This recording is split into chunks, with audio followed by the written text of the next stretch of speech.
We're about news, commentary, conversations, truth, liberty, and God. We stand for American values and our flag. We believe that the Constitution is a document that fortifies rights already given to us by our Creator. We will not apologize for our love of God and country, ever. We are Right America Media.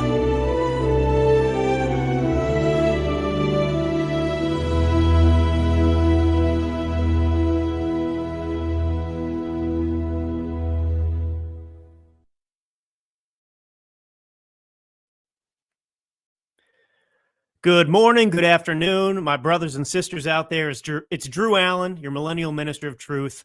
I'm finally back in the pilot seat. It's been a couple weeks, but I'm reporting to you live from Napa Valley. You may have seen there's a giant fire that is near Calistoga. Anyway, it's in the Napa Valley, and I'm about 6 miles from there. All good, safe so far. I'll explain a little bit about that in a minute, because actually I want to get into it, because there's the climate hoaxers out there at the New York Times and elsewhere have an interesting take on this fire, which of course is divorced from reality, which is most of the left's positions, which is going to be a lesson for us to take away today. But look, the last couple of weeks, I'm really excited to be here with you. I thank you for your patience. No, I didn't disappear. No, nothing's wrong. I may have told some of you in the last couple of weeks, I signed a pretty aggressive contract with my book publisher to deliver a book on the Trump-Russia collusion hoax that takes into account everything we know now. And this will be the definitive book on the subject. I can't tell you the number of bombshells that I have uncovered. And so I have been working diligently at that. And, of course, if it's your first time tuning in, my day job, if you will, is I'm a publicist. I've been Tulsi Gabbard's publicist. I've been a publicist for Charlie Kirk, a lot of big people out there. So I just say that because that job keeps me very busy. And so because of my own penchant for pain, to sign this aggressive, basically 30-day contract to deliver a book.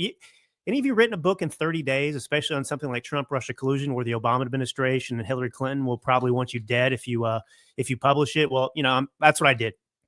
So that's where I've been. I'm good. I'm healthy. I'm here. Thank you for being with me today. All right. So firstly, I just want to point out something. Yeah, I'm about 6 miles from the fire in Napa Valley. It's called the Picket Fire. If you looked at the news at all, you probably saw something about it. It's grown to over 2,000 acres here. And, I got a little bit of PTSD, I'll be honest, because I was here in 2020 when an even worse fire was here. And actually, we did have to evacuate, and many homes, people I know, they lost their homes. Their homes were burned in those fires. But this happened yesterday afternoon, and it spread pretty quickly. Now, I want to read you the New York Times take on this, which you can apply to anybody on the left. And the point is, of course, that the left, they're such rabid ideologues that they don't live in reality. They do not allow, facts to get in the way of their narrative.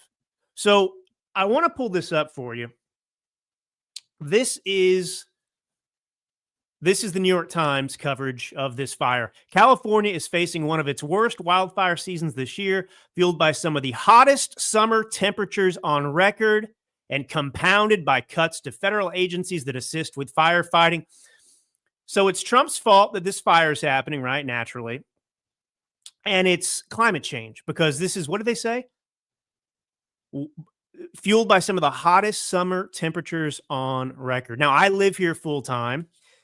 And what's amazing about this moron, this propagandist, is that it is a matter of fact that this summer in Northern California, in Napa Valley, in San Francisco, is one of the coolest summers we have had in decades. So this is the New York Times, right? That was reported yesterday. Here's another New York Times article from August 1st, just a few weeks ago. Look at this headline. Why is California so chilly this summer? It's been so cold in San Francisco, painters on the Golden Gate Bridge had to break out the heaters. But this numbnuts over here that wrote this other article, Amy Graff, Francesca Regalado, wildfire forces evacuations in Napa County, California. And it's Trump's fault, and it's because we've had record hot temperatures. Except, any journalist could use ChatGPT, even as biased as it seems to be a lot of times. You could go online and do a simple search and understand that this isn't the hottest summer in record. Let me read this, some of the pull quotes from this New York Times article from just a few weeks ago. Why is California so chilly this summer? Get this. San Francisco is seeing the coldest start to a summer in over 2 decades, and nobody has felt the chill more than the people tasked with painting the Golden Gate Bridge. Here we go. Some more. Just an hour south of the city, San Jose saw its 10th coolest start to summer, with records going back more than 100 years. The average high was 76.9 compared to the normal 81.2. In July, the average afternoon high in Napa, that's where I am, that's where the fire is, the epicenter of California's wine industry, was 5 degrees below normal. The story was the same in Sacramento, which saw only 1 day above 100 last month. For someone under the age of 30, here's the kicker. They always got to put something in, because when the facts prove that they're morons and liars and hoaxsters, they have to find a way to try and keep that hoax alive. So, of course, Amy Graff adds, for someone under the age of 30, this might be the coldest start to summer in his or her lifetime. And yet, it would have been more typical of a summer a century ago, said Daniel Swain, a climate scientist at the University of California, Los Angeles. So anyway, that's just the incredible links and shamelessness, honestly. I mean, you've got the New York Times that 2 weeks ago was writing an article about how this was like the coolest summer ever in Napa Valley, in San Francisco, in California. And then now, just because there's a wildfire, you've got some moron named Francesca Regalado writing that this is the hottest summer ever. Like I said, I live here, and this is the same New York Times publishing both of these things. But they don't care, right? I mean, they're just pushing the agenda. But I actually, living out here, obviously, I know a lot of people who own vineyards, work in the vineyards, work in the tasting rooms, wine families, and so on and so forth. And even a few weeks ago, I was talking to some of them, and they're very concerned about the grapes right now. Not because of the fire, I'm saying preceding this fire. They're very worried about the crop, right? I mean, everyone, and I get it. Grapes are like sexy farming because you drink wine, but it's still farming. It's agriculture, even if it's boozy. But my friends in the industry that own these wineries, right? They make their livelihood depends upon selling wine and selling good wine and having a quality product. And they said, this is one of the toughest seasons they've had because it's been so cool. Because the heat, high temperatures are what makes the grapes grow. And secondarily, when it's cool and you have all this moisture, you can get mold and stuff on the grapes. And so the hot temperature in the day will dry up those grapes and prevent that mold from, seizing hold of the crop. And because it hasn't been hot, because look, Napa Valley, one of the things that makes Napa Valley is the remarkable temperature shifts. So you can wake up in the morning and it could be sub 50 degrees. In the wintertime, it can be freezing, literally, like in the, 32 or below, that's freezing. And then you can have a shift in temperature. And by midday, late afternoon, it could be, 30, 40 degrees hotter or more.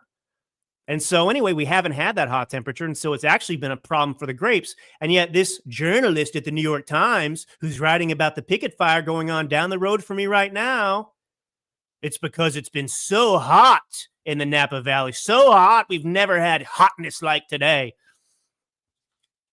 It's just astounding.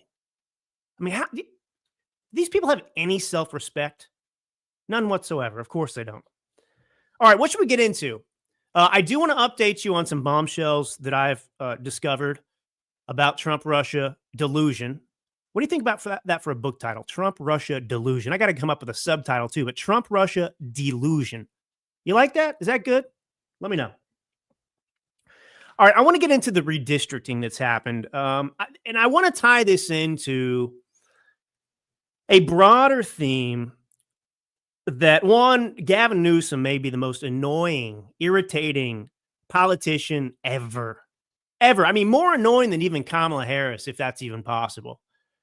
Such a phony, such a fraud, such pretend machismo. And obviously he's desperate to be president. I mean, most people who want to be president are desperate to become president. But Gavin Newsom is actually, don't fall for it. You know, Gavin Newsom is trying to emulate Trump in many ways. He's doing a poor job because Trump is Trump. There's no one like Trump. There's one Trump. There's never going to be another Trump. And Trump doesn't force anything. He's not putting on a show. I mean, when he puts on a show, that's who Trump is. So there's no, there's authenticity to Donald Trump.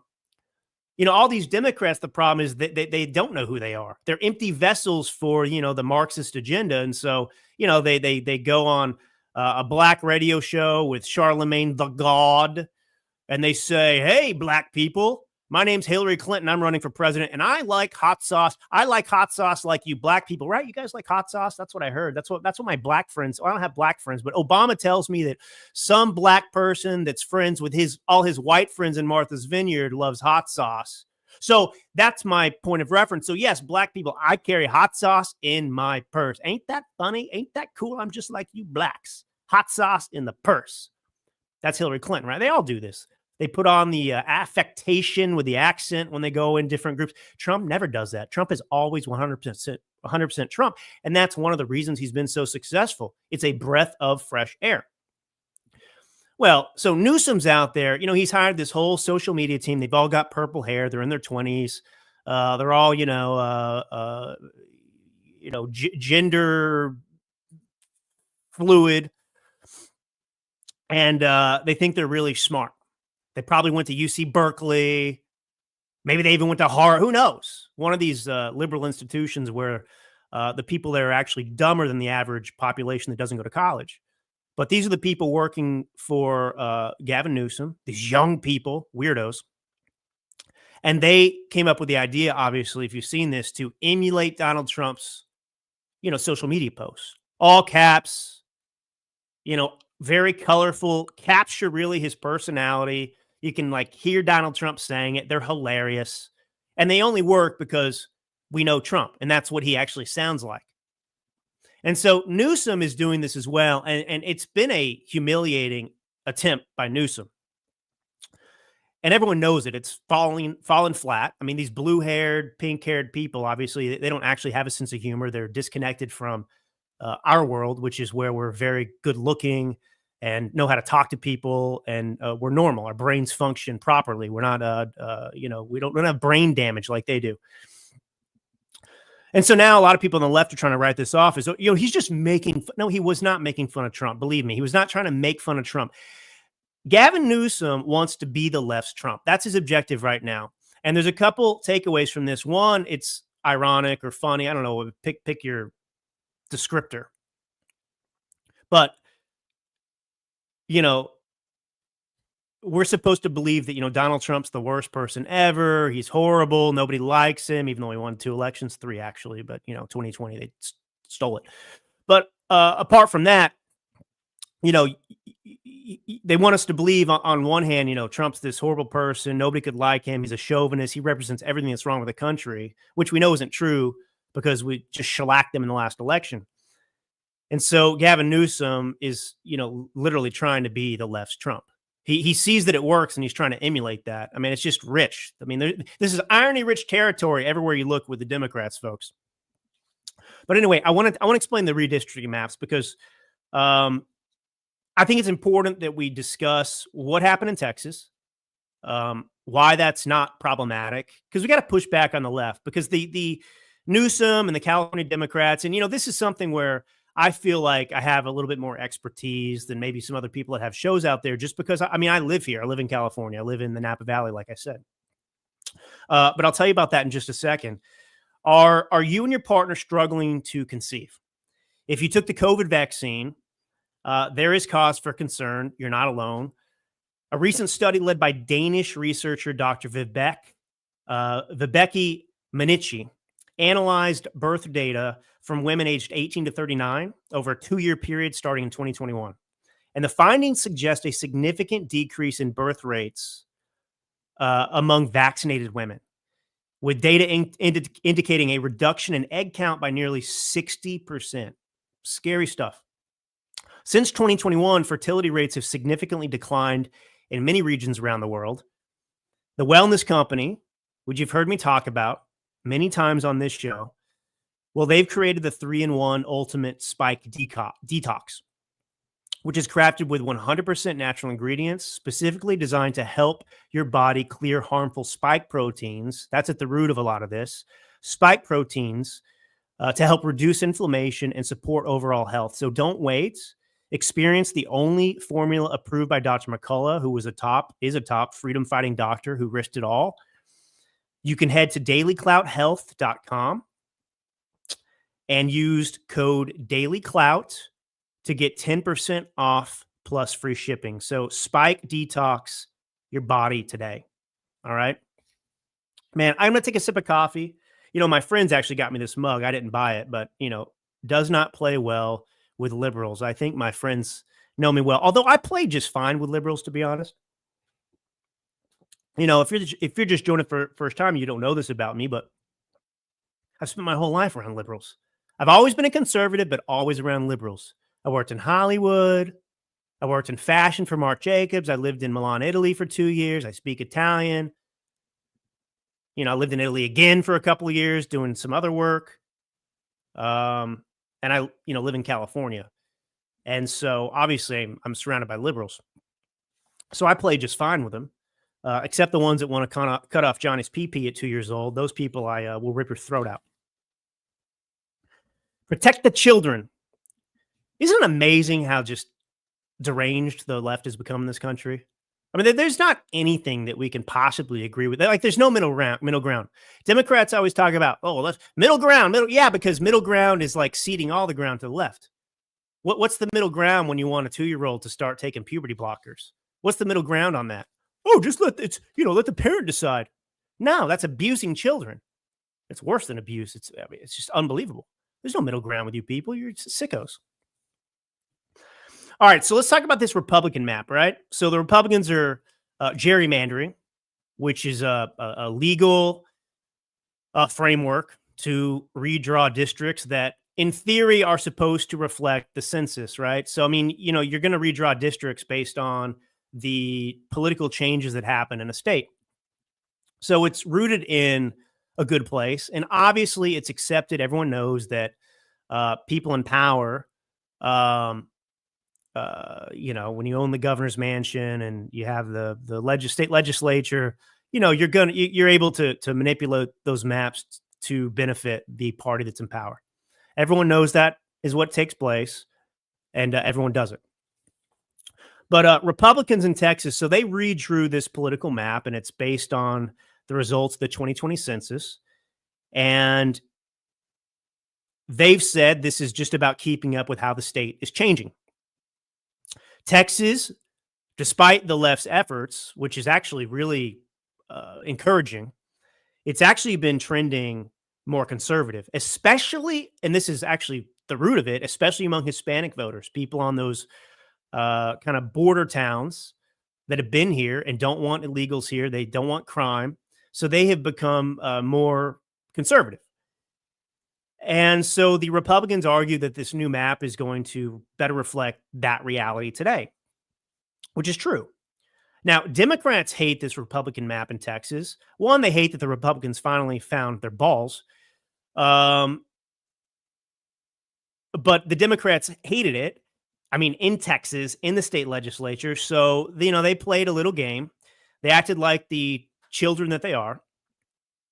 And instead of staying and debating, more than 50 of them walked out of the legislature to block the process. They fled the state. And it wasn't some brave stand. It was a stunt, political stunt to show to shut down democracy. And this is what Democrats always do, right? They're such gaslighters. When Democrats don't like the way things are going, when the democratic process that they claim to defend, to the death, when that democratic process doesn't work out in their favor, well, when they're losing, well, they're happy to shut down the democratic process. They're happy to become fascists and communists and Marxists and show their true colors. So anyway, in the end, the Republicans were able to push the map through anyway, and it's expected to give them several more seats in Congress. And this was politics. And Democrats play the same game in blue states, and they cry foul when Texas does it. Now, I want to give you the reality of this because, you look, I get it. Some people out there, they say, well, I don't really like gerrymandering because of X, Y, and Z, but it's just a political reality. And you either do it, and it's basically a level playing field if everyone does it, or you don't, and you give the Democrats who don't have any morals, any qualms about breaking norms, as we'll discuss with California and what they're doing in response. So I'm just a political realist, and seeing how dangerous the Democrat Party has become, I'm still moored by certain constitutional requirements and laws and standards. But in these gray areas or areas that we thought, oh, we're above that, I'm not there. If my objective is victory, that's it. So here's the reality. Texas maps still reflect roughly the vote. So I guess my point is, in a perfect world, when you redraw the district maps after a census in a state for representation, we're talking about House seats, right? So those are a portion based on the population of the state. So every state has 2 senators, right? So that's equal. But then the U.S. House, you get representation based on population. And remember, Democrats are already cheating because they include illegals in the census. Just keep that in the back of your mind because I'll make a point about that in a second. So, in a state where the population was roughly 50% Democrat, 50% Republican, in a perfect world, half of the House seats would be Democrat and half of the House seats in Congress would be Republican. That's how it should be. Well, in Texas, Republicans win about 55% of the statewide vote, and they hold about 64% of the congressional seats. So it's not a perfect balance, but it's far closer and far more fair, if you will, than what Democrats pull off in their strongholds. So let's look at California. This is California as it currently is. This is not even the new outrageous rule change that Gavin Newsom and Democrats are proposing to try and negate Texas exercising its lawful responsibility. So in California, Democrats only win about 61% of the statewide vote.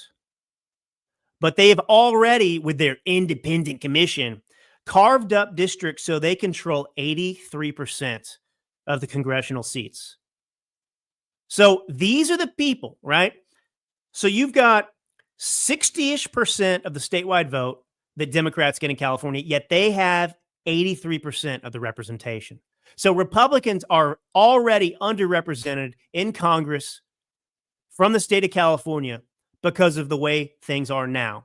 And Newsom wants to complain and whine and talk about how, Texas are a bunch of fascists. Republicans are fascists because we have a map that basically reflects the reality of Texas.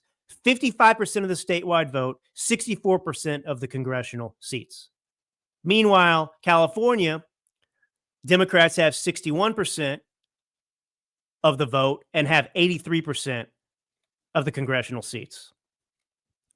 So Republicans are 40% of the voters and have, less than 20% representation in California already.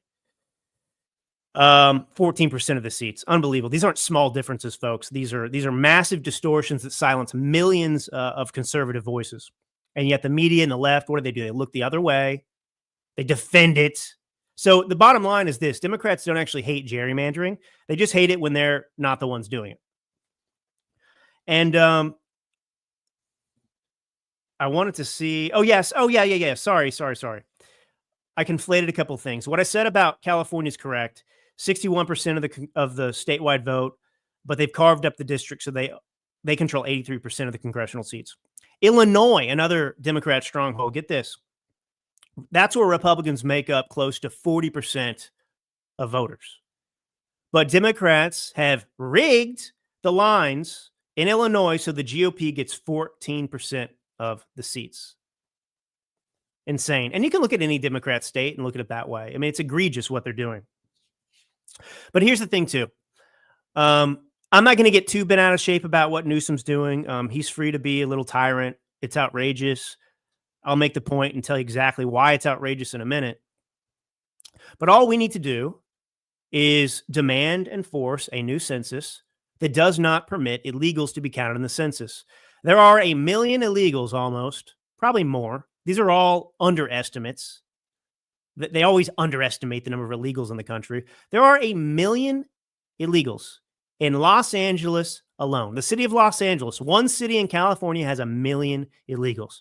So a modest estimate of the number of illegals in California is like 2.3, 2.5 million illegals. Now, look, if you add that up over the course of Democrat states, New York, other places, and you don't count these illegals in the census, you know, a very conservative estimate is that Democrats would lose between 5 and 10 seats. Just on the basis that you're not allowing them to count illegals, which is outrageous anyway, in the count. So, okay, Newsom, go F yourself. We're going to have a new census, and you're going to lose the 5 seats anyway from California that you think you're gaining by stealing them from Republicans with your ridiculous map. So that's the response. That's the response. Okay. We'll do the new census like we need to do anyway. And whatever. Because, you know, California lost 1 seat after the last census. They had a net loss of population of, it wasn't huge. It was, 200,000 people. But for California, that's a big deal because they're always gaining population because the weather here is amazing. Except for the global warming the New York Times tells me about and the fire down the street from me. But apart from that, it's all good. Hey, would you, sometimes I think I'd rather have a hurricane than what I've got now with the fires. Less predictable.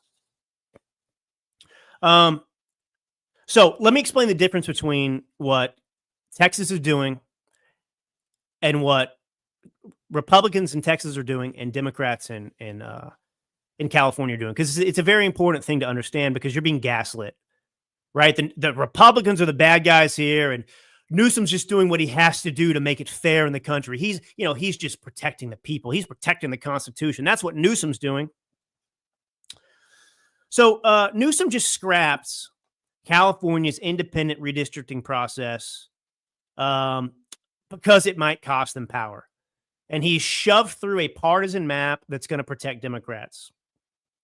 Texas Republicans have admitted, of course, that they're drawing maps to help their side. But California here is gaslighting, pretending that they're being pure and fair by doing this, while they're actually rigging the system currently worse than anyone. So that's not reform, right? That's called hypocrisy. So Republicans in Texas, they're using rules that already exist. Every state can gerrymander. It's lawful. It exists. So Texas is drawing the lines in their favor, no doubt, but they're doing it with a existing legal framework. The legislature has always had the power to do this, to draw maps after the census. So Democrats might not like the outcome in Texas, but nothing about it broke the established rules of the game. Does that make sense? Now, California under Gavin Newsom is a totally different story. California had made this big show in the past of creating an independent redistricting commission, which, by the way, I told you what the representation was. It obviously wasn't independent. It was independent in name only. So they claim, oh, yeah, we took the politics out of the process. But now when the maps aren't giving Democrats the partisan advantage that they want in the midterms, because, look, the Democrats are looking in the midterms to stop Trump. They can't vote for a president because it's not a presidential election. All they can do to stop Trump is to regain the House because they're probably not going to get the Senate, so they can just stall Trump's agenda. Now, Newsom and state Democrats here in California, they have scrapped the very system that they were bragging about. And now they're drawing their own maps. See, Texas played by the rules on the books. California tore up the rules mid-game in order to grab more power. Is that distinction clear to you? So Texas worked to use the system to its own advantage, and Newsom and California are tearing up the system altogether. Let me make an analogy for you. In Texas, Republicans are playing the redistricting game like a team that may, bend the rules or take advantage of the rules, but they're playing within the confines of the lines. They're not breaking the rules. It's like running down the clock in a football game. Or working the rep. You may not like it, but this is the game that everyone else is playing. California under Newsom is not doing that. California and Newsom, they're like a football team that walks onto the field in the fourth quarter, and there's 10 seconds left. And, they're on a fourth down. They're not within field goal range. And so they just give themselves a 20-yard gain. Or they move the goalpost closer to them so they can kick the field goal. That's what Newsom's doing. These are the rules now. So they're not bending the rules in California. They're rewriting the rule book to guarantee that they can't lose. That's what's going on here. So anyway, let's get into Gavin Newsom's ridiculous machismo because, he is a handsome guy. He's a pretty handsome guy. But I'll get into it in a minute. So I want to stop for a minute and make a plug for Athena Clark, and I'll tell you who she is. New York obviously is like going full-blown communist. It was already bad. Now it could go worse. Mamdani, the rich kid whose family came from Kenya or wherever they were, but they're Muslims. He wants to, he's running as a communist effectively. If you have a brain, that's what's going on. And he will destroy New York. So Athena Clark is running for city council in District 46. And this is a critical race. Athena Clark is not a career politician. She's everything that Mamdani is not. And these others are not. She's a neighbor. She's a school teacher, as a matter of fact. She's a fearless advocate for her community. And, she's standing up for common sense stuff in New York. And frankly, it's not particular. She's running as a Republican. She's in New York. It's not a purist point of view, even that she's running on. She happens to be black, by the way. If you care about that kind of thing. But, she's standing up for safer streets. She's standing up for transparent government, real accountability, values that don't just matter in Brooklyn, which is where her district it would be, and it is, but for the future of the city of New York. And she's got a unique opportunity right now. And I hope that you'll support her. You can give money to her campaign. It's an easy thing to do. And look, $5, $10, $2, this stuff matters and makes a difference. And the Democrats are more inclined to be activists, and they will give that money. We seem by virtue of our title to be a little bit more conservative, but we need to make these types of contributions too. But every dollar you donate can be matched 8-1 by the city's public matching funds program if you live in District 46. So obviously this depends on you being in that district, right? So your $25 donation, if you live in her district, could instantly become $225 to power her campaign. But only if you act, now. This is coming up quick. So, but even if you don't live in the NYC, every dollar counts. You can donate to the campaign. You might not get the match, but whatever. And Athena Clark, she's already hit the key donor threshold to unlock these matching funds. So she is a serious contender. But to win, she does need all of us to stand with her. So I just want to let you know, you can go to contribute.nycvotes.org/campaigns/Athena Clark. I'll put a link in the description later. Give what you can. because we need to send, we need to let these people know that they're supported around the country, especially in a place like New York. It's so depressing, the people you're around. But, NYC's it's an important city, makes me sad what's happening there. I lived there for a year after college. And I haven't been back in a number of years, to be honest. I don't really want to go back given what I read about New York, to be honest. I would love it to get back to its glory days. I mean, it's a emblematic city in America. But anyway, so think about that. Athena Clark, contribute.nycvotes.org. You could probably go there and find Athena Clark. So, Newsom, first off, should I do this? Should I play? Because I'm sure Newsom would love this. I think we should all do this. Newsom, when he was the mayor of San Francisco, slept with the wife of his best friend. That's the kind of guy Newsom is. All this criticism. Who is Newsom to criticize Trump on anything related to sexual behavior? This guy's partner, Gavin Newsom, also slept with Harvey Weinstein. So, this is a family that really likes to swing around.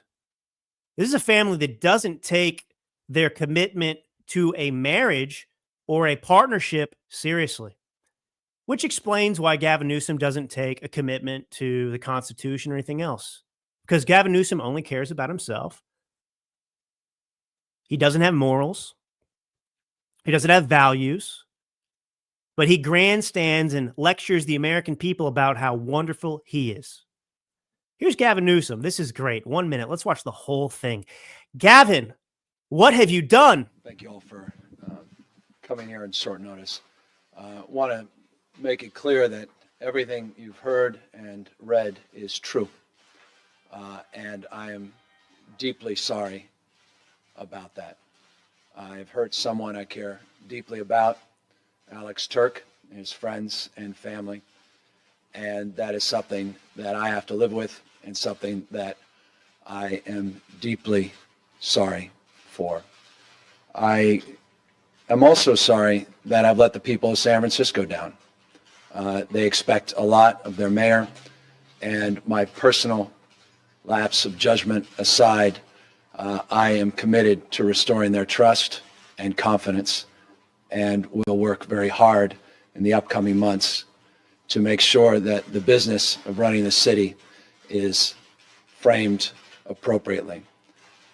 I also want to extend a personal apology to everyone in our administration, to my staff that I just met with, to my friends and my family members. I am deeply sorry. So sincere, Gavin. So sincere. So anyway, he was banging the wife of his best friend. I mean, it's bad enough to have an affair.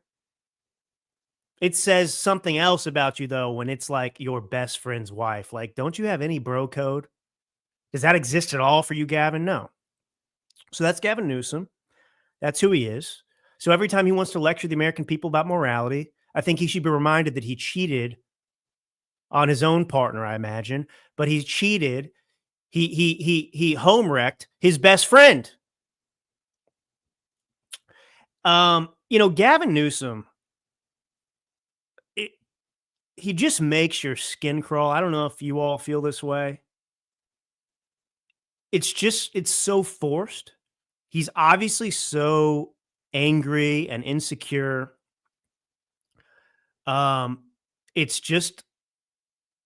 It's off-putting. The aggression. He can't control himself. I mean, look, he's pretty smooth, I guess, with some of the way he speaks and things like that. Obviously, if he's in an environment where he's challenged, which never happens, he blows up.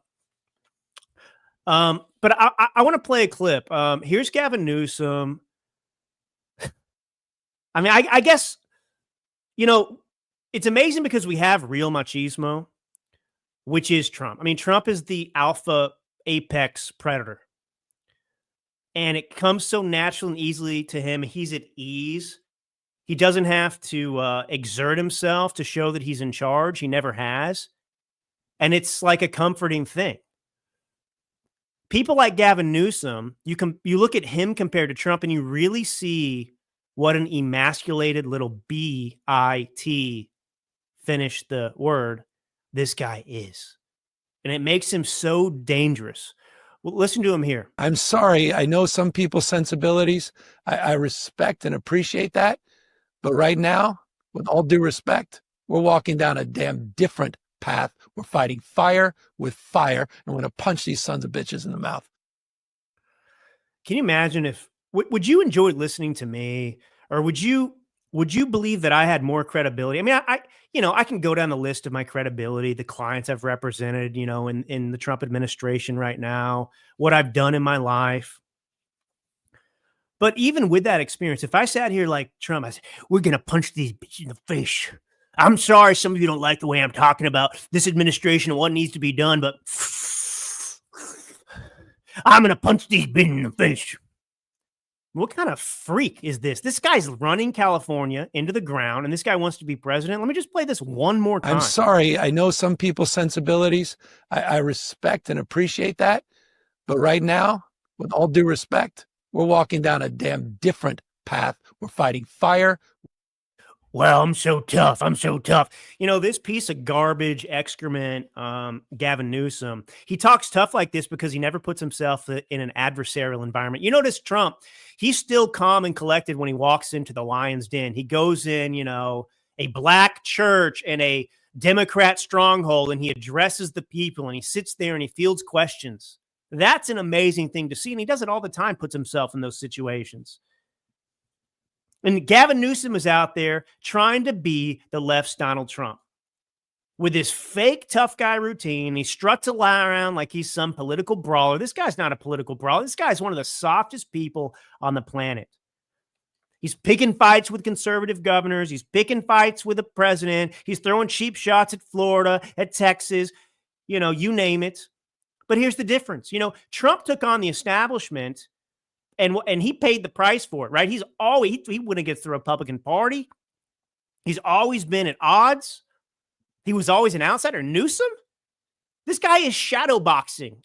I don't know another way to say it. I mean, he's swinging at these imaginary opponents from the safety of California's one-party bubble where Democrats hold every lever of power. There's nothing heroic or brave about Gavin Newsom. There's no risk involved. There's no courage. It's just performance. And it's like watching this guy flex in front of the mirror.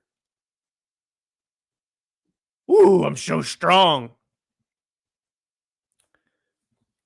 I think that if Gavin Newsom does get the nomination, I've been thinking about this, actually not that long, just today, this morning, actually. I think that J.D. Vance would actually be a good pairing with Gavin Newsom, based on his debate performance we've seen and the way he carries himself. I mean, even Democrats were surprised when he debated Waltz. And, he just carried himself so well. And, I think that's what you kind of have to have if you're going to go against Gavin Newsom. You got to let him embarrass himself by showing how deranged he is. And J.D. Vance has that sort of self-control. He does. But anyway, all right, I want to play one more clip of Gavin Newsom here, and then I will make the pain stop. I'm not trying to torture you. It's just important that we understand who this monster is and make fun of him. This guy cannot handle ridicule. He cannot handle being made fun of. Like I said, he's the softest person in the world pretending to be, Genghis Khan. Well, he is like Genghis Khan in the sense that he probably goes out and just bangs whatever chick he sees, as we know from that last apology. So he's got that in common with Genghis Khan. He just bangs women whenever he wants. But apart from that, he is no Genghis Khan. He's not conquering anything. Here's Gavin Newsom, though, gaslighting about what he's doing in California with redistricting. We're responding what occurred in Texas. We're neutralizing what occurred, and we're giving the American people a fair chance. Because when all things are equal, and we're all playing by the same set of rules, there's no question that the Republican Party will be the minority party in the House of Representatives next year. If we're all playing by the same rules, there's no doubt that the Republicans will be the minority party. It's the exact opposite. The Republicans are playing by the rules. It's Gavin Newsom who wants to change the rules.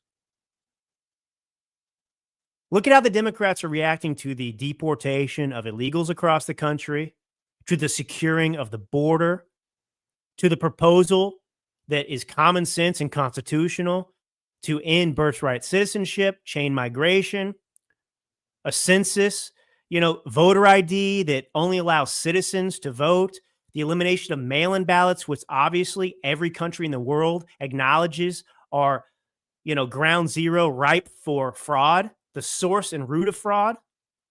Even France banned mail-in ballots because of it. The Democrats can't win without cheating. That's what the takeaway is from all of this. This country's way more conservative than even we know right now, because Democrats cheat everywhere. And Gavin Newsom there wants to tell you, he's just leveling the playing field. The Republicans aren't. No, the Republicans are absolutely playing fair. They're not rewriting the law in the middle of the game,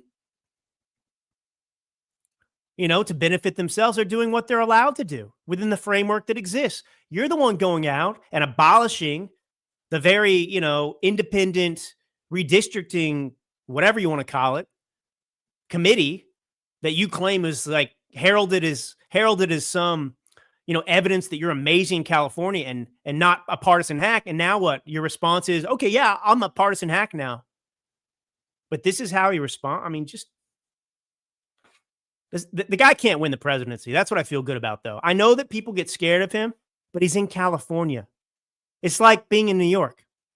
Yeah, you can be a communist and win in New York, like AOC. You can't win a national election. That's what we learned. That's what we learned from the last election. It doesn't sell. The Democrats are dying right now. Dying. And they've done it to themselves, and I'm very happy about it. Very happy about it. All right. Are you ready to move easily and independently without pain, without stiffness holding you back? Do you want to look in the mirror and see Gavin? I'm just kidding. Do you want to look in the mirror and see a plump, hydrated glow instead of more fine lines and wrinkles? Discover Native Path Collagen, made with only type 1 and 3 collagen fibers, the two most important types that make up 90% of the collagen in your body. It's found in your cartilage, in your bones, in your skin, your hair, your nails, your gut. Types 1 and 3 provide maximum benefits without the need for unnecessary fillers. Native Path Collagen is a single ingredient formula, no fillers, no additives, no artificial sweeteners. It's third-party tested for heavy metals, ensuring purity and safety. It's completely flavorless. And by the way, I do take this collagen. Native Path Collagen can be added to anything, to your coffee, to your smoothies, to your oatmeal, you name it. Its peptide formula makes it more bioavailable, which means it mixes perfectly without clumping. And the best part, they offer amazing bundle deals. They've got 4 million jars sold, 1 million happy customers, 8,000 5-star reviews. I wish I had that for my podcast. Can I get some 5-star reviews? And a 365-day no-risk guarantee. Native Path is a trusted choice.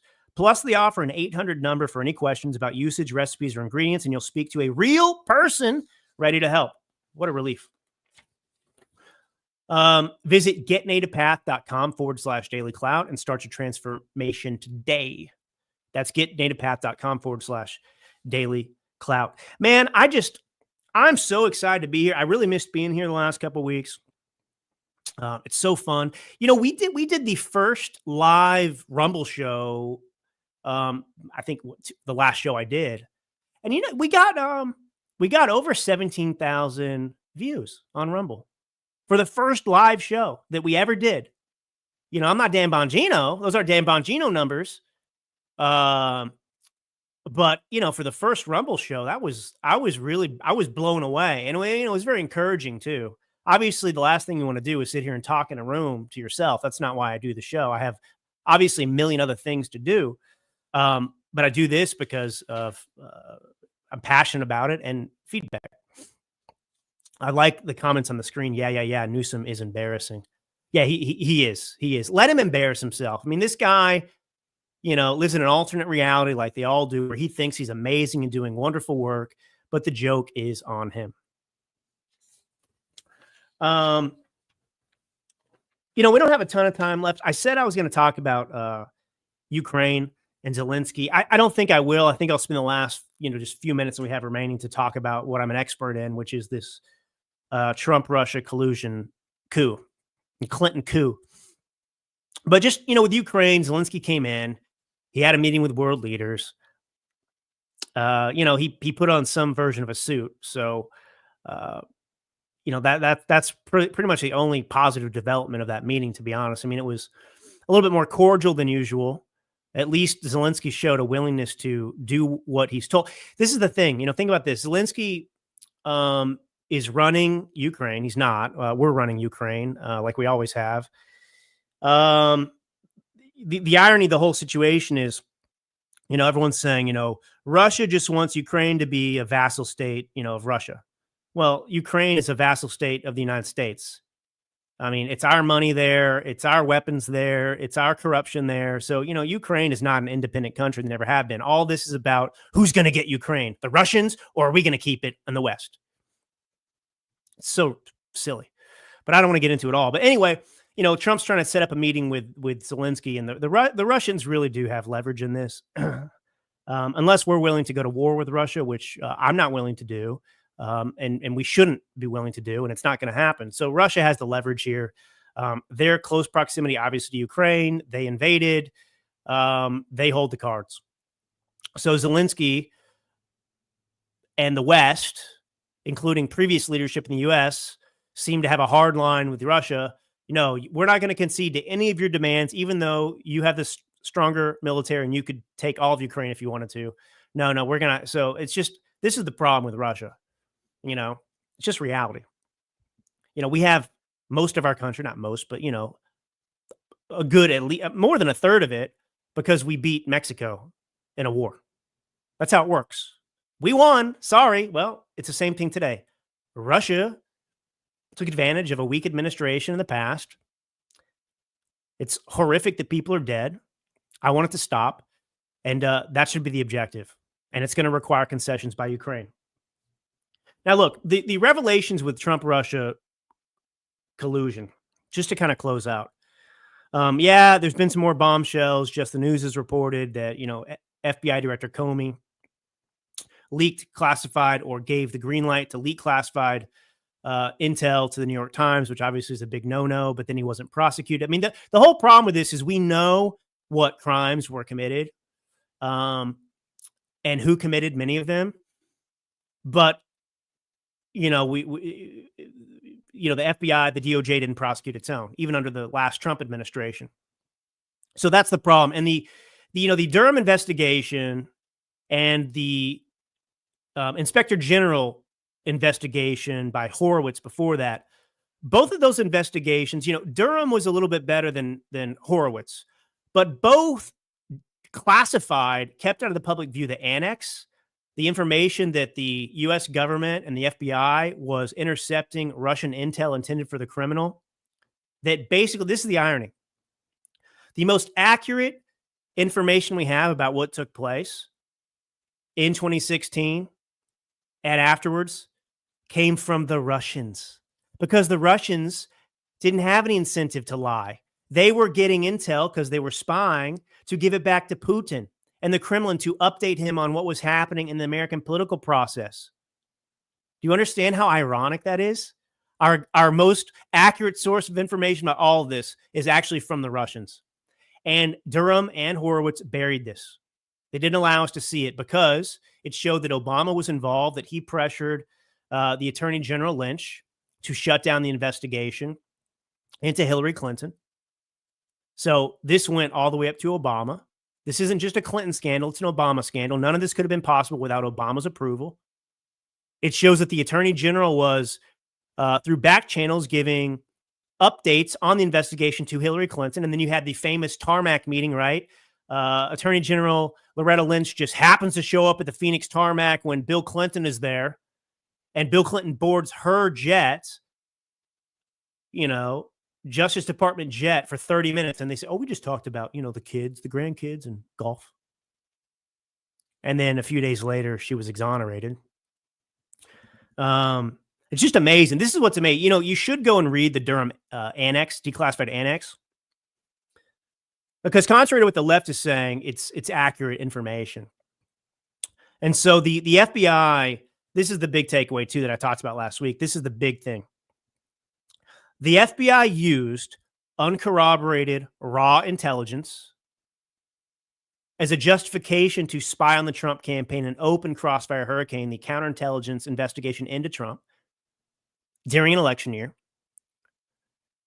But they said the Russian intel that they had intercepted, which quoted email addresses because they'd hacked email accounts, this raw intelligence they dismissed, as uncredible and used as an excuse not to investigate Loretta Lynch's role in undermining the DOJ by feeding information to the Hillary Clinton campaign. And also they used it as a justification not to investigate Hillary Clinton's plan. And the thing is, they were getting these memos from the Russians. It was all, you can corroborate it yourself, actually, because of events that happened and the emails that you can read. So the top brass at the FBI just couldn't corroborate it. But you and I can, the layperson. That's what's so outrageous about this. But anyway, all right, that's all we have time for today. Thank you for being with me. I'm going to try and get back on a schedule here and be with you next week. I really value you. I value your time. There's a million shows you can listen to out there. All of you have finite time, as do I. And I just want to say to you, genuinely, from the bottom of my heart, it is a honor. It's a privilege. And I recognize, and I want you to know that I'm grateful that you would choose to spend your valuable time with me. All right. God bless you all. This is Drew Allen, the Millennial Minister of Truth. Until next time.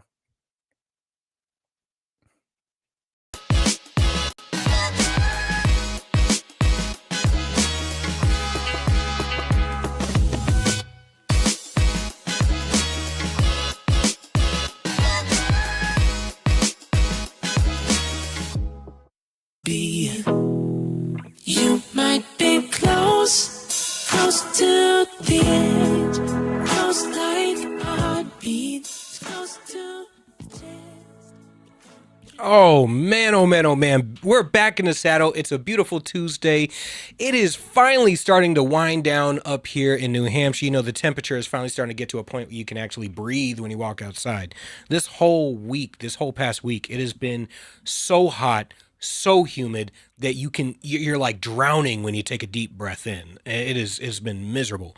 But, we're getting back into it. It's about to be school season. Everyone's starting to do their back to school shopping. My wife and kids are back from vacation. We're having fun, having family nights, spending a lot of time together, playing out in the yard with my dog, getting some stuff done around the house. It's just been a beautiful week so far.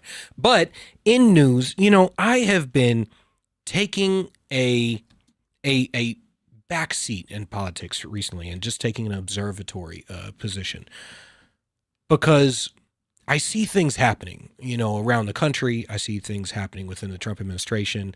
I see debates being had, which we're going to get to that in a moment. And, I see stuff even happening here in the state. So I have some things, as usual, I have thoughts about everything that's going on, right? So I have made no bones about the fact that I am biased when it comes to the New Hampshire Congressional District 1 race. Chris Bright is my guy. I ran his campaign last time. He's a great guy. He's a guy that checks off all the boxes of what New Hampshire needs, is right in line with where the average Granite Stater is on every single issue, as well as having a forward-thinking mindset and having this unity and the ability to stand up in front of a crowd and really convey, not just logically, but emotionally, where we are right now and where we need to go as a state, as a people, as a country. And I think he's the guy for the job. Now, aside of that, I know Holly Novaleski and I know Brian Cole, and they're both great people. And that Holly Novaleski just announced that she's going to be jumping into CD1 race after stepping down as vice chair of the New Hampshire Republican Party. So once again, we are in a position, and this is not me lambasting Brian Cole or Melissa Bailey or Holly Novaleski in particular. This is me highlighting something that I see as a constant problem in New Hampshire politics. We have a lot of people who want to be the guy more than they want to make sure that we even have a guy in that seat. And we are very likely, because we have a late primary, going to end up duking it out right around to the end, while the Democrats, thank God they have a primary going on, but I expect them to more or less coalesce behind a candidate far earlier than we will. We're going to have this level of bias, right? Or we're going to get into this late primary and have 2 months to all of a sudden turn around and run a general election.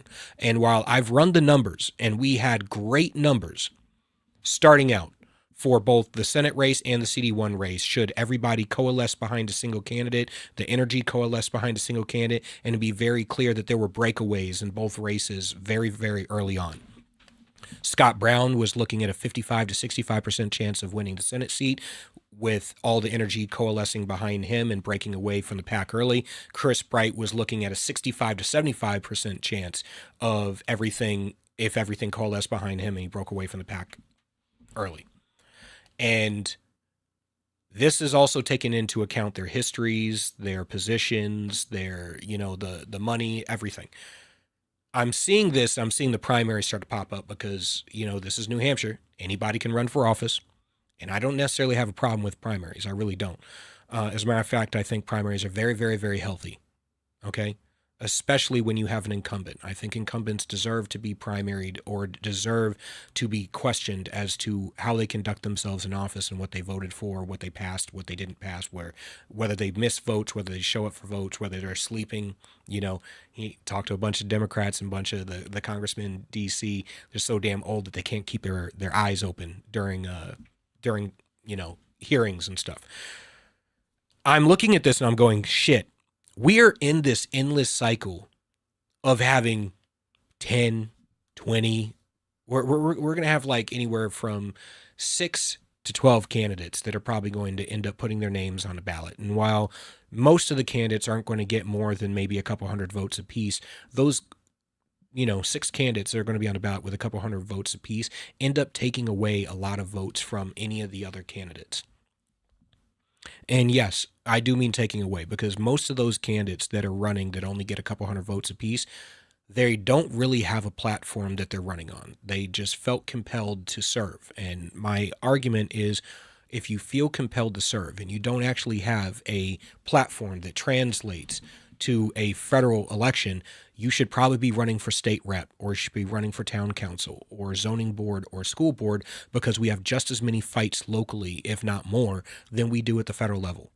Okay. And the vast majority of the things that are hitting your wallet, that are hitting your kitchen table, that are hurting your family and your kids, property taxes, electricity prices, all that stuff happens within the state, happens within your local area. Building, house developments, that happens at a local level. You need to be attacking your local level. The stuff getting passed in your school system, that your kids are increasingly graduating, but graduating not knowing jack shit. The reason why they're graduating not knowing jack shit is because that's happening at a local level, and nobody wants to get active at a local level, because that's not sexy. That doesn't mean that you get to use the Twitter machine in your hand. So, it is what it is. Now, I'm going to say this. Knowing Brian Cole and knowing Holly Novaleski and liking them both, they are both more than welcome to come on. Just because I have a bias and obviously have already endorsed and supported Chris Bright and endorsed and supported Scott Brown doesn't mean I am unwilling to do a cordial, productive interview with any of the other candidates. I will have everybody on. I will invite everybody on. I will have a discussion with them, and I'm not going to give them gotcha questions or ask them anything that I wouldn't have asked any of the other any of the 2 candidates that I actually support. And the reason why is because I believe in at least a basic level, I can have my own bias, and I can step outside of that bias and conduct an interview the way an interview should be conducted. Okay, because I don't believe in allowing my emotions or my own particular views to color whether or not somebody should or should not receive good information about a candidate. But what I am asking is, candidates, I want you to be honest with yourselves. as we get closer to the end of the primary, if you don't have a shot at winning, and I mean a real shot, if you're not the guy, and you'll know, oh yeah, you'll know at least 90 days before the end of the primary, bow out of the race. Okay? By the time you're going to have to go up to be honest, by the time you're going to have to go up there and actually file at the State House, you're going to know whether or not you're in contention to be that guy. If you're not in contention to be that guy, don't file at the State House. Okay? Don't run for office just to make a statement. Make a statement by doing something else, please. Get active in your local communities because we very, very desperately need you. I'm not telling you to go away. I'm telling you to get active where you can be the most effective and where a lot of stuff is really hitting us on a daily basis. Okay? Aside of that, we've had a lot of weird debates going on, right? So we had a debate going on regarding black conservatives, right? There was a progressive. It's going to take on, Jubilee hosted. And I'm gonna read this because Rob Smith posted it.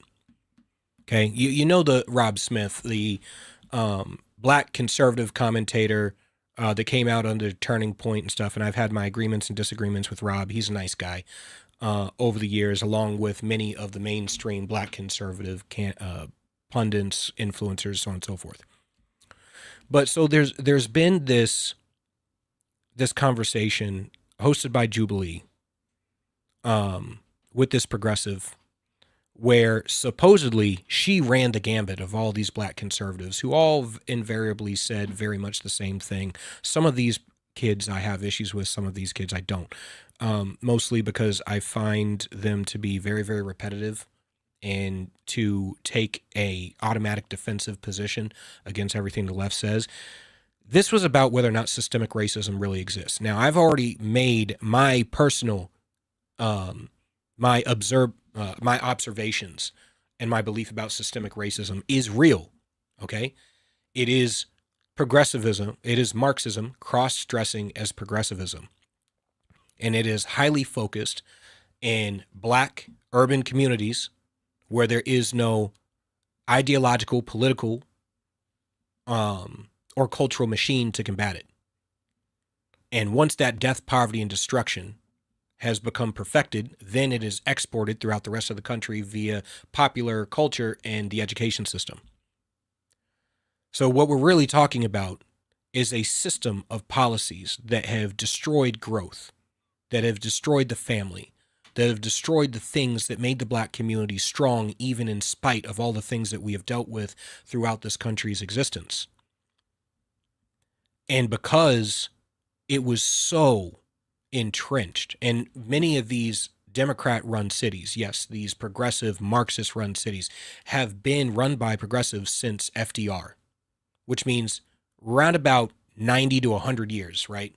With very little Republican interference. And when there is Republican interference, is it real conservative interference? Is it like Booker T. Washington, Frederick Douglass, Carter G. Woodson interference? No, it's not. It's Mitt Romney, a little bit less left than the left, right? And that is not productive because that doesn't actually give people an idea of what conservative policies are. So like if you're saying you have a problem with a lack of transparency and accountability in the police, right? What is the tenet? How do you get limited government? Limited government is transparency, accountability, efficiency, and efficacy in that order. You can't have one without the other. And we all have our own affinity groups, right? Whether it's cops, firefighters, first responders, black people, white people, conservatives, liberals, progressives, I don't care. Whatever your affinity group, whatever, gang you want to affiliate with this week. We all have our little groups. And when it comes to actually being honest about a lack of transparency, accountability, efficiency, and efficacy within our groups, we all of a sudden fall off. There's that level of cognitive dissonance that it's not good for the goose and good for the gander. It's good for the goose, not the gander. We're always willing to criticize our opponents, but we're never willing to criticize ourselves. I'm willing to criticize both sides. I actually criticize Republicans more often than I criticize the left because it's very simple. You're on my team. We wear the same jersey, which means you deserve to be held accountable by the team when you're making the team look bad. Rob Smith says on X, This dude is a black immigrant from Angola who grew up in Maine. Good points, but I'm entirely uninterested in non-black Americans becoming the faces or voices of black conservatism. We good? Now, I completely agree with that. And this goes back to this fallacy that both sides prop up, right? The magic Negro fallacy. That we're going to prop up a particular guy, a particular black person, both the left and the right do it. We're going to prop up a particular black person that says all the things that we want to say but can't say because we're not black. Which is why, on the left, they're not propping up black people who hold, they're not propping up black people who, challenge progressivism or challenge the results of the Marxist policies that have been instituted in black communities throughout the country. They promote black Marxists, especially the black LGBT LMNOP Marxists, right? And then, because those people become the face of black liberalism or black progressivism or black people, then the right attacks black people based on what the face representing us acts like. And on the right, it happens the exact same way. So we promote evangelical black conservatives who have nothing positive to say about the black community. You will not find them saying anything good. As a matter of fact, it's always the worst, lowest 1% of the black community is the entire representation of the black community when it comes to black conservatives. So it's, well, I'm going to ignore your issue over here because you have criminals over here doing this. And my response is, you're a politician or you're in writing policy. Your job is when somebody brings you a grievance to apply principles, conservative principles of governance, to come up with a policy to address that issue. You never, as a business or marketing perspective, tell a client that you cannot solve their problem or that you are disinterested in their problem or that their problem isn't real. As a matter of fact, the reason why Kamala Harris lost her race in the first place is because she kept telling America that our problems were not real, that we were, don't believe your lying eyes, kids.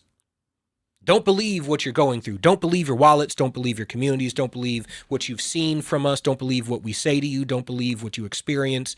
And especially to black men, right? Black men throughout the election cycle were telling Kamala Harris, you're ignoring us. You're casting us out. You're doubling and tripling down on black girl magic. And that doubling and tripling down on black girl magic is coming with a whole bunch of misandry. A whole bunch of, you should vote like a woman, like a black woman. And there was a backlash. A big enough backlash that Trump gained the largest percentage of the black vote of any Republican in 40 years. And he is the only Republican in my lifetime to actually go after black voters, specifically black men, Hispanic men, young men. He just said, you have a problem? Here's the policy I think I can give you to solve your problem. Economic policy, foreign policy, so on, trade policy, jobs, deregulation, stuff like that. Let's open up capital investment. Let's make it easy for you to build a legacy for your family, which will build a legacy in a community and infrastructure within that community that will be able to weather the storm of good policies or bad policies, good economic positions, bad economic positions, regardless, right? Strong families can weather the storm of just about anything. In this debate, I wish this debate was like Hotep Jesus or Sonny Johnson or even, David Webb or Stacey Washington or any number of more mature, more educated, more nuanced people who not only are not arguing off the left's premise, or accepting their premise or accepting a defensive position, but actually arguing the principles of governance that we laud so highly. If you believe in conservatism, you should understand how to solve an issue. You should understand how to apply the principles to come up with policy, not regurgitate a series of talking points that we have been passing around for decades that, guess what? Newsflash, haven't actually resulted in any change in votes. It hasn't resulted in better policy. If you know it's broke, stop doing it. This is like giving a crackhead more crack and expecting him to get clean. Providing needles for people and expecting them to not be junkies. What world are we living in? Why do we keep putting up college kids and people with zero life experience or actual tangible connections to the black community that black people actually want to vote for and want to support? Why are we putting them up to go against these black Marxists? All right. After this break, we have coming up next, we have Jason from 3D Systems to talk about, we'll see if we got him on the line, 3D Systems to talk about protecting our schools against school shooters. A foolproof system created by a guy who understands the dynamics of what we're dealing with. And then our second guest is going to be Dr. Gilda Carl is coming back, the author of Real Men Don't Go Woke, to discuss the problems that are plaguing America right now. I'll see you in a few.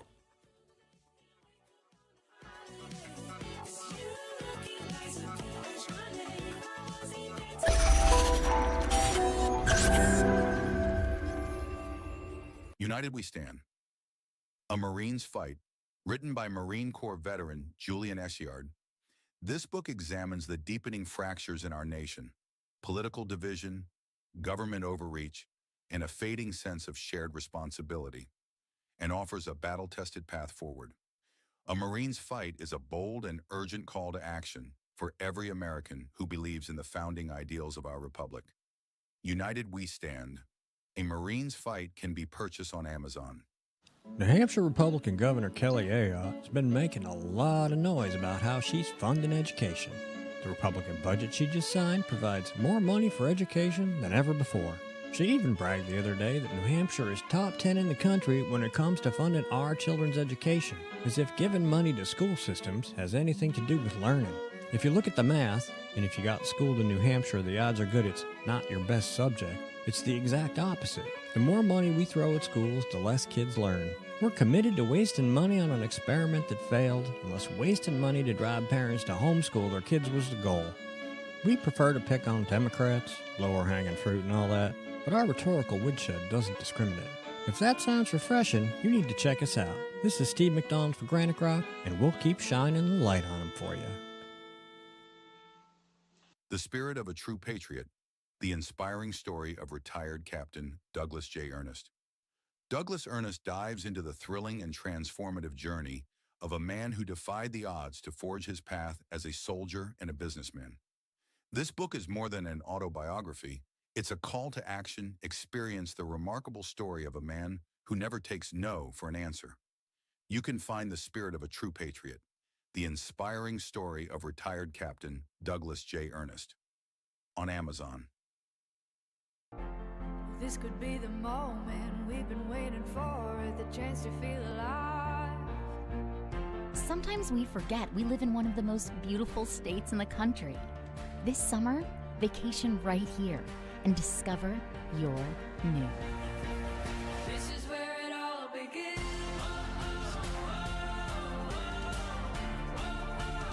This is where it all begins.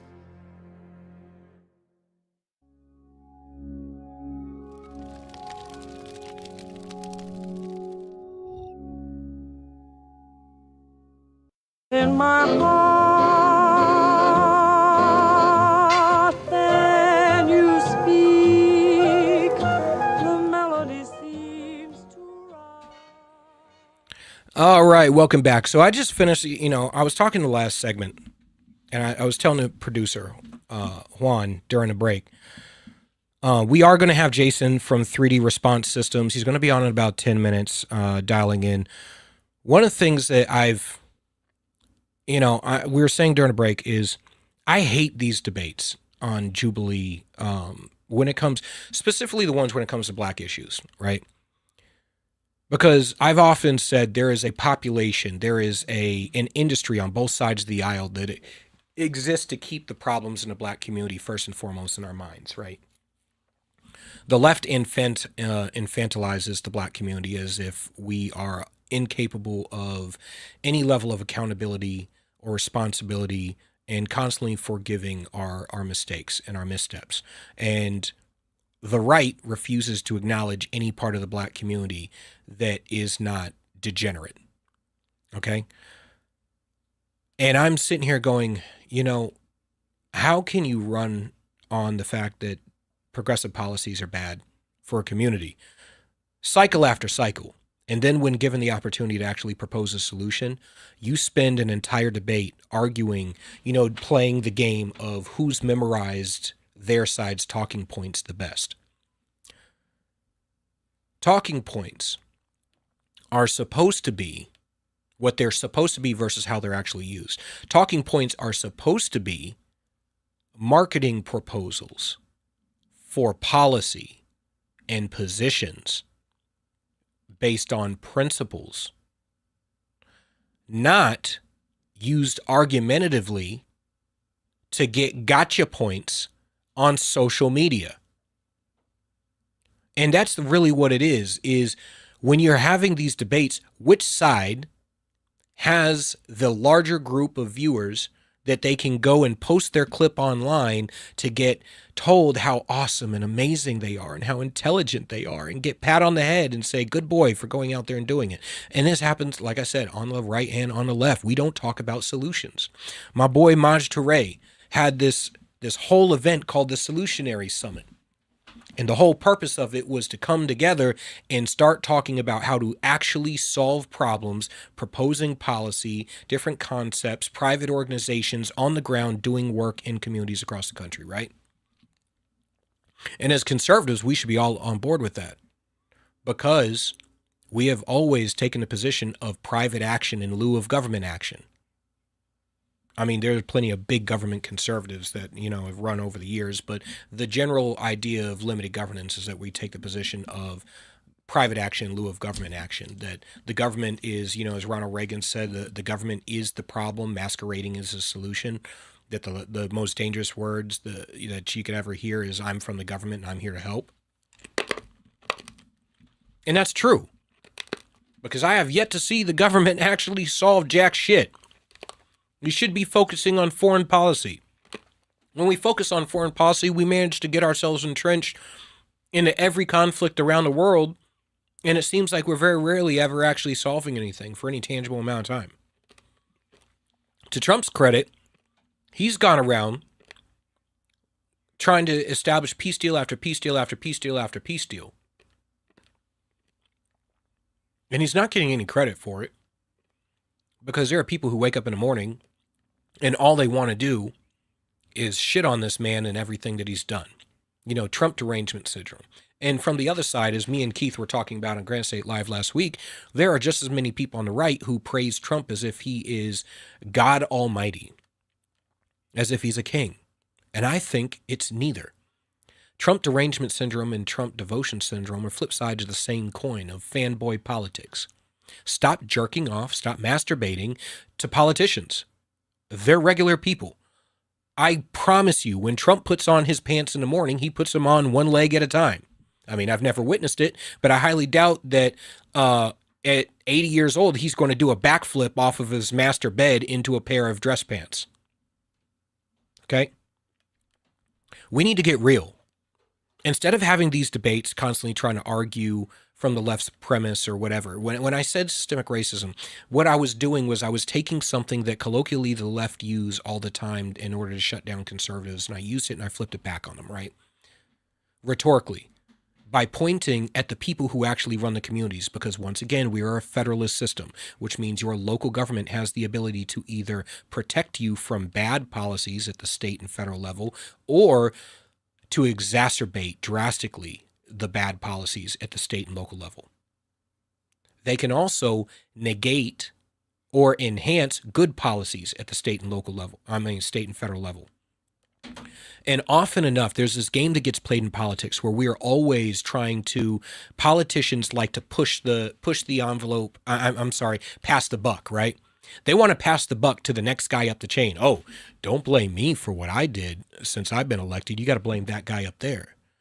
They're always trying to push the responsibility and the accountability for their actions to the next guy up the ladder. And we're always looking at the federal government, the president of the United States, as if just because we elected Donald Trump, all of a sudden the shit happening down the street from us is going to get better. Well, guess what? That's not how our federalist system works.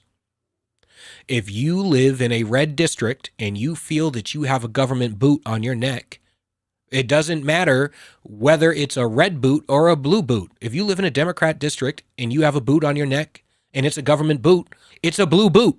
It's Democrats doing it to you. If you're in a if you're in a red district and it's Republicans in office and you feel you have a government boot on your neck, guess what? It's a red boot because it's Republicans doing it to you. Because that's how this federalist system works. And if you paid more attention to your local politics, you paid more attention to what's happening in your own backyard, you'd be able to stop it. You'd be able to remove the boot from your neck. This is why I don't look at these arguments the same way everyone else does. I see the political gangbanging for exactly what it is, and I'm honestly so freaking tired of it. I take the position that I don't care how you describe the color of the boot on your neck. I have a grasp of principles and policy and political strategy to the point where when you describe me a problem, I can tell you that there is a policy and I can explain a policy to you and come up with a policy that will remove the boot from your neck so you can breathe. Right now, we have so many regulations in this country. Literally everything you do is taxed and regulated to the point where the average person is struggling to breathe and doesn't even know why. And all I want to do is remove that boot so American citizens can breathe. Because guess what? Whether you're a Republican or a Democrat, you're an American citizen. And because you're an American citizen, I care about you. If you're not an American citizen, I don't give a shit about you. I'm going to be honest with you. I don't care how war-torn your country is. I don't care how bad it is. I don't care what you're fleeing. I just don't care. Because I care about the people in my house, my community, my state, and my country in that order. And everyone else, you can pound sand for all I care. We'll get to you after we take care of all the stuff that we got going on. And we got a lot of stuff going on. You know, one of the things that is coming up that Trump passed a couple weeks ago, he passed the VA Home Loan Reform Act. Reform Act. Now, anyone who knows about my situation, I'm actually one of the veterans that this would apply to. One of the veterans who got destroyed by the pandemic and has spent every waking moment trying to claw myself back. This would allow me to hit the reset button on my life and get past what the government did to literally all of us. And it would eliminate the bastardization and manipulation of the veteran home loan industry. Okay? There are a lot of people out there who like to take advantage of veterans. I don't know what makes somebody wake up in the morning and want to take advantage of veterans, and I think you deserve to burn in hell an absolutely miserable, long, drawn-out death for doing so. However, it is what it is. We have people in this country we have things in this country we need to correct and we need to fix. And if we're going to fix them, policies like this, I wrote a policy to a similar effect, but my policy was a one-off, one-stop shop. It would have cost $38 billion, would have made whole everybody, and would have ended the situation, allowed everybody to start fresh. But it wouldn't have been the consistent systemic reform that Trump had signed. This bill, I think, is going to change how much of the industry operates. If you know anything about the home loan industry, especially when it comes to VA home loans, prior to the 2009 housing crash, what we had was a system where the vast majority of the lenders, when it came to veteran VA mortgage loans, were banks, actual banking institutions. After that, due to the way everything worked out, it was private organizations and equity firms and so on and so forth that were giving these loans. These are not regular banking institutions. They're not monitored the same, and they're not held accountable the same. Yes, the VA has their system, but there are many predatory agencies out there who all they do is go buy up, veterans' home loans and foreclose on their houses, especially since the pandemic, because almost every house in the country has equity on it right now because we've sustained 10 plus years of consistent growth in the market, not enough supply. The cost to build is high. The cost of transportation is high. The cost of materials is high. The cost of labor has inflated so damn much. It's become so cost prohibitive to build. And we also have a problem with not having enough starter homes in the market. Back in the the 80s, 90s, you could buy a starter home and then move up the ladder, move into a bigger home as you get more successful. These days, those starter homes are either being ripped down or turned into Airbnbs, or being bought up by equity firms to keep them off the market, to keep the property, to keep the housing prices high and keep the market high. There's a lot of manipulators out there who are out there manipulating and destroying people's lives. And I'm glad to see the Trump administration is actually doing something about it. Doug Collins, Secretary Doug Collins, if you would like to come on this show to talk about what the VA Home Loan Reform Act, I as somebody who has actually experienced this problem and personally will benefit from this program, I invite you to come on the show. And we can go in depth as you're willing to. You can explain the system to the average veteran out there so that they know what recourse they have to fix the problems that are hitting them in their lives. News this week has been, I gotta say, I have constantly been an advocate for stepping back, putting down your phone, turning off social media, doing, a detox in a way for a day or two. I've been doing it for basically weeks now. Other than prep for the show, I've been do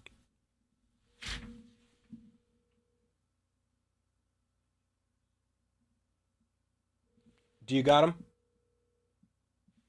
I think he's calling in now.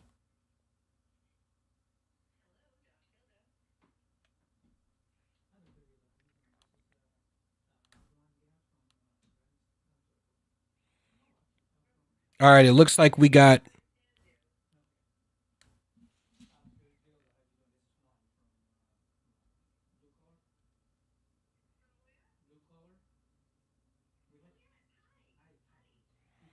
All right, so it looks like Jason from 3D Response System is trying to get on the line right now. We're going to bring him on. Again, this is his system to end the school shooting epidemic.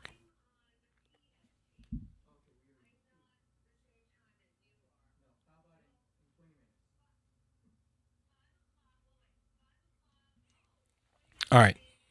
So he's trying to get a hold of the producer now. We're going to get him on the show so we can talk about how to protect our children from school shooters and make sure that when they're in the government's custody that, they're in a hard target, right? Because, villains, evil people in society attack soft targets.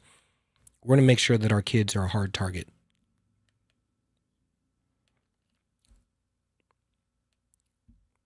It's weird.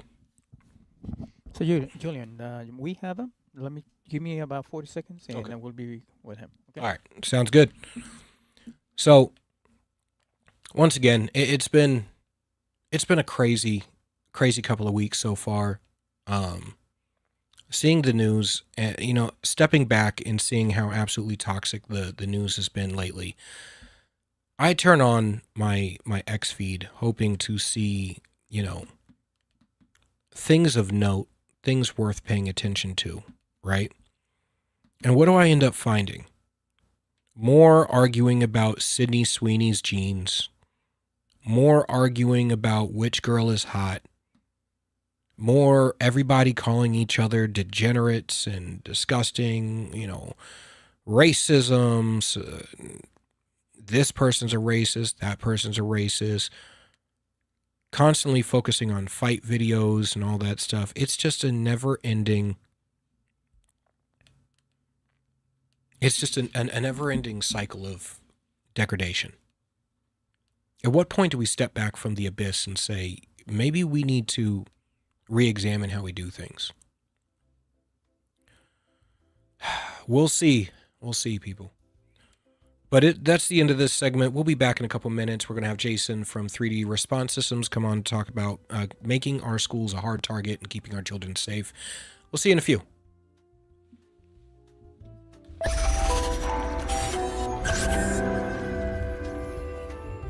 United We Stand.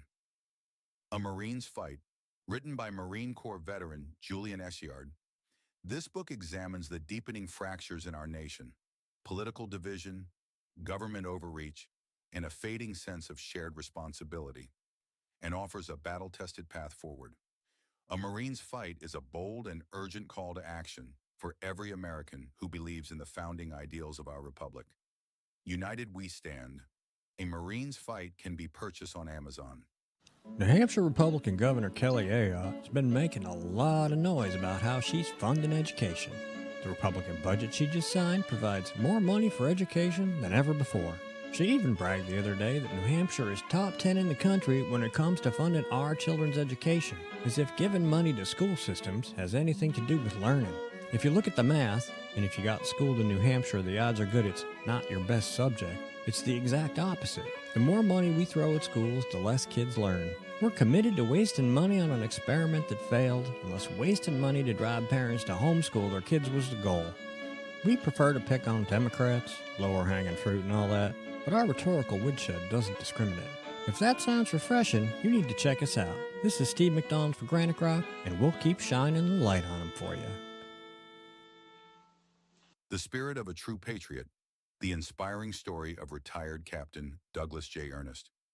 Douglas Ernest dives into the thrilling and transformative journey of a man who defied the odds to forge his path as a soldier and a businessman. This book is more than an autobiography. It's a call to action. Experience the remarkable story of a man who never takes no for an answer. You can find The Spirit of a True Patriot, the inspiring story of retired Captain Douglas J. Ernest, on Amazon. This could be the moment we've been waiting for, the chance to feel alive. Sometimes we forget we live in one of the most beautiful states in the country. This summer, vacation right here and discover your new. This is where it all begins.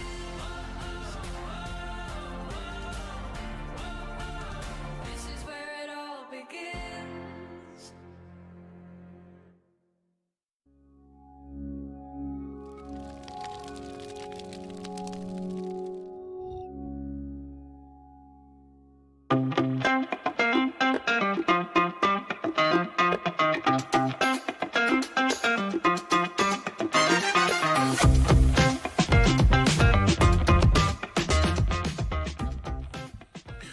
Welcome back to Blue Collar Intellectual Podcast. Go ahead and follow, like, subscribe, share with all your friends. If you don't like it, keep it to yourself. Become a member and join our family at RAMTV.LIVE. Make sure to follow RAMTV.LIVE on all social media platforms. Go like, subscribe, and share all of the videos that we have archived on the website. On with me now is Jason, founder of 3D Response Systems. Jason has a 30-year diversified law enforcement experience ranging from patrol officer to lieutenant. He created and implemented and supervised several innovative police initiatives throughout his career. And he has a issue with the traditional training like run, hide, fight, which has not been as effective as we need to make hard targets of our schools and keep our children safe. How you doing, Jason? I'm doing good. Thanks for having me on. Thank you. So what was the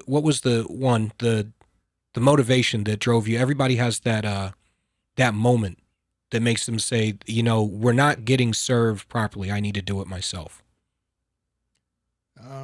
It really struck me when I was a school resource officer and kind of looking over the sea of 2,200 kids and realizing that, you know, I'm the only line of defense. And this was shortly, right during the middle of 9/11.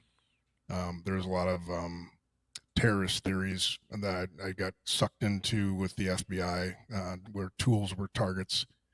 And back then we weren't teaching run, hide, fight, and it was lockdown, and that didn't work. And then I started teaching run, hide, fight, and also police officer response since 2003, right up until 2014, where I refused to do it. In the middle of that, I wrote my thesis paper on active shooters and the response to it. And I basically came to the conclusion that what we're doing is not working. And Sandy Hook for me was the tipping point that nobody's doing anything to fix this. So me and my business partner, who we worked undercover narcotics together for many years, we decided to take the bull by the horn and basically take the police response and the teacher response and put it on steroids and make the building work for the stakeholders rather than the stakeholders working for themselves. The run, hide, fight is ineffective because the building doesn't support it in any way, shape, or form. Okay. One of the things, for anyone who questions his accolades, I want you to understand this. Jason has received a Medal of Merit for researching, creating, and training thousands of first responders and employees in active shooter response. So I want you to put that in your back pocket. I want you to take that and really absorb it, because we're not talking to somebody who's an amateur. All right. We're talking to somebody who really knows the shit. What is the biggest failure of the run, hide, fight methodology, and what we've been doing so far, and how does your system address that? The biggest failure, I would say, is leaving the teachers with a multiple choice solution. If you look at the fire suppression system, it's a point A to point B. It's a keep it simple, stupid. It's hide isn't effective because the rooms that you're in don't support the concept of hide. We're not providing cover, we're not providing concealment, and we're not providing communication. And you being a former Marine and me in law enforcement, we both know very well that if you're given one of those 3 C's, your chances of survival shoot up drastically. I used to teach force on force, and there was a stat from the National Officers Tactical Officers Association that if you're a police officer in a shooting, you have cover, your chances of survival are over 85%. Without it, it's about 17%. And these children, we're not giving them those 3 C's. So we've taken our system and we basically walk through a building, and it's very individualized for that building, and we provide cover, concealment, and communication to every single inch of that building, so those kids and those teachers have a quick response and they can take their school back. Our motto is make a target-rich environment, target less as fast as you can, and provide safety coverage for those children and teachers. And we can take 2,200 kids, and 60 seconds, all those kids are safe. They're behind ballistic material. Their doors are enhanced. Their windows are enhanced. There's internal communication going on. There's police on the way. It's a multi-layered system that's hidden within the school that you don't even think about, but it finally gives the teachers the opportunity to react versus ask, now what do I do? One of the things that I've often seen when it comes to this conversation is there's a lot of focus on why the school shooters do what they do, and a lot of focus on how they gain access to the school in the first place, because that first entryway, that first entry point into the school, are you, in your experience, are you finding that there are way too many schools? I mean, obviously we know that there's soft targets, but you find that there are way too many schools with multiple entry points where anybody can come and go as they please? Yeah, and that's you're not going to fix that. You know, fire code comes into play with how many doors you need per exit, and we do focus on doors. We do have a proactive means in vestibules where if somebody's trying to force their way in, the windows are reinforced and they can deploy a button called suspect identification, and it basically sprays a bright yellow powder like flour, and it just sticks to them. So it's kind of like the similar of a bank robbery with the die pack. Okay. Where if somebody's trying to shoot their way through the door, the person who does the buzzing system, their desk is actually enhanced ballistically, so we give them cover. And if somebody, I'll pick Tennessee, she walks in through the first doors, go to the second doors, shoots the glass open, and just walks in freely. With our system, she would have been trapped in that vestibule for a good 90 seconds before she made a hole big enough to get in. While she's doing that, they can deploy that die pack and basically eliminate their sight. So you provided yourself concealment, you have cover with the ballistic protection, and the internal dispatching starts. But I will say, if you look at Uvalde, the back door was left ajar, and that's human error. You can't walk to any building and not find one door during the day that's not going to be secured. But even in Uvalde, by the time he got to that first door from the first shot, which was 2 minutes, that first classroom he went to, there's 1,200 pounds of magnetic pressure on the door. All those kids are behind level 7 ballistic protection. The windows are enhanced. There's internal communication going on, and police are on the way. There would not have been one dead child at Uvalde if they would have been prepared correctly. So are you finding schools that are actually, are you finding schools actually being in, local towns and stuff actually being willing to engage in these systems? Or are you finding that they're, is it cost prohibitive, or are you finding that they're reticent to spend the money? Are they taking it seriously? I'm asking, basically. Short answer, no.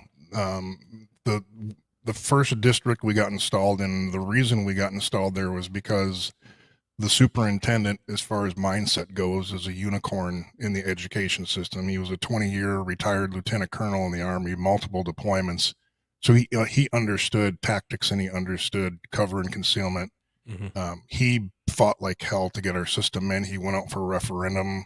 They got approved for $16 million to do their entire district. But then you go to the neighboring district, and their focus is mental health, and they don't think they need all that. And then you go to a different district, and their focus is, visitor management cameras. I mean, the whole concept of school safety has yet to be defined. Every district you go to, everybody's an expert, and everybody has their own opinion on what will keep kids safe. And I'm watching now. I see Texas just threw out, drones that launch and spray pepper spray, and I just look at this stuff kind of going, you're still not giving any tools to the kids. And a 12 gauge would end that response pretty quickly. But, you got to look at it holistically, and you got to look at it tactically. And even the communication piece on ours, I've walked, my son's a Marine. Him and a couple of his buddies came home and walked them through it. I've walked a Delta Force guy through it.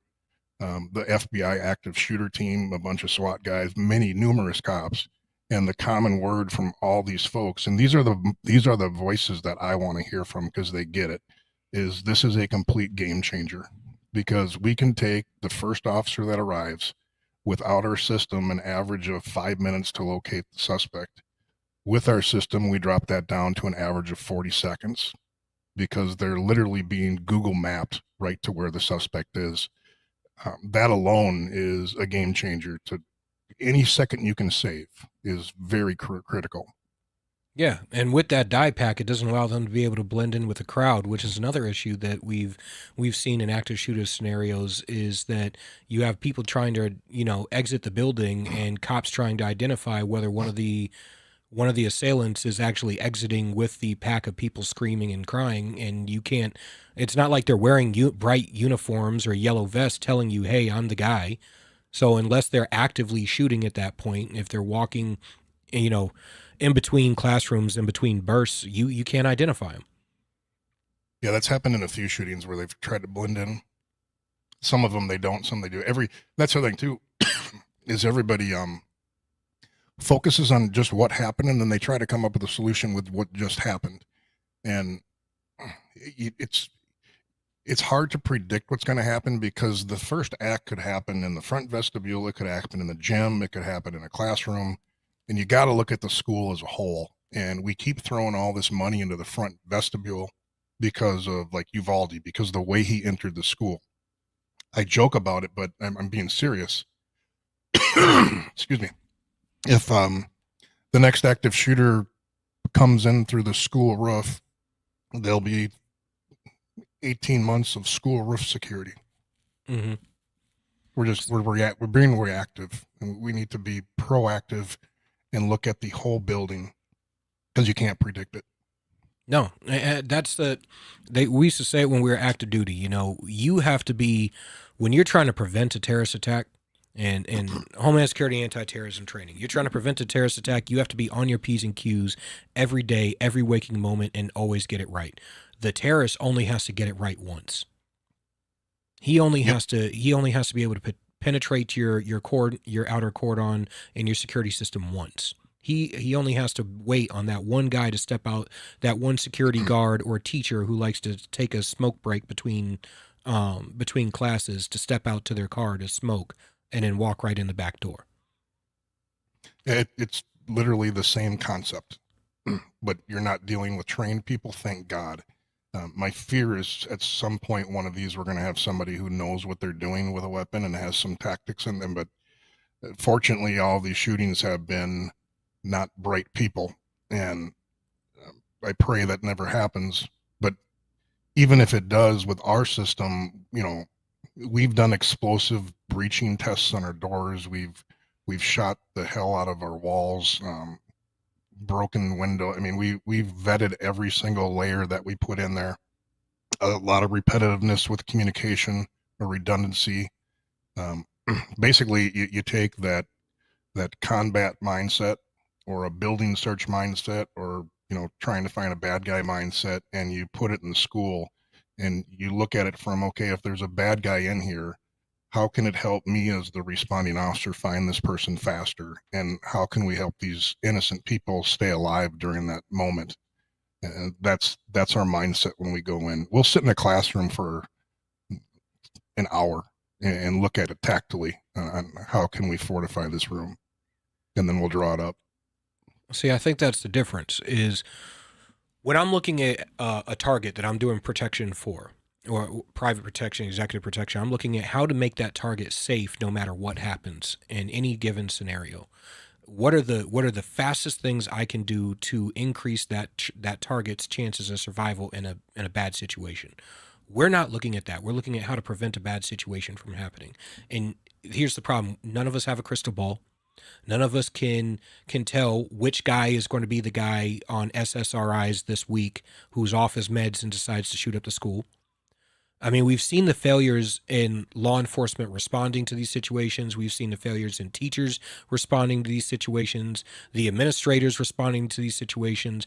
I've seen school shooting after school shooting where the exact same predicting markers are there for every single scenario. And yet whether it's obtaining the gun illegally, being on SSRIs or off your meds in some way, shape, or form, being a known quantity to both law enforcement, the schools, and the administration and the teachers, giving a literal specific identifiable threat of what you're going to do and how and who you want to do it to, and then the manifesto prior to doing it, and somehow even after being interviewed by law enforcement, the school, all this stuff, they still managed to be able to do it because we're too focused on trying to mitigate whether or not they actually do it instead of making the children safe should it actually happen.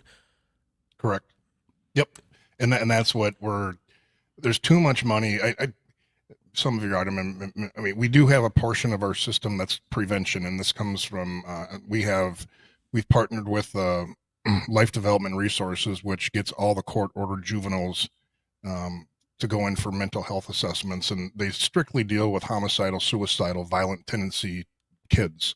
Okay. So that's their wheelhouse, and that was why we partnered with them, because that's what we're dealing with. But mental health has kind of been exhausted to a point where it's being, I think, an excuse. Yes, mental health exists, but we're not going to fix it tomorrow.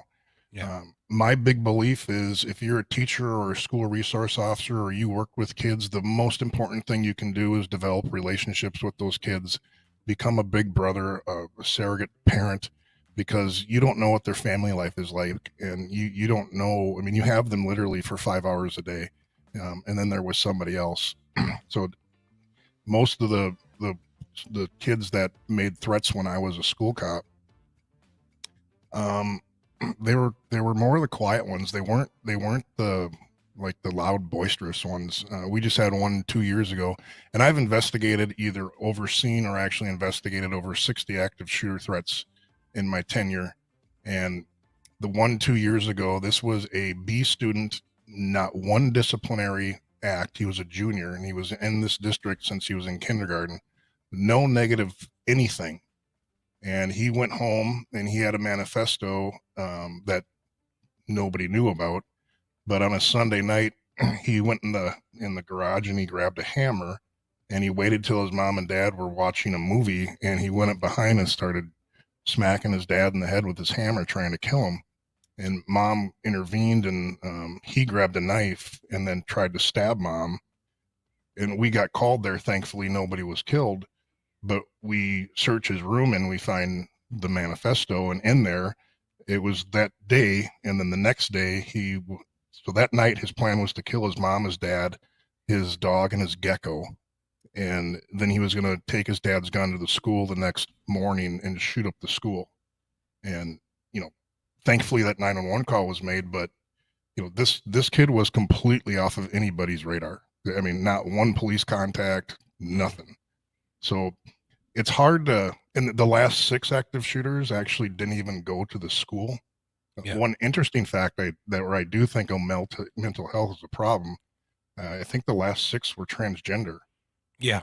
Which is an interesting correlation there. And to me, that's a mental health issue unto its own. But yeah, you got to be prepared because you just don't know. As in life, you don't know.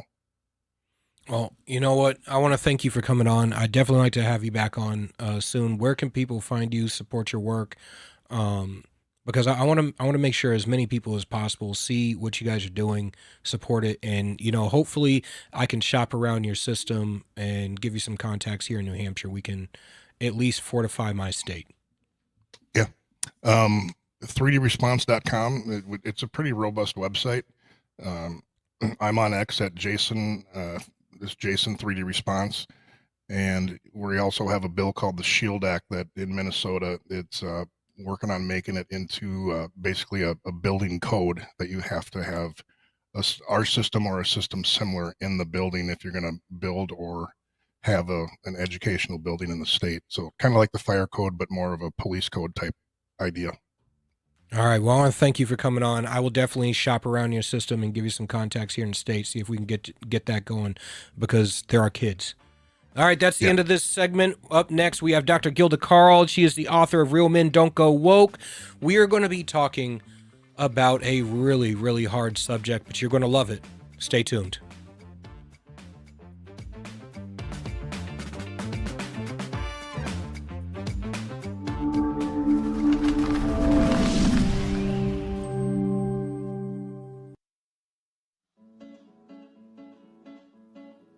Not everyone can get up every day and look for ways to piss people off.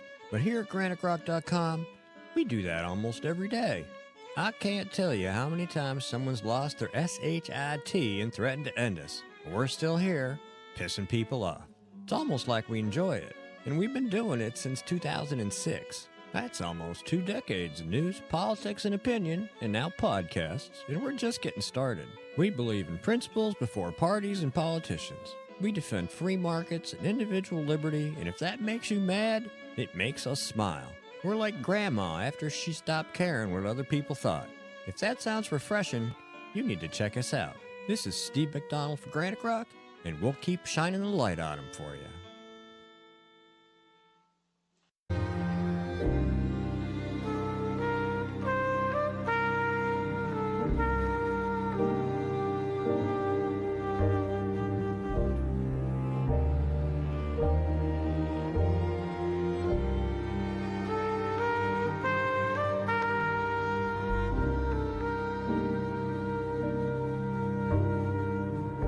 United We Stand, A Marine's Fight, written by Julian Aciard. I wrote this book to decipher through the tumultuous political dialogue and political gangbanging we see on both sides of the aisle between politicians, activists, influencers, and pundits, and get down to brass tacks solutions in order to save our republic.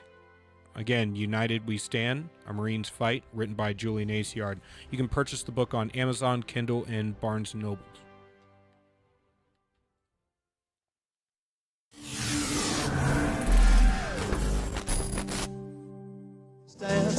She is the sweetheart of plenty of soldiers, plenty of sailors, thousands of Marines.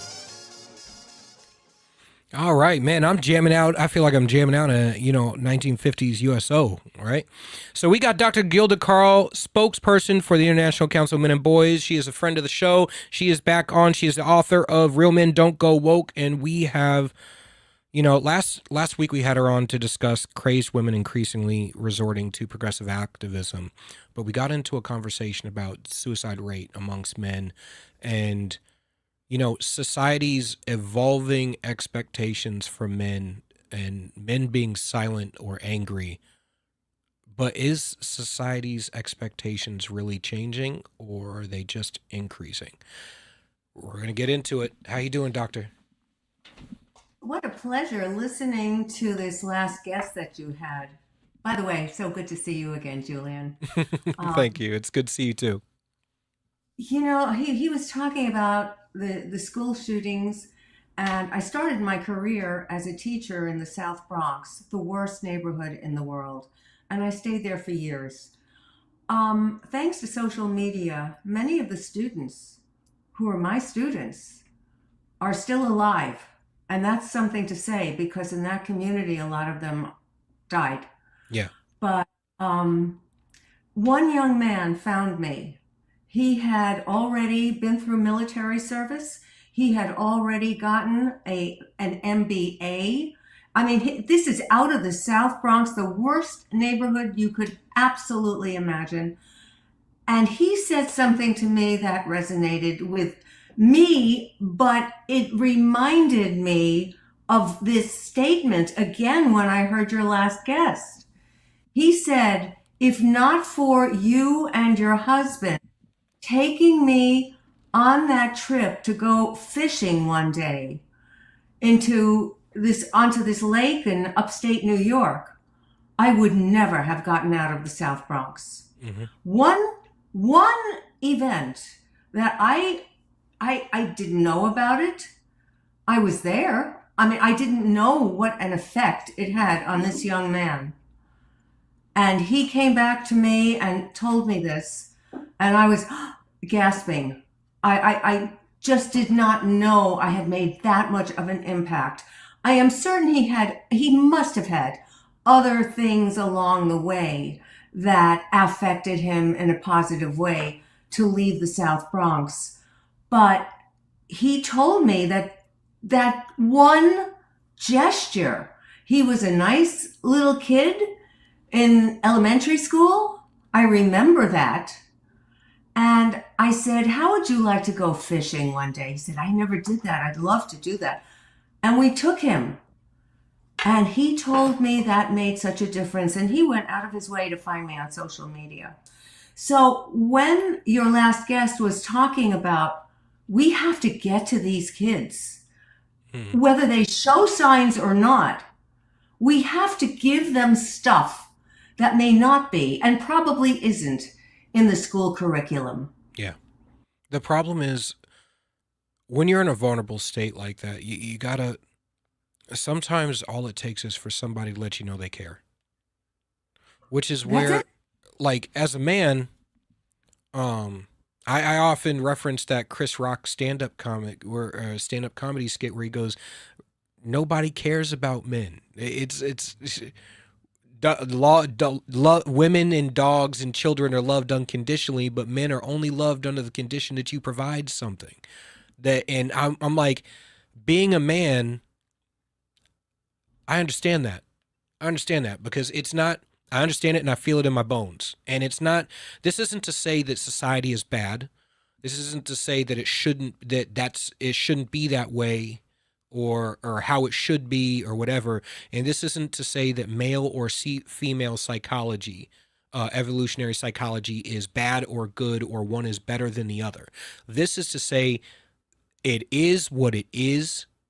And how do we address it based on what it is? And one of the things we spend so much time talking about how society should be, as if we haven't gone through thousands of years of getting to this point. And I'm like, you can't just flip your fingers and expect everything to just go, we're going to allow men to cry and women aren't going to be a little bit disgusted or repulsed by that. When, like, women looking at men for, I want to say, my dad often used to say, you're supposed to be your wife's the mountain for her waves to crash on, the rock for her emotional waves to crash on. You're supposed to be calm and sturdy. And that doesn't mean that you don't have emotions. It doesn't mean that you can't have those moments of vulnerability, but that you can't allow those moments of vulnerability to overtake your role in what you're supposed to be as a man. Because once you do, and that becomes how you operate with her, you become codependent. And I had a conversation with my therapist about this, because after getting out of the service, I lost my identity. I had PTSD. I was depressed because I lost my identity. And with everything I was going through, I leaned on my wife. And then I became codependent on my wife for my mental health and for, for validation and affirmation. And when I became codependent, there is a little bit of ick there. While she was nothing but supportive and always wanted to be there for me, and she was there for me as a rock throughout everything. The problem is I allowed that moment of weakness to overtake my role as a man and who I was supposed to be, to show up to as I showed up in that relationship. And as I got codependent, I became more codependent and more geared in basing my life on that external validation from her, when my validation is supposed to come from inward. And when men are being told that women in society are supposed to care, I take the position that nobody in society outside of the people who actually love you are supposed to actually give a shit about you. That is an unrealistic expectation, that we're expecting society, your boss, to care about the inner workings of what's going on in your mind, outside of how it affects your ability to show up at work. So I'm like, there needs to be a pragmatic understanding of how do we make these discoveries and what we've found in society cooperate with where society is, and while still acknowledging that there are some things that just are what they are. And I think a lot of what you said last week resonated with me in that regard. I am so glad. First of all, I love Chris Rock. He hits the nail on the head. He's in my book prominently as a man who stood up, and he waited a year after the famous slap. He stood up and he spoke his mind, but it took him a year, and that's fine. It took him a year to gather his thoughts and know how he was going to project what he was about to say to the world about what he withstood. So that's point number one I wanted to make. And point number two, I do read the social media responses to everything I post on TikTok, on Instagram, on all the social media. People do respond. And besides telling me they hate my hair and they hate my this and all this other garbage that I just throw away because they have nothing better to do than to make fun of other people. Yeah. What I am getting from men, and you're not going to see these in the studies because studies don't examine this particular demographic, but what they are saying is that nobody cares about us. Yeah. Men are saying that. Nobody gives a damn about us. And if I had heard that once or twice, I would have said, okay, well, that's one man's opinion. But I am hearing it much too much. And isn't that the topic today of what we're talking about? We're talking about the feminist society versus paternalism, and what the feminists are saying is a paternalistic society, wherein the stats don't support that at all. Yeah. Men are behind in 12 different areas around the world.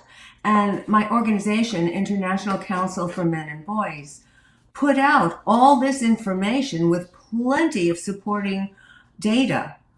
Where men are behind in education, in health, in child labor, boys doing horrendous things, false allegations. I'll just go through the 12 that my organization put together. Victims of violence. Would you believe that men are violated more often than are women? And yet that's not the way mainstream media reports it. No.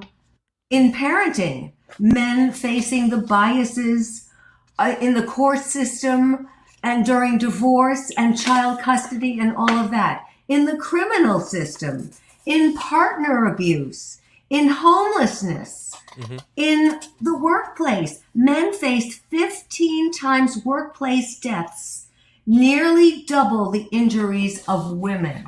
I mean, all of this was put together with major statistics. Adoption and reproductive rights, fathers are left out. And finally, in the media, 69% of media stories about men are unfavorable. Yep. So, you know, a little boy grows up in a world and hears all this trashing of men and boys, and every single man is toxic. And what are boys supposed to do with all of this? What are they going to do? You have a choice in human behavior. You've been to therapy, you know this. Mm-hmm. You can either act your feelings out, or you can act your feelings internally. So what we saw Will Smith do during the famous slap, and I talk about this at length in the book, Real Men Don't Go Woke. What we saw him do was act his emotions out from years of seething inside from all the squashed emotions that had gone on. Yeah. Or you can act it in, and that's where President Trump showed the same statistics that I have in the book, actually. Maybe he got them from the book. I don't know. Men are 4 times more likely to commit suicide than women. Yeah. What is this? What is going on, and what are we going to do about it? Well, when you tear down the family, when you tear down the entire system of the family, what you end up with, when you end up with men who are primarily being raised by women, I've always said, and I'm a firm believer of this, a woman can tell you how to be as a man, but can't show you what to be as a man. And if you're constantly being told that you are supposed to express your emotions like a woman, well, guess what? When men express their emotions like women, it's not a good thing. We end up being outwardly destructive or inwardly destructive, and society has to pay the price for that. It is incredibly unfortunate, but that's where we are right now in society. And, you know, it's very easy for a man to purport himself in public in a non-emotional manner. Internally, though, it's chaos, because that's we're not allowed to be vulnerable anywhere. Well, funny. I dated an army pilot, a fighter pilot, and I said to him, we're getting the music. Oh no. Okay, I'll just okay. Can I finish the sentence? Yeah, go ahead. And I said to him, I find you most attractive when you are most vulnerable. He thought I was cursing him. I thought it was endearing. It was endearing that I expressed that to him. He couldn't understand that, because men, the word vulnerable to men is not a good one. Yeah, I feel weak. I feel weak, and I feel weak, and I hate being vulnerable. But I want to thank you for coming on. You've been absolutely fantastic. I'm definitely going to have you on again, because this is a topic that's not going away. Again, where can everybody find you, follow you, and support you? My website, drgilda.com, drgilda.com. And my book, of course, on Amazon, Real Men Don't Go Woke. It's doing very well because, Newsmax called it a rising bestseller. That just happened. So I'm real excited about that. All right. Thank you, everybody. That is the end of the Blue Collar Intellectual Podcast. We will see you next week for another fantastic episode. Stay tuned. Granite State Live is coming up next.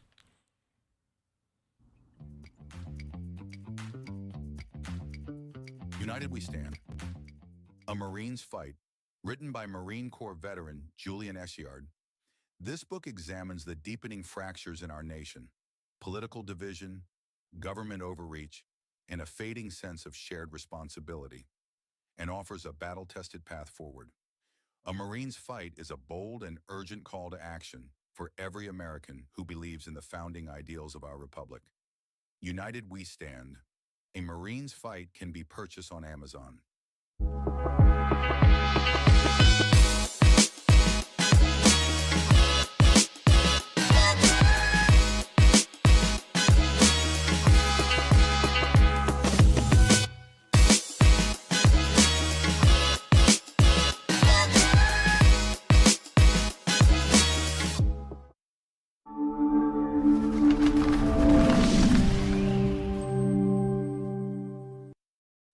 She's the voice behind the viral comedy, bold commentary, and truth-packed interviews that cut through the chaos. Author, brand creator, proud conservative Christian, this is Elsa Kurt. Welcome to the show that always brings bold faith, real truth, and no apologies.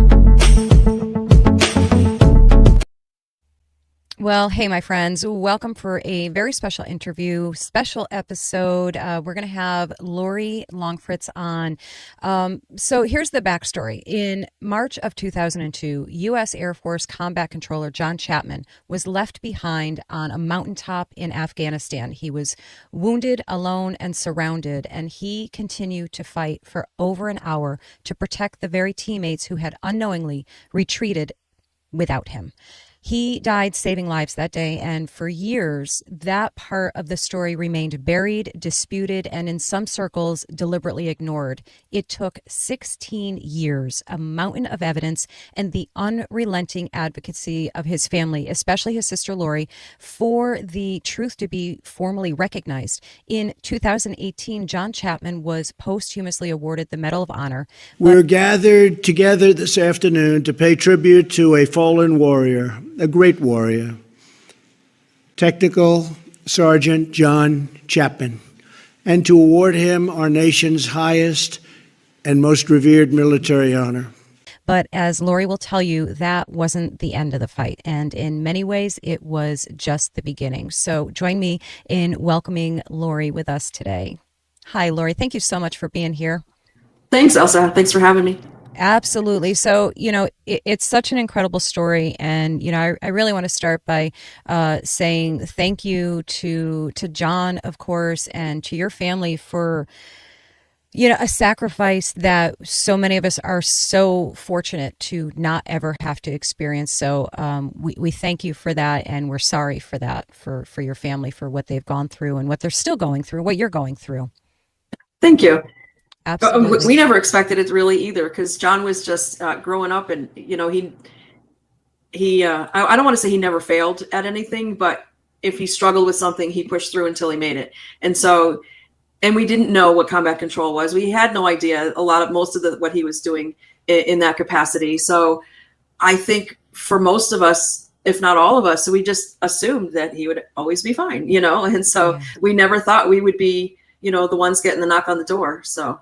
Yeah, I would imagine that, you would have never imagined yourself being in the spotlight, so to speak, and doing what you're doing. It changed everybody's lives in your family and in so many different ways, I'm sure.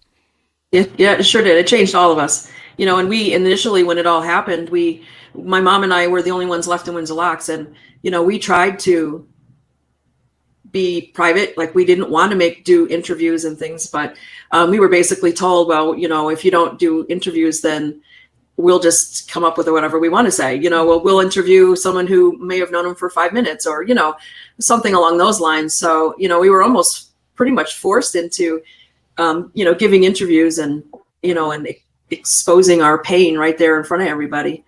So, I thought that was kind of crappy, but yeah, it absolutely is. And and I rant about this regularly, about the behavior of mainstream media and so-called journalists and, and all of these people. The integrity of all of it has declined to, to just a deplorable degree. And I'm sorry your family experienced that too. I want to ask you, so many of us who know John's story, we know him as a hero. Like, that is our only understanding and knowledge of him. I would love, if you wouldn't mind, could you share a moment that kind of shows who he was? And I love I've seen some things you've said about him. Tell us a little bit about John, the brother, the guy, the son, the friend. What was he like? Oh my gosh, how much time do you have? As much as you want. We grew up in this, 70s, basically, 70s, 80s. And, back in a time where I think even adults wouldn't insist on the kids accepting everybody for, whatever they brought to the table, whether, and John was ahead of his time in that he didn't care if it was cool to be seen with a certain person or,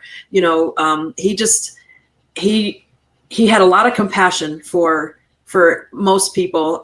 He would stand up against bullies for, kids who couldn't defend themselves. We had a neighbor, family friends. They're our family, and they had a handicapped daughter. And just even at 12 years old, John would just disappear. We'd all be playing outside, and he'd just disappear. And we'd find him inside the house playing with Mary because she couldn't come outside. She had a lot of mobility issues and things like that. So, he would just disappear and go play with her. And, he was that kind of kid. And I don't know, I'm sure I've told this story before. It started way back, from the time he was probably born, because my mom said that before he could really talk much at all, if he saw her upset, he would just walk up to her and cup her face and say, "It's okay, mommy." He just had that compassion in him. He stood up to a kindergarten bully when they were all in kindergarten. It was the very first day of school, and I got this story from little Billy. Billy was new to this town, and it was before school started, and Billy says, "I must have said something to piss off Maureen Walsh," and she punched me in the stomach, and she wound up to punch me again, and this kid stepped in the way, and it was John. They were all 5 years old, so at 5 years old, John stepped in front of, it was like, that's just who he was. Wow. And he was funny, a smart ass. What a smart ass. But just a great guy. I don't want to, all of my siblings were just great people, but we're talking about John here. So yeah, he was just, he didn't, I don't think he had like a lot of inner circle friends, but when he pulled you in, it meant, he really saw something in you, or he wanted you near him. And so he did have some really good friends there growing up. Yeah. That's beautiful. I love that.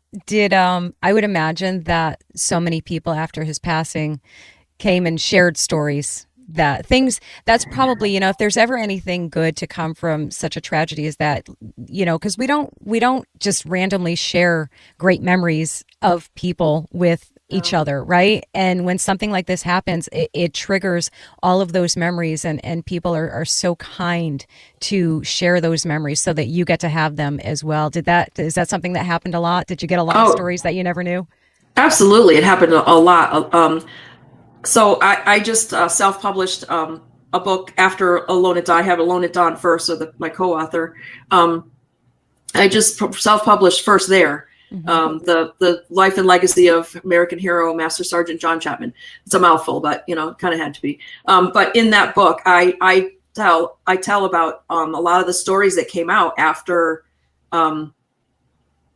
he was killed, and stories that even went back all the way to, one of them was when he was around 9 years old, that somebody just held on to for all those years, and then felt, as a mom, I need to share this with his mom. And, so there's a lot of these stories that came out in, after he was killed that I included in there. And I'm repeating myself now, but you're fine. Yeah. You're fine.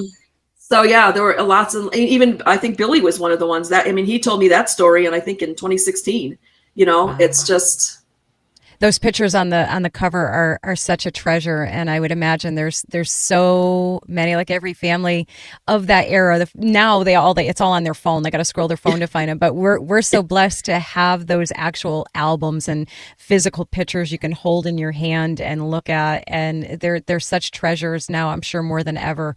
Since we're talking about the books, tell me a little bit more about that one. I'm so curious about that actual writing process of it, because I'm sure it had to be such a mixed bag of emotions, the sadness, so tell me a little bit about the best parts about writing this book for you, and if you're willing to share one of the most difficult parts of it. First there. So that was the book I originally wanted to write, right out of the gate. As soon as John was gone, I said, he can't just be a footnote in history. Especially that's how they were telling it initially. And so I wanted to write a book, and it took me 15 years to even, I would start and stop because I had no idea what I was doing. Sure. And, and then I got connected with my co-author from Alone at Dawn, Dan, and, with a partner, it changed my view, my vision changed entirely, which is the way it needed to happen that way. But so eventually after Alone at Dawn came out in 2019, I started kind of working on that again with my husband, kind of encouragement, like, hey, when are you going to sit down and when are you going to keep doing this? So, and I had already talked to a lot of his brothers in arms there to get stories about him, because I don't know combat control. I didn't know what happened in his training or anything after training. So a lot of them were very gracious enough to sit down with me and give me some stories or email me something. And so that it was really fun to see John from that perspective, because I knew him growing up. I knew him personally, but I didn't know him in the job, basically. Sure. And so it was a lot of fun to hear those stories, and just to hear how much they respected him, how much he had a lot of bona fides. He'd walk in the room, and I'm not saying every room, but and a lot of people would say, oh, he's with Chappie, so he's good, Chappie, that was his nickname. Yeah, and that was even his nickname growing up with his friends, and but yeah, that's what I think after he died, some of the guys were even like, oh yeah, his name is John. Like they didn't really know, they just called him Chappie, So yeah. But so it was really, I think the best part was just hearing stories from other people that I hadn't heard before, or even some things from my family members that I hadn't heard before, or they clarified it, it brought it more to life for me, and hopefully in the book for everyone who reads it. But yeah. Yeah, that's a beautiful thing to have done for your own sake, really. That's probably first and foremost for you, your family, John's friends, the people that knew him, and then to extend that to us, for us to get to know him, to know these things about him. So, what a wonderful thing to have done to keep his legacy and his memory alive. I think that's so great. And as an author, I totally, fiction and nonfiction, so I totally get everything that you're saying about that process and everything that goes into it, and all of those things. Did have those books given you any kind of bug? I'm just out of curiosity, this is a random sideways question here. Does it give you a bug for continuing? More writing? Oh yeah, I've always liked writing. I've never, I think from here on out I'll never write nonfiction again. But I have some ideas swirling around in my head about, for fiction. That's exciting. I love that. That's awesome. Yeah. We mentioned the other book with Dan Schilling. Let's talk about this one a little bit. This one actually came out first, you said, correct? Yes. Yep. Yeah. Tell me a little bit about the process of that, what we can find inside there too.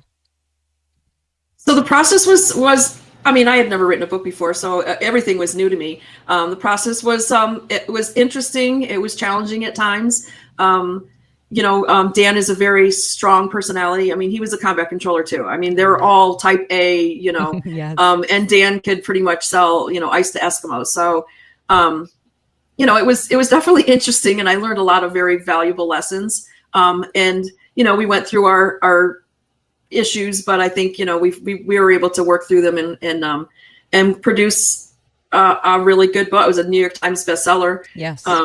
And so it's basically, no one's ever heard of Air Force Combat Control, or at least maybe back then they didn't, and even people in the Air Force hadn't heard of it, or at least didn't know much about it. And so we kind of give the background on how it kind of started.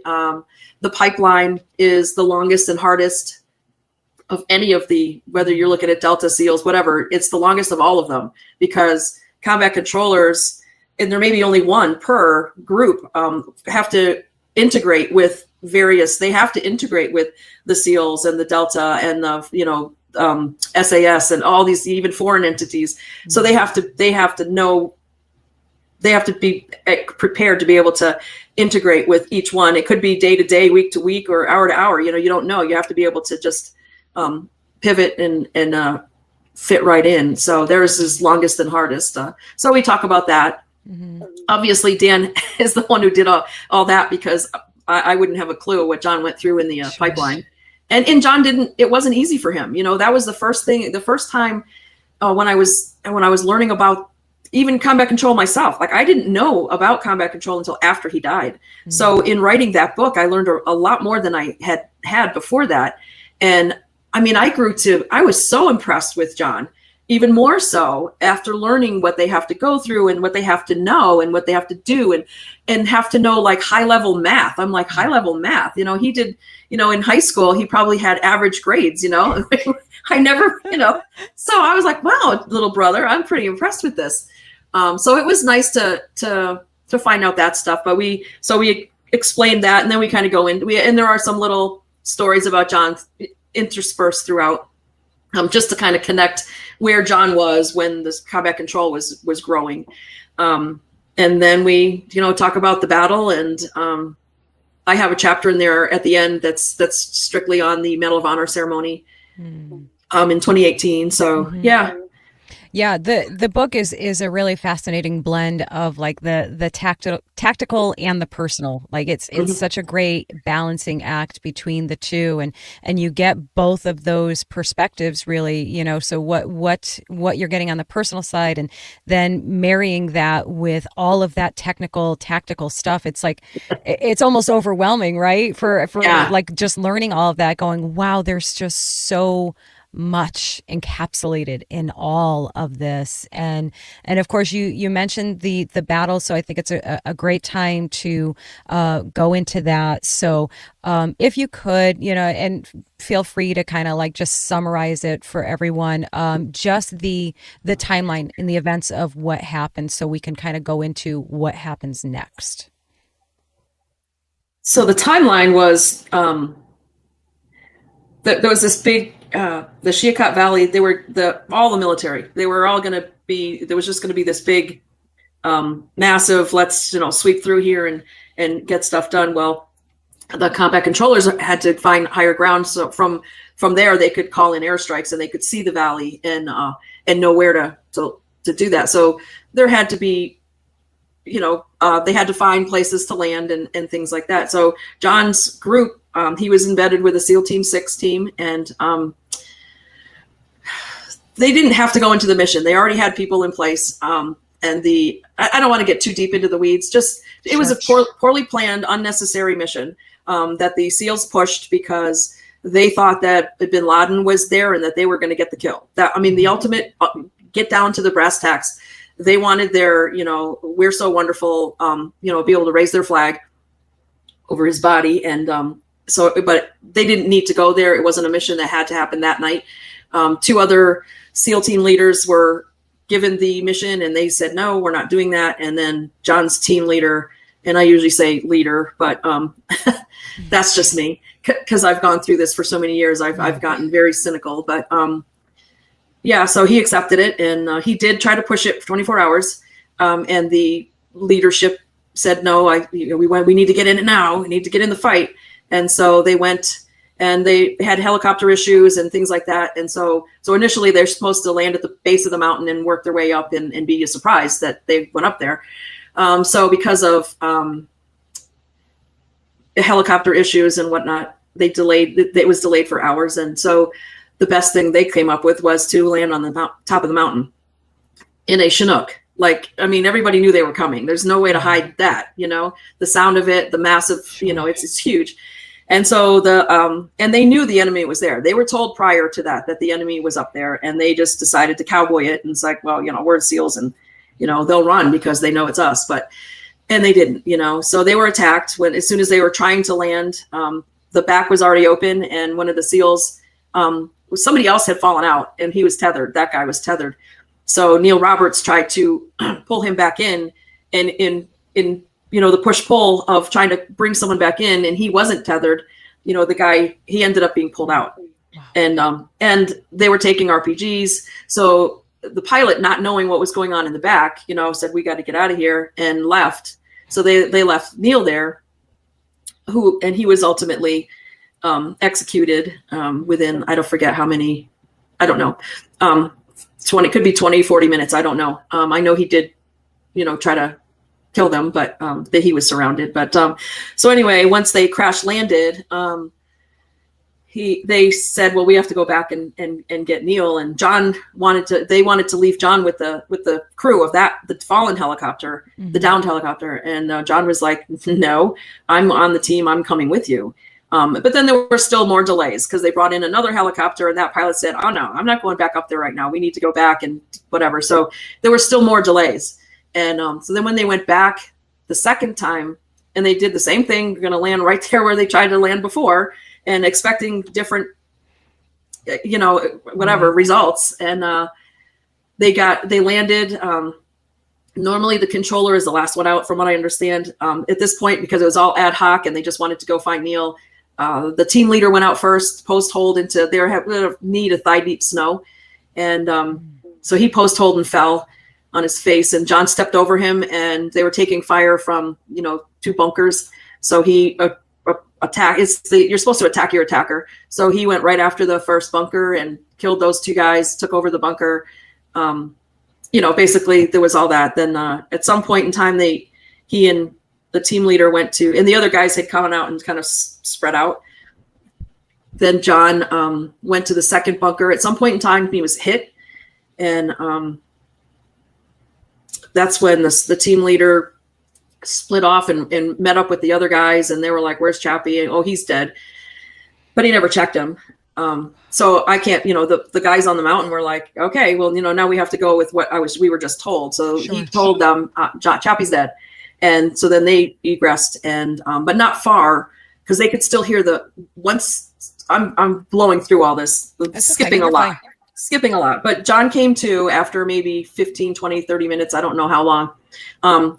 And started fighting with the they tried to, attack him with whatever they had. So the team leader had admitted that he heard what was going on up on the mountain. And these guys are elite. They know the different reports from, different weapons. And so there's no way he didn't know that was an American weapon. They tried to push it off as it was red on red, where the enemy were fighting each other, were shooting at each other. But this time it was daylight. It was dawn, which is like alone at dawn, but the sun was coming up, and these guys had been on the mountain for weeks, months, maybe even years. So they knew each other. They weren't going to be fighting each other. And then he said, well, it must've been them celebrating. And I'm like, that's fine. They might celebrate for like 5 minutes. They're not going to celebrate for over an hour, and then in his infinite wisdom, to protect himself and the team, he called in airstrikes. Having heard the firefight going on there, he called in airstrikes. So not only is John handling being fired at RPGs, hand-to-hand combat, he had to kill a couple guys with hand-to-hand combat. Now he's being bombed by his own munitions, and even just the concussive impacts that he had to have been taking, I can't even imagine. So ultimately they called in for QRF, the Quick Reaction Force. John had gotten into the bunker. He had been shot, stabbed, he had all kinds of wounds, shrapnel, whatever, and he was in there, and I know he heard the helicopter. He knew the helicopter, the QRF, the third one, was coming up there, and he actually had to have seen it also, and he could have stayed in the bunker and just prayed that he didn't bleed out and that he would be saved. But instead he knew that the enemy wanted that bunker from which to shoot like RPGs and the Dishka machine gun. And he left cover so that he could lay down suppressive fire for the incoming QRF. Unfortunately, some of the guys were shot as soon as they left the ramp. But John's actions, actually probably saved all of them on that QRF. And then after that, he was killed right after he laid prone to try to I think he was shooting at the Dish machine gun, and then somebody, got a shot that ended up killing him. Wow. The horror and also pride that in him, of course, that you and your family had to have been feeling at hearing all of this, because that is a lot. That is a lot to envision. That's Mhm. a lot to hear. That's a lot to process. I can't even fathom how that must have felt for your family. How long from the time that John was killed was it before you actually got the full story? And did you and your family already suspect there were things? Like, what was that timeline where things kind of started evolving into something different, where you had to question? So immediately after it all happened, we were basically told they landed on the mountain, he killed 2 people, and he was shot and killed. So basically, you know, like bing, bang, boom, he's done, and he's now a footnote. And we all, I mean, I haven't talked to my sister and my brother about what their feeling was. But I know my mom and I were like, there's something more to this. There has to be something more. Yes, especially my mom, because she wanted to know from his commander, did he suffer? Did he die immediately? And she was told he died immediately, which is true. He died immediately with that last shot, but he didn't, you know, he lived for an hour and a half, or hour and 20 minutes after they left him. Now, I'm not saying that the commander knew that at the time, right after it happened. I don't know. But, and then it was just like in trickles, like, you know, we talked, because my husband was the first sergeant of that unit. Oh, wow. So Okay. yeah, that's how I met him, was through John's death. But, you know, so we still had that connection in there. You know, if I had just been a sister with no connection to the unit at all, I don't know if we would have known half of this stuff. I don't know. But people started saying, hey, there's no way, this is wrong. You know, people within the community saying, you know, Chappie didn't die right away. And because there was another combat controller on another mountain after the SEALs left, and John came up on the radio, and then he had a specific, a combat controller specific, whatever you call it, call sign. And they were Mako 30. He was Mako 30 Charlie. He was the Charlie because of the combat controller. And so John came up on the radio, I want to say maybe 10 to a dozen times, you know, any station, this is Mako 30 Charlie. And a combat controller on another mountain heard him. And he, you know, he had worked with John. He knew John's voice. He knew how he spoke. And he would respond, and just for whatever reason, John either couldn't or didn't respond back whenever Jay answered him. So, and that was after the guys left. So there's that proof. You know, there were just little things that started coming out, like his body was found not where the team leader said that he left them. You know, and so Neil's body, they had a few hours with him, and so he was stripped of most of his clothing, and he was, you know, they did things to him. John didn't have any mutilation. He wasn't stripped. They didn't have time. So I'm thinking, okay, they had this time between when the SEALs left and the Rangers finally came in after the QRF. They would have done the same thing to John, and he was not touched. So, you know, in my mind, I'm like, they didn't have time to do it. You know, so, you know, there was just a lot of things that didn't make sense. And then the lies, you know, well, I checked him. Well, how did you check him? Well, I rolled over him. And then, you know, then it was, well, I checked him. I checked his pulse. Or, oh, there was a stupid story about a laser from his weapon laying on, you know, first it was moving and then it wasn't moving.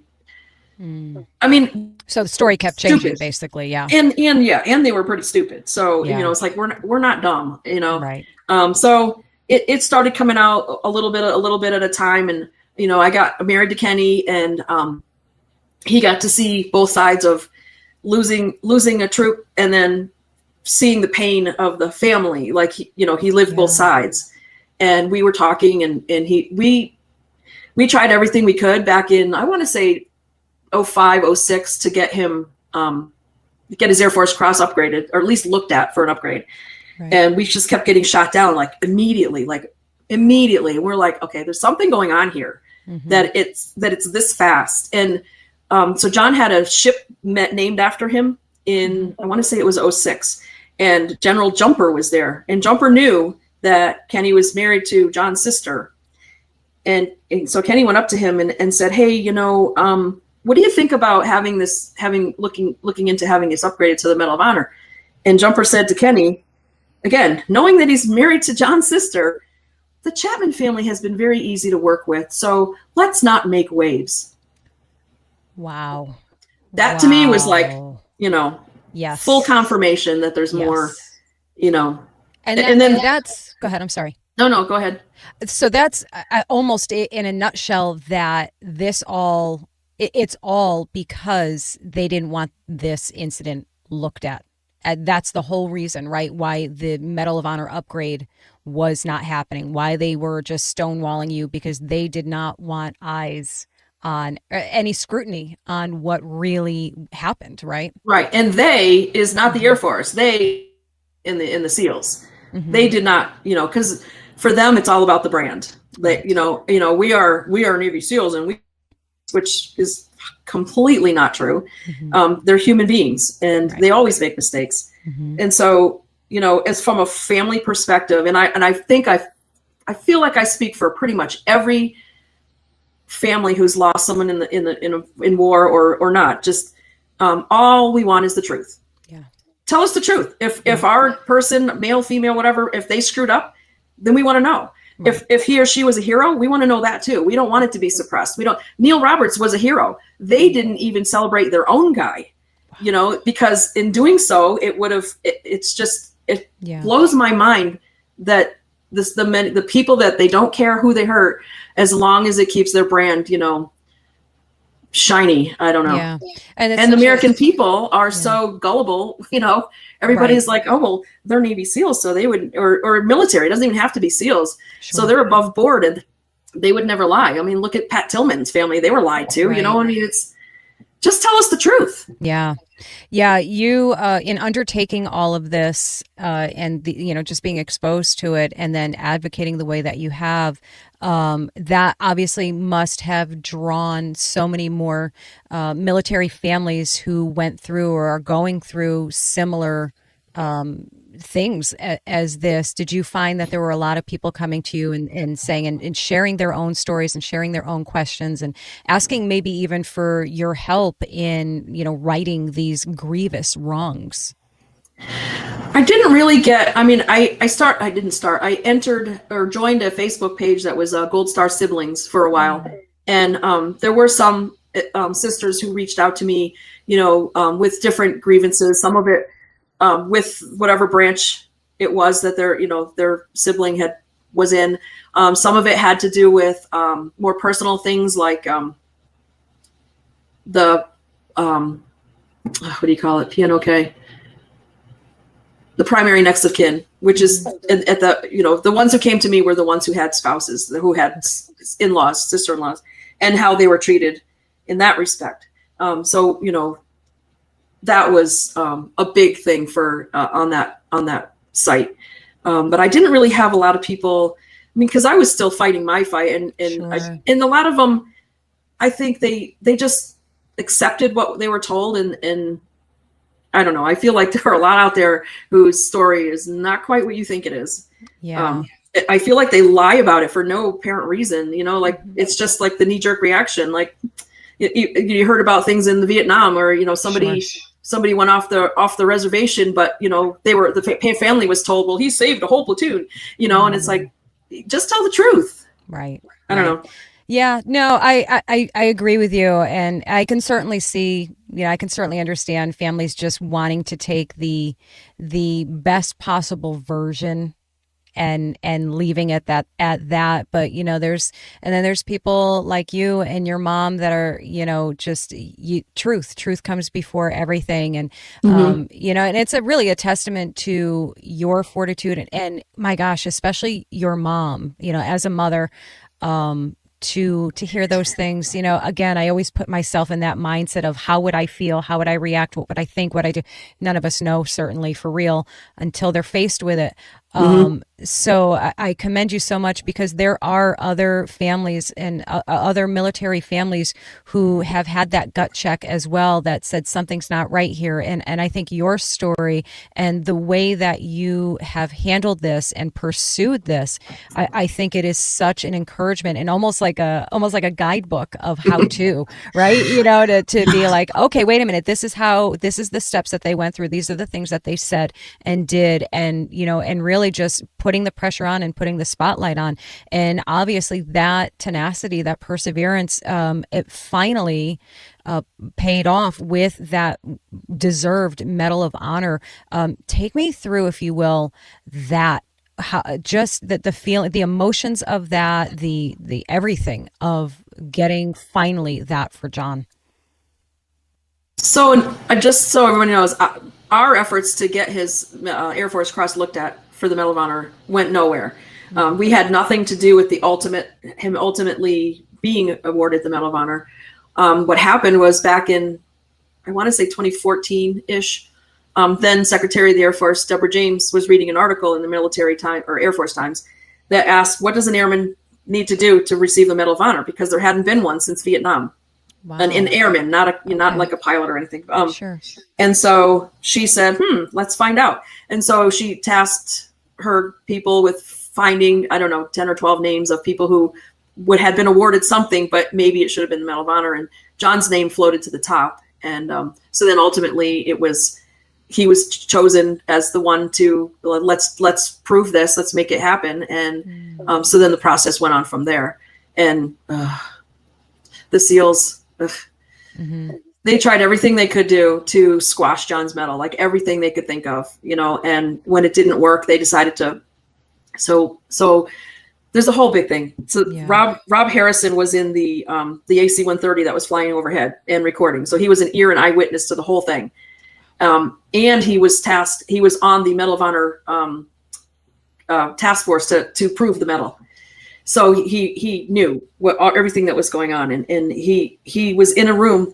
They were in a meeting that was here. We're just going to show you this. We don't have to do this. We're just going to do it anyway, just so you know what we have. And even in the meetings, they were, you know, like that didn't happen that way. Or when he said, you know, we're talking about John and his call sign, and you know, they're like, hey, didn't you use that call sign? Yeah, I think I used that call sign too. Like, no, they didn't, but they were already doing that. And then, and then at some point in time, this Jeremy Williams was I don't know if he was a commander. I don't know what he was. As far as I'm concerned, he was just a turd. But he leaned back and looked at the team leader and said, well, we should just put you in for the Medal of Honor, which is what they ultimately did. Wow. And so, yeah. If you read his citation, the actions that he's credited with on his citation were actually John's. So if you look at that was another thing. What happened, how John was actually awarded it was because, so there was a CIA drone flying overhead when the battle happened. And then there was the AC-130 flying overhead. Well, when, and we knew there was a video, but no one we couldn't see it for years. And then the Medal of Honor group was able to take the video. So there were some gaps in the CIA drone video, because I guess probably because they were circling. So there might be some gaps. Well, the AC-130 had their video and they were able to fill in the gaps like this, you know, because however it happened, they were still able to see the entire thing. And so that's how they had the video to prove. John was the first Medal of Honor with video proof, and he ended up being the first enlisted Air Force Medal of Honor since Vietnam. But so I mean, it just took a lot, and they all tried to. So when John was awarded the Air Force Cross, they had three after action reports, or three eyewitness statements is what it was, by three teammates for the Air Force Cross. They weren't signed because they were downrange or they were somewhere, so they were electronically sent. So they weren't like physically signed.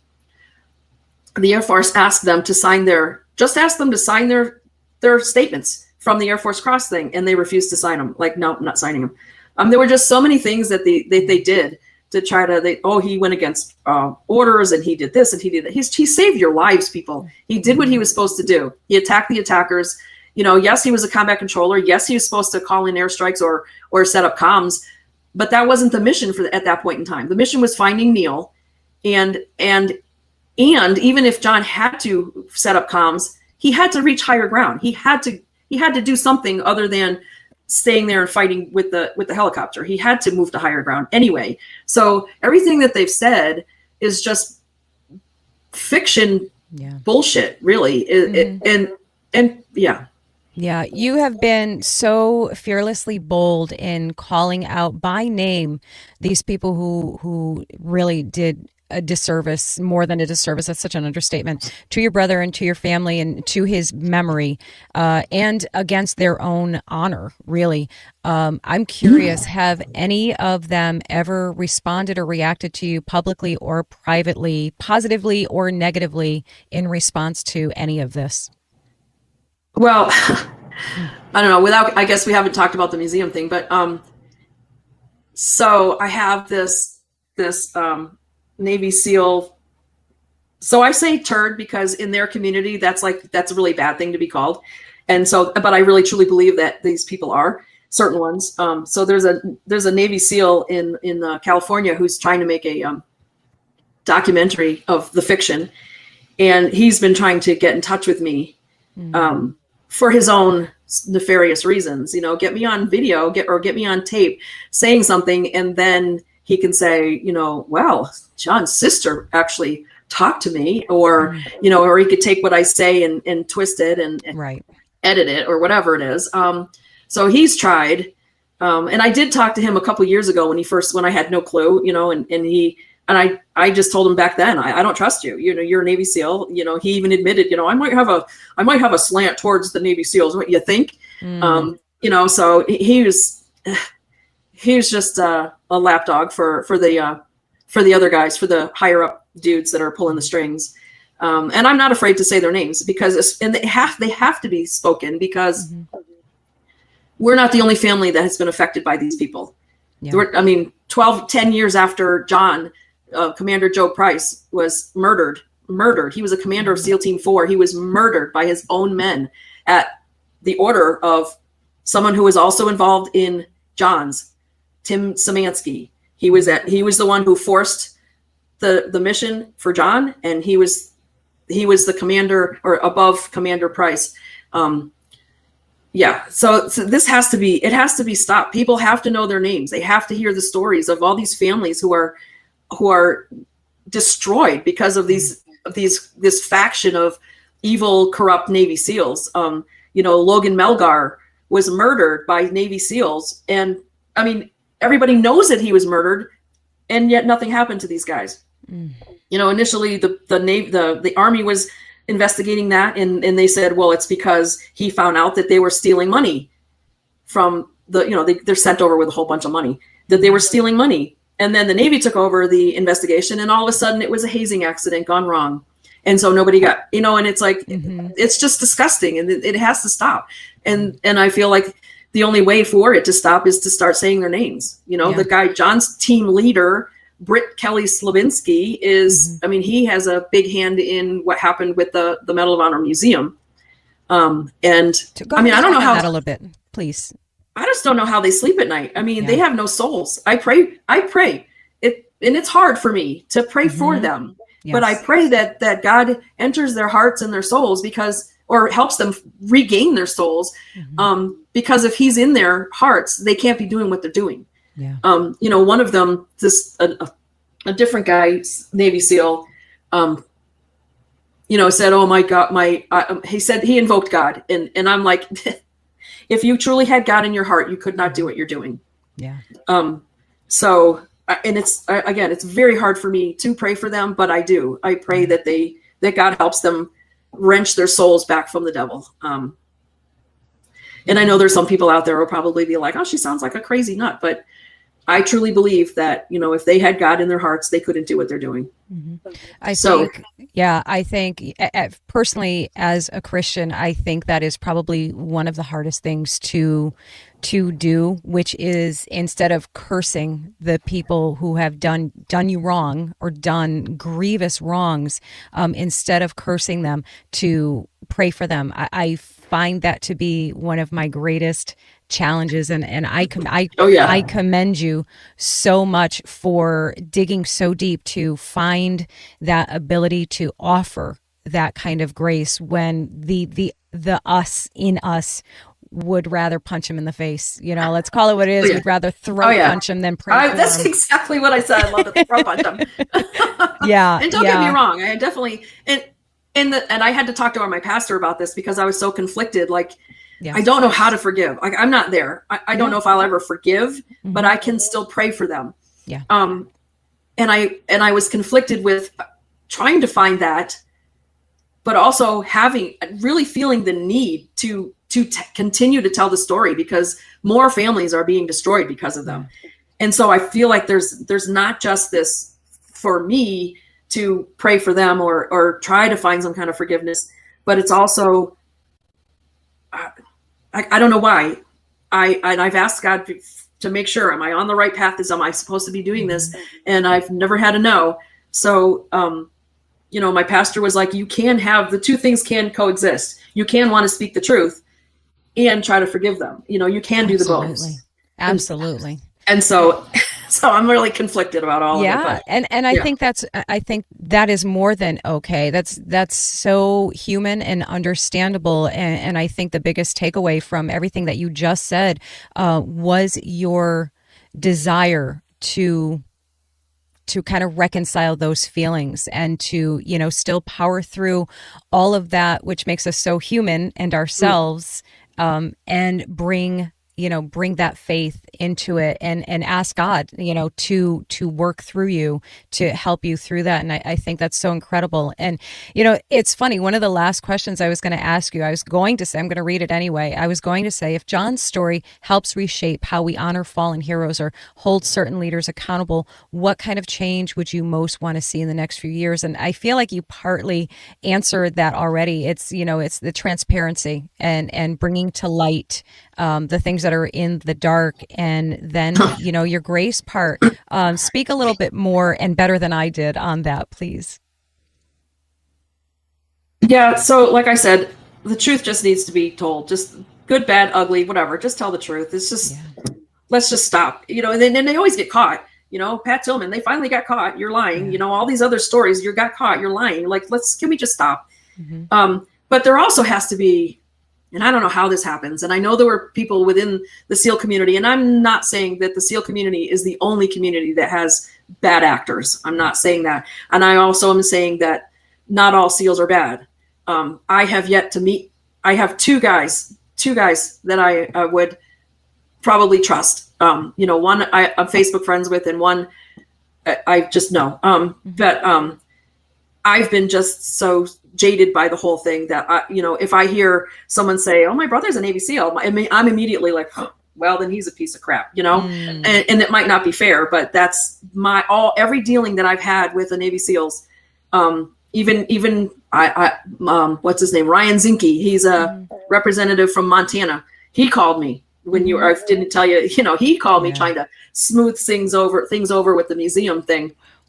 And he was such an arrogant dick. Like, he thought he was just going to swoop in there and have a phone call with me and smooth things over. And then when I got heated, I got pissed off, like, well, you're telling me that this is okay, and then he would like turn tail and ran. He's like, well, I can see you're upset. I think we should end the call. I'm like, is that what you do with your constituents? They get pissed at you, so you turn around and run. Like, I mean, that's what Slavinsky did. He turned around and ran. So apparently that's the MO for them anyway. But so I'm getting into that. But so I think I started to say, before I did the caveat of, not everyone's a bad SEAL, and not every other branch is perfect either. But I feel like the onus is a lot on each group, each branch, even just down to a small. Why would you have, everybody talks about this brotherhood, or we're this great brotherhood. Why would you want anyone in your brotherhood who could tarnish your brand, or tarnish your trident, tarnish whatever your symbol is? Why would you do that? Why would you accept that? And I know that there was somebody within the SEAL community that was trying to clean things up in SEAL Team 6, and he got ousted, and it's like, right, because there's this group that's growing stronger and has a lot of so I don't know if you read the book Code Over Country by Matthew Cole, and he delves into the, where SEAL Team 6 started with Marchenko in the 70s, and talks about this Stanley Penny in one of the very first chapters and what they did to him. If you read nothing else of that book, read what they did to him. And that's the type of thing that they do for especially the weaker ones, to control them. They get them in compromising situations. They take photographs. They do the things like this. So now they own you. You either leave or you do what they tell you to do. And I know this for a fact. And there was just an article that a woman, was it Seth Atena, put out on the Substack, and where she said that, I think it was 3 things I wish I knew before my son became a Navy SEAL or tried to be a Navy SEAL. And she talks about something very similar to that, where it's like they find a way to control you. And apparently, I don't know, that's what's going on there. But so that's what I feel like each service, each group, I mean, going all the way down to the smallest group, you should be policing yourselves. Why would you want somebody bad in your group? Yeah. And I was trying to think about this one time, like, okay, there are brotherhoods and there's sisterhoods. And I really feel like sisterhoods, like if I was in this big group sisterhood and 1 or 2 or 3 of them decided to do all this, hey, let's go rob banks, whatever, I would be like, oh, heck no, you're out. And not only are you out, I'm calling the police on you. You know what I mean? Like, right. Maybe that's, or that doesn't go, the bro code is, you don't rat your people out, but, well, you could at least kick them out. Yeah. If you don't want to rat them out, kick them out. Yeah. So I feel like there has to be some kind of internal, and I'm fighting this fight, I feel, almost by myself. I do have a few people in my corner, or, willing to speak. And there's that too. Like, there are a lot of people who have knowledge. There's a lot of, there are people who have knowledge of the Joe Price murder, and yet they're not speaking out. Yeah. There are people who know how bad some of these SEALs are. I mean, I've talked to controllers, I've talked to PJs who have said, yeah, we never wanted to be deployed with SEALs because they got people injured or killed, because they call cowboy it up, we can just roll in there and just shoot from the hip. And, so these people, I know they have their lives, but if all this is going to be fixed and cleaned up and wipe the tarnish off the tridents and everybody else's symbols, then they need to start from within. And start, unfortunately, with this SEAL faction, a lot of them are already retired. So, what are you going to do with that? But right.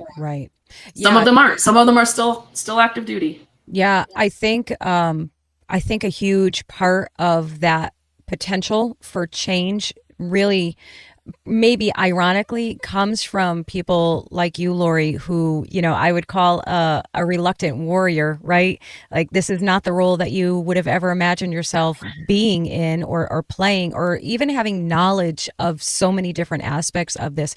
But it's, if I dare say, it's almost like it's the path that God chose for you to do this, because he must have taken one look at you and said, they are not going to mess with this one. So I am sending her in, and she is going to be the one to to go in there and shine this light on this dark underbelly of something the rest of us only see the shiny surface of. So again, I know I said it to you before, but I have so much respect and admiration for what you do, because I can only imagine how difficult it has been, and I'm sure it does not get easier, and I'm sure that the battle that you fight on behalf of your brother and men and women like him who have had similar things happen to them, it must be exhausting in so many ways. So I commend you beyond the words that I'm even capable of. So thank you. Thank you. But as you're talking about, back after the Medal of Honor whole thing, watching Slabinski get a medal that he didn't earn, and it's like, I had moved on. That was 2018 when that was, because he had to. That was another thing. They wanted to make sure his was awarded first, but whatever. It's all about optics and whatever. Right. But I had kind of moved on. I had, I'm living my life. I found my own peace, and then the whole museum thing happened, and then once that came about, I just said, I'm never going away. Like, I'm just, I can't. Like, this is, it's so egregious and so disgusting that, And unfortunately, I'm like this one tiny little voice in the giant, universe, and most people aren't paying attention. And it's sad. There are I think pretty much every Navy SEAL in the Congress, which I think is 5 of them. They all ran on Republican ticket because why? Because Republicans love the military, and right. But and again, like you said, I know more than I wish I did. I'm not going to say all of it, but right. They're not there because they want to serve the country. They're there for other reasons, and it's sad. Yeah, I don't know how we got here. No, I know. I've said that in so many different ways, as I go on my journey here, and news and reporting and all of the things you unfortunately, you see it and and it's that discernment that, these things you hear and read it and see it, and it's immediately setting off those, huge red flags. Like, wait a minute, I can tell already this is not right. This is not what it seems. And, while the rest of the world is like, that's wonderful. That must be true. It looks true. Exactly. It sounds true. They're saying it so sincerely. So it must be true. Yeah. And you're like, no. Yeah. It's like, no, what's wrong with you? How do you not? That discernment, man, it's a curse and a gift, isn't it? Oh, no lie. Boy. Yeah. Lori, tell everyone where they can find the books. And if there's, we did not talk about First There Foundation. So please take a moment and share about that, if you would. Sure. The First There Foundation was founded by a man named Eric Lionheart. He was a combat controller. I'll just do a quick, Reader's Digest version. He was retired or had gotten out, and one of his mentors and friends ultimately took his own life. And it was at that moment that Eric said, this has to stop. So he that night laid there and thought about the mission and everything, and then decided that the mission statement would be to help his combat control family, the controllers and their families. And so he founded the First There Foundation, and I can't remember which year. I think we're in our 5th year now. I wasn't part of it in the beginning. I didn't know him, and now he's like my brother. But so we've now branched out. So now it's not just combat controllers and their families. It's all military, law enforcement, first responders and their families, mostly to help with mental health. We do offer other things, like for the controllers when they get out, hey, how to write a resume for, the general public or civilian jobs and things like that. So, so that we're there to help. But again, mostly with mental health and different retreats to help with that. So. I love that. Is there a website? Do you have a website? We'll put it, guys. We will be putting this in the show notes. You'll be able to click on everything and go right for First There. Yeah. It's the number 1 stthere.org. Perfect. Yeah. Firstthare.org. Yeah. And the books are on Amazon, correct? Yeah. Both books are on Amazon, Barnes and Noble. I think first. Alone at Dawn, I believe, you can get it anywhere, whatever bookstore your favorite. With mine being self-published, I'm not sure if they've gone anywhere besides Amazon and Barnes and Noble. I have some on myself, obviously, because I'm self-publishing. So I'm under I've said this before, I'm under no delusion that somebody would want a signed copy of mine. Just read the book. But, if anyone wanted a signed copy, it's probably best to buy it from me so I can just sign it and mail it instead of you buy it, you mail it to me, I mail it back and all that kind of stuff. But so that's where they are. Outstanding. Again, Lori, thank you so much for sharing your time with me, sharing your story, and of course, John's story, and all the blessings in the world to you and your family and your husband as well. Thank him for his service, please. And it was so great having you on. And it was an honor and a privilege to be able to share this story with our audience. So I hope you will consider coming back again when you write your first fiction book, maybe. I know, right? That would be lovely. I would love that personally. So that would be phenomenal. So thank you very much. And guys, thank you all for watching. And we will see you in the next episode. Take care.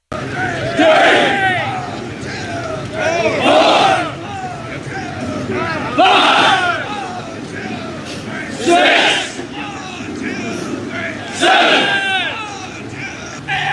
One for teamwork. Down,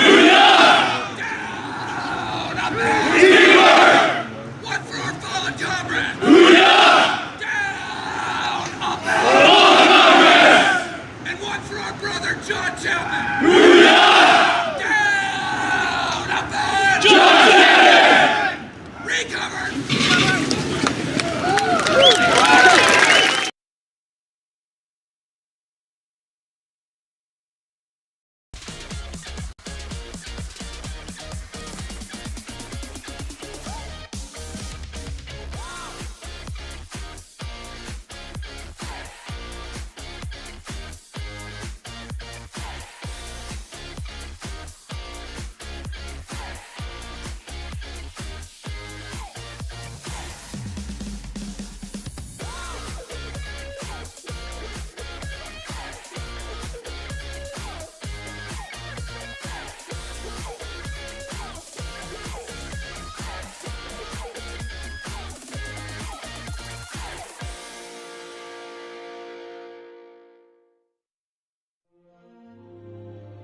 We're about news, commentary, conversations, truth, liberty, and God.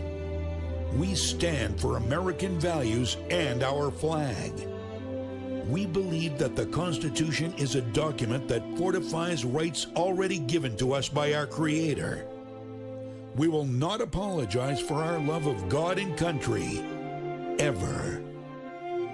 We are Right America Media.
Welcome back to Granite State Live. We're going to have a fantastic episode here for you today.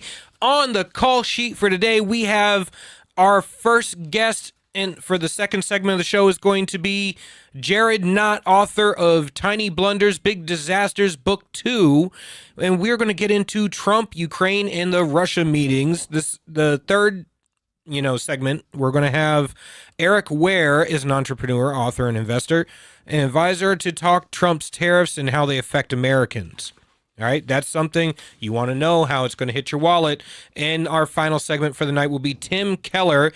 And we're going to get into the Maha thing because, why would anybody have any problems with the Maha movement? Don't we all want healthy food? Don't we all want to not have poison, be ingesting poisons on a daily basis? And don't we all want to avoid type 2 diabetes? I think so. So make sure. Do we really?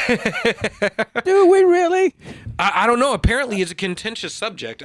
We got producer Juan is going to be chatting it up with us. I am so excited about this, Julian. I mean, the first time I'll be able to just really talk to you and hopefully talk to the audience. Hopefully, by the way, our number, 833-603-8255 or 833-603-TALK. Please give us a call. The lines are open. We can get you through right in. No opinion is a bad opinion as long as you talk to us, and we can just very civil talk to each other, right? But that's become such a contentious thing these days. You can't have conversation unless you can't really have a conversation unless you're, throwing jabs at each other and doing it for clicks these days. It's always got to be contentious. It is. And you and I were talking about this before. You and I being military man, we appreciate what physical fitness, for example. means, right? Yeah. So you being a Marine, you with your crayons and all that kind of stuff. I with the Air Force, obviously the guy who likes a real nice VOQ with good cable while we fight a war, right? But anyway, we were talking about this gentleman in X who was giving Peter Hegseth a hard time for his last pull-up on a challenge of 50 pull-ups, 100 push-ups under 5 minutes. Now, the guy has 1 million followers on X. And the first thing he puts there is the last 2 seconds of the video where Peter Hegseth completes pull-up number 50. And says, oh, this is the way the Army guys do it? What a disgrace. Something like that. Well, I'll tell you what, okay? I look at the picture of the guy, and I'll be surprised if he can do 5 to begin with, right? And second, being a Marine, because he claims to be a Marine, I thought Marines actually taught honesty. Be honest with what you say. And that really, really today pissed me off. Well, you know what? The problem is that there's an ecosystem of people online who all they care about is getting clicks, and all they care about is being able to get jabs. It's tribal warfare. It's political gangbanging. And Ron Flipikowski is who we're talking about, and Ron Flipikowski is gay. The problem is, and this is something that comes up like during training. When you're not doing it for score and you're not doing it for for promotion or anything like that, when you're in the gym and you're practicing, what do? Those last couple push-ups that you're about to face plant, you cheat to get in the last couple. Like, go ahead, go that extra distance, get that last 1 or 2 that you can't do. When you're bench pressing, you have that guy who's giving you a little bit of boost on that last press to get that one extra bump. And when you're doing pull-up, you kip those last couple. Like, get that last one in. Come on, you can do it. Keeping pull-ups, right? Exactly. Yeah. That's keeping pull-ups. I used to do a lot of CrossFit in my days, about 12, 13 years ago, while I was doing my last tour. And, I prefer for one of my airmen to do a keeping pull-up than not to do any pull-ups at all. Yeah. Because it may not be a full pull-up, but it's still better than doing nothing. You're going to get something out of that. Exactly. Too. Exactly. The same thing with butterfly pull-ups. And initially people used to complain about that stuff, but you look at all those people that kept doing that in CrossFit, they got healthy, they got better, they got big muscles, that kind of stuff, man. Yeah. It's better than the guy who's just freaking complaining on X, saying, "Oh, that's a bad pull-up." Not everybody comes out as a perfect physical specimen able to pop out 20 pull-ups. When I was active duty, 20 pull-ups was a perfect score. 18-minute 3-mile run was a perfect score. 200 crunches was a perfect score.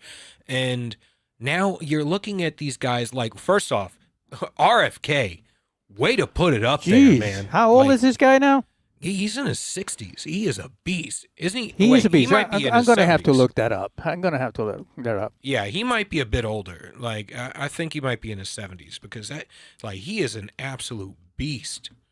And I'm not even saying he's a beast for his age. I'm saying he's a beast based on the entirety of men throughout the USA. 71. 71 and still, wow. 71. And this guy is doing pull-ups, doing push-ups. And by the way, okay, let's just put aside the thing about doing a right pull-up, doing a right push-up, whatever. When was the last time that you saw the Secretary of Defense among troops doing PT? Shit, last time I saw the Secretary of Defense amongst troops doing anything but talking. Yeah. Like, I've never seen it. And actually, we used to joke about that when we were active duty. We'd sit in a smoke pit. Yep. And we'd all be talking about like, man, wouldn't it be great if these guys in frickin' suits were actually to come down and do a field exercise with us, go on a hump with us, hang out in the smoke pit and actually talk to real people rather than go to the command center on base and get their asses kissed for a couple hours. Yeah, like wouldn't it be great if they actually heard our perspectives instead of talking to the higher ups about our perspectives? Like it would change the dynamics of the way, the military was run if they knew how regular everyday troops actually live, operate, what we think. What a concept, huh? For leadership to actually see what their troops are doing and what they think and how they feel. Yeah. And it's changed. It has changed. It has changed. When we talked about General Austin, or when I think about General Austin, who was General Austin? For those of you that don't know, he was the last Secretary of Defense under the Biden administration. All I remember is that picture where he had a face mask, a glitter shield. Mm-hmm. He was like Darth Vader to me. Yeah. And that's how the troops looked at him. The guy who sits in the Crystal Palace, disappears for days and nobody knows where he was at, right? Instead of the guy that is with the troops. Peter Hegseth makes a point of being with the troops at some point or another during the week. Yeah. And I'm not talking troops at the Pentagon, down on the field. Yep. And that gives confidence. By the way, if Peter Hegseth was a Democrat on the Democrat administration and he would do the same thing, I would give him credit. Give credit where credit is due. Exactly. And I think that's what we lost in like American dialogue recently is we got to the point where we care so much about what jersey the other person is wearing that we can't even give basic credit where credit is due. Exactly. Like if you were a Democrat, I'd still say same thing. Mm-hmm. Like I got to meet Obama once. Obama came and I got to shake his hand. I mean, I'm not saying we're best friends or anything, but by all means, the way he interacted with us, he was cool. He's a cool guy. Seemed like a guy that you could have a beer with. I wouldn't vote for him. Yeah. It's not a damn thing that he's done as president that I probably, there's very few things I probably agree with, but you know what? He seemed like a cool guy. And I could say that regardless of whether someone's a Democrat or a Republican. I think we've lost something in American society when we see each other so antagonistically that we can't even humanize the other person. We immediately jump to say that because this person is on the other team, everything they do, say, think is bad. And I'm like, no, a Secretary of Defense who actually cares about the troops is a good thing. It's a good thing, exactly. If getting the American public to be healthy, that's a good thing. Yeah, and especially like having a Secretary of HHS, who is actually healthy himself. Exactly. Like, I mean, the last one was a trans non-binary thing. And I'm like, wait a minute. You're obviously suffering from severe mental health issues, and you're the one who's going to run the HHS? Yep. And not only are you suffering from serious mental health issues, you're trying to normalize those mental health issues and get the government to pay for other people's mental health issues? Or I'm sorry, for exacerbating the mental health issues. Like it's just we I don't know. I feel like we're in a twilight zone right now. we are in a twilight zone where right is wrong, wrong is right, left is right, right is left, down is up, and up is down. Yeah, it's like what we were talking about during a break. My wife was having a conversation with me because my son said he wants to go into the Marines, and as a Marine and as a family of continuous a large, very, very long, about 150 years of service on both sides of the family. I am proud of my son for making that decision. I didn't pressure him into it. He just decided to do it. And my wife was like, but I'm worried. And she said she's worried because, we're going to be midway through 2026 will really be the bellwether to decide whether there's going to be a backlash against the Trump administration into the opposite direction, or whether this movement is going to continue into 2028, and seeing who actually declares to run and how the reception is throughout the country in 2028, we'll see whether the pendulum is going to swing back towards the left.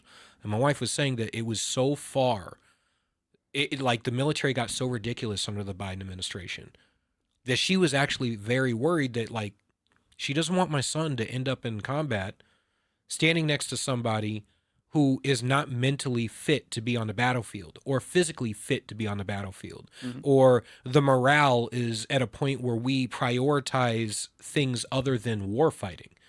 And I was like, she's like, so I want you to have a good discussion with them about having a backup plan. And that's only a conversation. She's like, that's really only a conversation that can come from you because you served. And so I'm going to have that conversation with my son. I'm like, I can't even imagine how many other parents throughout the country are going through the exact same thing right now. Yes, I agree with you. You know, it's I have to say that it was very, very difficult during the Biden administration for me as a military man to be able to talk to young people and say, hey, the way to go is through the military. Yeah.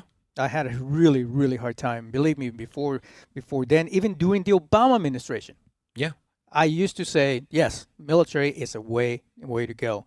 It makes men out of kids, pretty much, and men and women, out of kids. But I couldn't turn myself into saying that kind of stuff during the Biden administration. I'm beginning to, as I see that we're not looking to start any more wars. We're not looking to be the police force of the world, I'm beginning to turn around a little bit towards that again, in which we can do I can talk to young people and steer them in that direction. So, but it's because I know that the Secretary of Defense, for example, is trying to concentrate on what's important. Yeah. For a military man, what is important for me to be trained properly to do my job as a military man, and for the person next to you to do the same. As a pilot, I want to have a great wingman with me. Yeah. As I was flying airplanes, small airplanes, with big booms, right? I wanted someone else next to me that had my six, literally my six. Yeah. And they knew what to do. Not that they were from one color, from one gender, from whatever. I didn't care. I needed someone that could do the job that would cover my six and help me come back alive. If that case was, that I had to do something. So yeah. I think the over focus on DEI within the military was in the Department of Defense was something that was completely morale breaking for a lot of the guys that I know that were still in. We talked and they're like, dude, this is getting ridiculous. We have classes all the time on stuff and we rarely go to the range anymore. It's like there's tons of money to talk about stuff that, to be honest, for most of us isn't an issue. Like the vast majority of the military isn't an issue. That's where those issues go to die. Yes. Because there's a mission that supersedes your own personal shit. And when we're all focusing on the mission and mission accomplishment together, the idea in the most successful military members that I have ever met, they are not black, white, male, female. They're not Jews, Catholics, whatever. They are Marines, airmen, soldiers, seamen. Seamen. What do you call the Space Force guys? Do we call them Trekkies? Well, they're the Guardians. Yeah, okay. Guardians of the Galaxy. Yeah, Guardians of the Galaxy. But when you join, you're supposed to give up all of that superficial stuff as your identity and focus on the fact that we all have one mission. We have one calling. We have one thing that drives us, and that is the protection of the United States and the American way.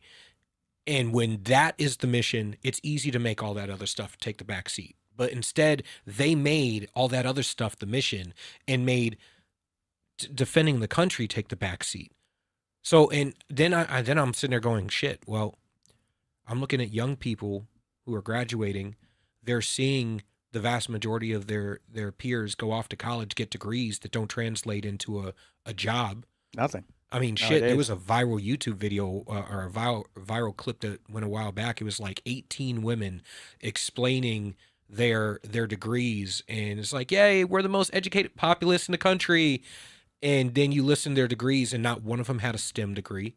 Not one of them had a degree in anything that was even remotely applicable to any job market. The history of American basket weaving. Yes. And it was like, so congratulations, you went to college. You just racked up $50,000 in debt to get a job that doesn't translate into even $50,000 a year at the low end. Yeah, you're qualified. You're no more qualified at that point than the guy who flips burgers at Burger King. Yep. So so I'm looking at these young boys, because most of them, obviously 85% of the military are young boys. I'm looking at these young boys. I'm going, damn. I can't even recommend the military right now, because they're going to go into the military, and the focus of the military is woke as well. It's to focus on stuff other than war fighting, which means that it's a liability. You could end up in a battlefield and get shot because you're not trained properly. Yeah, no doubt about it. Even during the later years in the Obama administration, while I was still in, I remember getting orders from headquarters, from a command, to go building by building, to gather a bunch of colonels, go building by building, and take down everything that was offensive to someone. That could be offensive to anyone. Okay? Are you freaking kidding me? Don't you think that 06s or full-bird colonels have better things to do than to go to the gym, by the way? Go to the gym and take down the posters of people showing how to do an exercise or using, because it could be offensive. It could be, what do they call that? Shaming? Because our airmen don't look like that? You got to be kidding me. We had better things to do. Yeah, I don't understand it. I really don't. It's like we've gotten to a point in society where, and this goes to like the body positivity thing. It went from, you should be comfortable in your own skin and not get to the point where you log online or you read a magazine and you think less of yourself, that you feel like you need to be bulimic or anorexic in order to be in shape. And I agreed with that statement.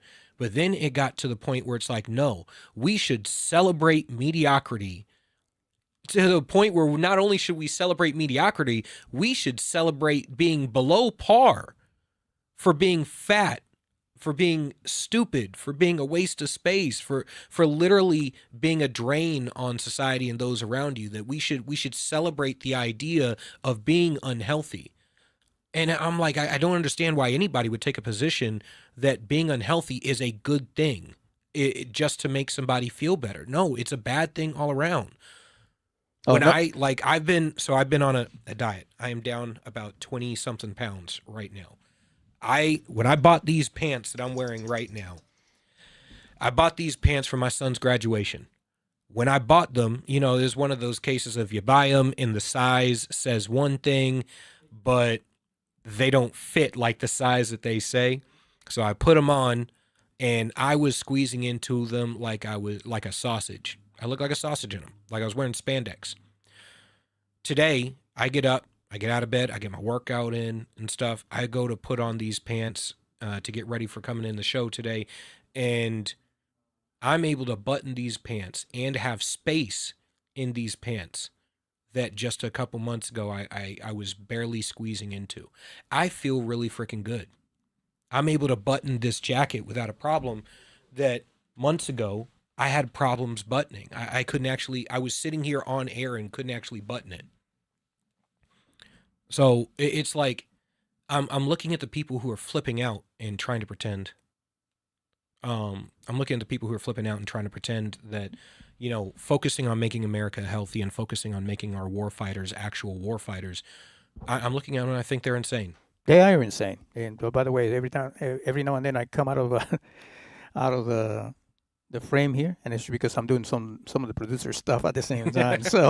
so I appreciate you when you're going along a little bit just to give me that opportunity. But yeah, another thing, and talking about overweight people, I take my mom to go to Walmart. She likes to go to Walmart. She's 86 years old, and she likes to just, with her shopping cart, she still wants that independence. Yeah. Right? To go around and get her own stuff.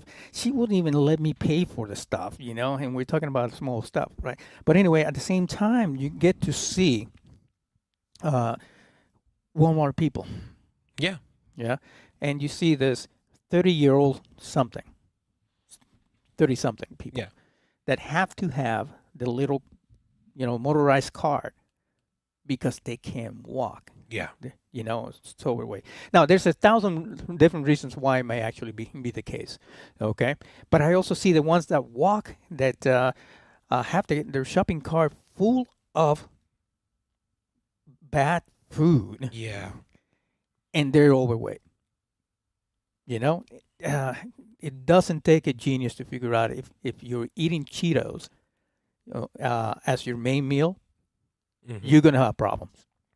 What they call ultra processed food right now, you know, and that's what I think Secretary Kennedy is trying to tell people: don't do that, you know.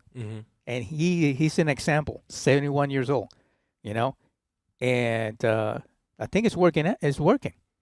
I completely changed my diet, like especially while I'm my wife and kids, because you know when you're a parent, you sort of you cook to the degree of what you know the kids are going to eat. Because I have daughters, they're young. My youngest is still in that phase where like mac and cheese and hot dogs are the greatest thing on earth. I cook for while my wife was gone. I went and bought simple stuff. I bought meat, I bought rice. I bought eggs. I bought like 60, I think that's 64 eggs or something like that. I was having like 6 eggs for breakfast. I was having avocado. I was 6 eggs for breakfast, avocado, cottage cheese. I'd have a snack that was like cottage cheese and peaches. Later on, I'd have another snack that was like 28 grams of protein. It was protein Greek yogurt, so I'd have 28 grams of protein in a serving of that. Later on, after that, I might have another like a protein drink or whatever. And a treat that I like to always do is I'll take protein powder, and then I'll mix it in with the Greek yogurt, with the protein Greek yogurt, and it tastes like cheesecake. Yeah, it tastes. I'm gonna have to try that. Yeah, it tastes like cheesecake. It's a nice, healthy treat that it still allows me to stay on my diet. And then for like dinner, I'd be eating like salmon, rice, sweet potatoes, or steak, sweet potatoes, or or steak and like Brussels sprouts or broccoli or whatever. But every single night I was cooking for myself something extremely healthy. I was eating healthy snacks. I got rid of ultra processed stuff all over my house. And the more I did that, and I worked out every single day, sometimes twice a day. I would do calisthenics in the morning, and then I would lift at night. There you go. And I got to a point I was like, damn, I feel so freaking good. It took not 2 days. I was filling out sleeves. I was filling out my sleeves in some of my t-shirts. And I'm like, where I was filling them out in the other way before. So all of a sudden it's like I could feel my chest was getting bigger, my arms are getting bigger. I was filling out my t-shirts better. I was noticing that some of the jeans that I would wear that started to feel tight started to feel looser.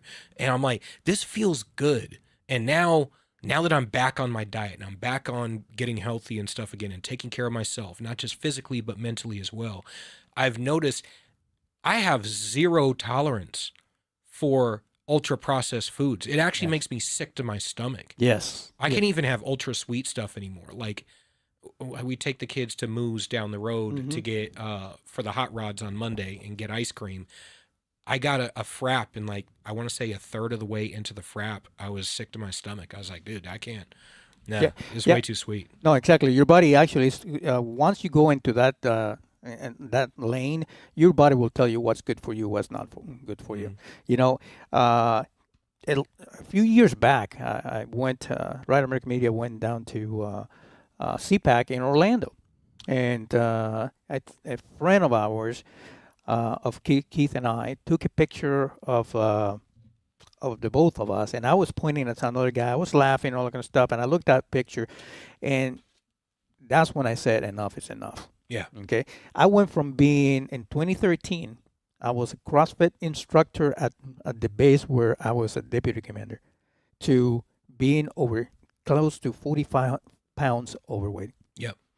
Because my other job it's not conducive to do a lot of physical fitness, and worse, to eat well. Yeah. Okay. Just like Granite Grok says, eat less, move more, be like JFK Jr. We had, so was it CPAC? When I ran for office, 2020, 2022 cycle, I was down at CPAC. I want to say when I started the cycle, I was around 210, which is about 5 pounds over my maximum regulation weight for the Marine Corps. Oh, wow. But I was still in good shape. I was still lifting on a regular basis and stuff. I had dumbbells at the house. I would still go down to the basement, hit the heavy bag for about 30 minutes, get in a good anaerobic workout and stuff. And then, and I stretched every day and stuff. I got on the campaign trail and it was so unconducive to eating healthy because I'm driving 300, 400 miles a day, lapping the state. And all I could get on the road was like fast food crap. And all of a sudden, by the end of the campaign trail, I was hovering at around 245. Ah, wow. Yeah, like 235, being sedentary in my, like 235, 240, being sedentary in my car for the majority of the damn day. And that will do it. Yep. That will do it. Well, I just want to get close up because we are past our break time real quick. Yep. And anyway, I was 215. I'm now 175. I started moving. I do an intermittent fasting. I actually started doing something. Just do something. I don't care what it is. Anyway, Julian, we do have our next guest. We're going to do a commercial break, if you don't mind, but I can't wait to talk to Jared Knott. He is the author of Tiny Blunders and Big Disasters. He knows a lot of things that actually turn history to what we know it is right now in some great events. So if you don't mind, we're going to go to a commercial break, and then we'll have Jared Knott with us. All right, let's do it.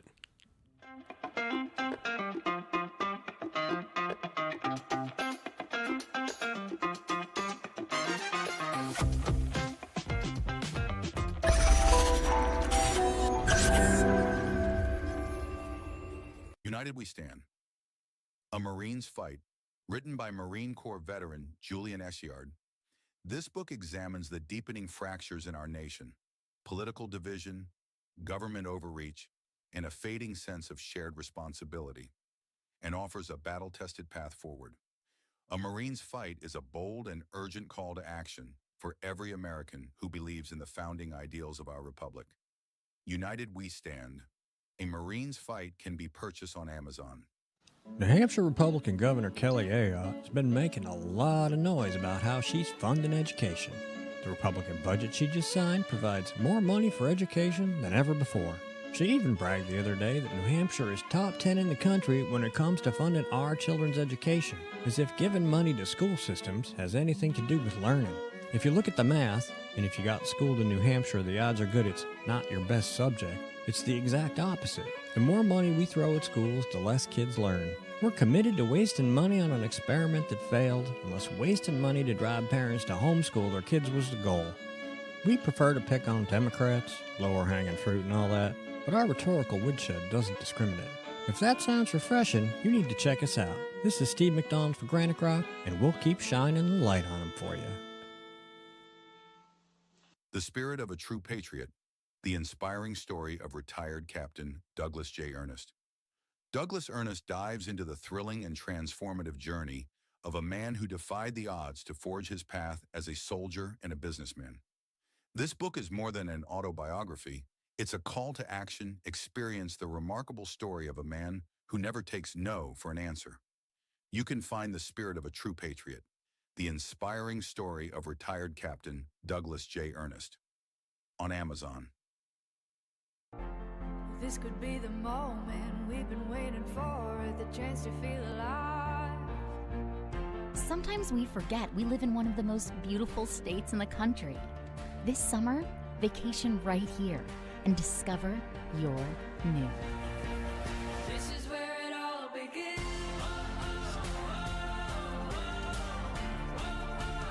This is where it all begins.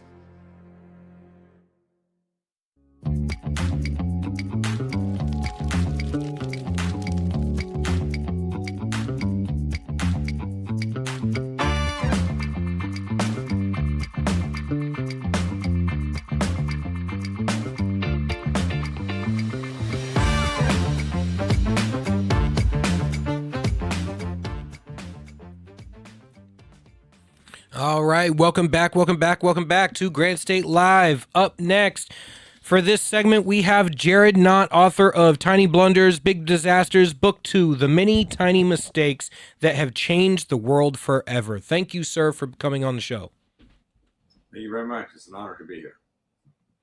All right. So what inspired you to write the book, sir? Well, it's people ask me that, it comes from an old saying that comes down from Benjamin Franklin, that for one of the nail, the shoe was lost. For one of the shoe, the rider was lost. One of the rider, the battle was lost. One of the battle, the empire was lost. The empire was lost, all for the want of a nail. That's a nice old saying, but how often does that really happen, that a single tiny mistake causes an entire empire to collapse? You will be amazed how often it happens over and over again. Okay. Can you give us an example? That's a fair question. Yes, one of the first items I came up with when I first conceived the book was it has to do with the Watergate break-in.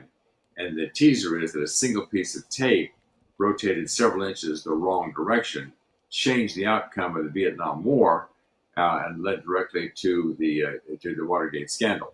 And which doesn't make any sense. It's the smallest piece of tape makes it too much difference. It has to do with the Watergate break-in, and the James McCord and the Cuban operatives broke into the Watergate complex through the parking garage, and they were told to hold it. Jimmy DeLock were told to hold the striker down with a single piece of tape in the vertical position.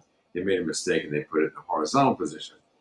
So when Frank Wills, the night watchman, came walking down the hall, sees the tape on the door. Oh wow! He calls the Washington D.C. police. I think he had to call them twice, and they were going to send the uniformed officer, but there was a strong rumor that he was intoxicated in a local bar and could not respond to the call. So he sent the bum patrol instead, as 3 officers dressed as hobos in a jalopy car. They pulled up to the Watergate, and he looked out, does not recognize them as police officers. He comes in and arrests James McCord, and the whole Watergate thing begins. One boom, boom, boom, boom.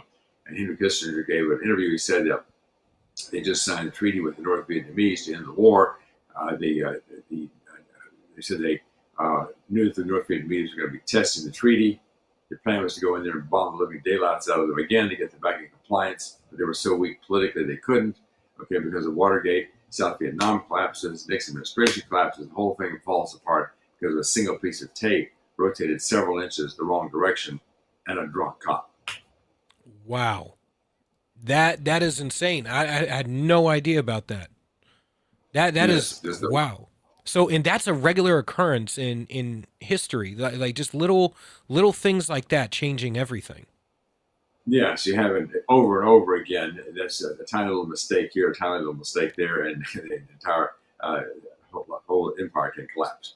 And we have cases where the gates are left wide open in fortresses, which led to the defeat of the fortress and changed the direction of an empire. And cases where a soldier kicks a helmet off the top of a wall, and the story there, and that leads to the empire collapsing. And then there's also a single clerical era. There's one where a single document poorly designed by one single clerk in one single county changed the outcome of a presidential election and led directly to a major war. 50,000 people killed, billions of dollars down the drain, all because of a single clerical mistake. I can tell you that story if you like, or are we going to something else, or whatever you think? No, please do. Yes, that had to do with the 2000 election. It was down in Palm Beach County. I won't say the lady's name, but a very nice lady, very intelligent lady. She was the clerk of elections down there in Palm Beach, and she redesigned the ballot so that the older people down there it was big print so they could see it easily. And there was a butterfly ballot. They called it the left page and the right page, with a series of punch holes down the center. But it was poorly designed. Al Gore was the number 2 name on the left side of the ballot, but he was the number 3 punch hole. The number 2 punch hole belonged to Pat Buchanan on the right side. So a lot of people got confused. They were punching the hole for Pat Buchanan when they meant to punch the hole for Al Gore. Well, in the surrounding counties, Pat Buchanan got maybe 150 votes per county, something like that. In this particular county, it's like 3,600, way more than he should have gotten. He himself said that voters were confused. Well, Al Gore lost the state, by like 456 votes, he easily would have gotten 3, 4, 5,000 or more votes if there hadn't been some confusion over the ballot. He would have won Florida. He would have won the presidential election. He was adamantly opposed to the war against Iraq, and so which cost us 50,000 people killed and $2 trillion spent, all of it because of a single mistake on the ballot. They had the nice lady on one of the morning talk shows back some 20 years ago saying to her, people say that you're responsible for this war. And she was in tears. She's crying. Well, man, we appreciate the fact that you're crying, but we got 50,000 dead people and $2 trillion down the drain. Of course, President Bush has to take responsibility for the war overall, but that one little mistake would have turned things in a different direction. Wow.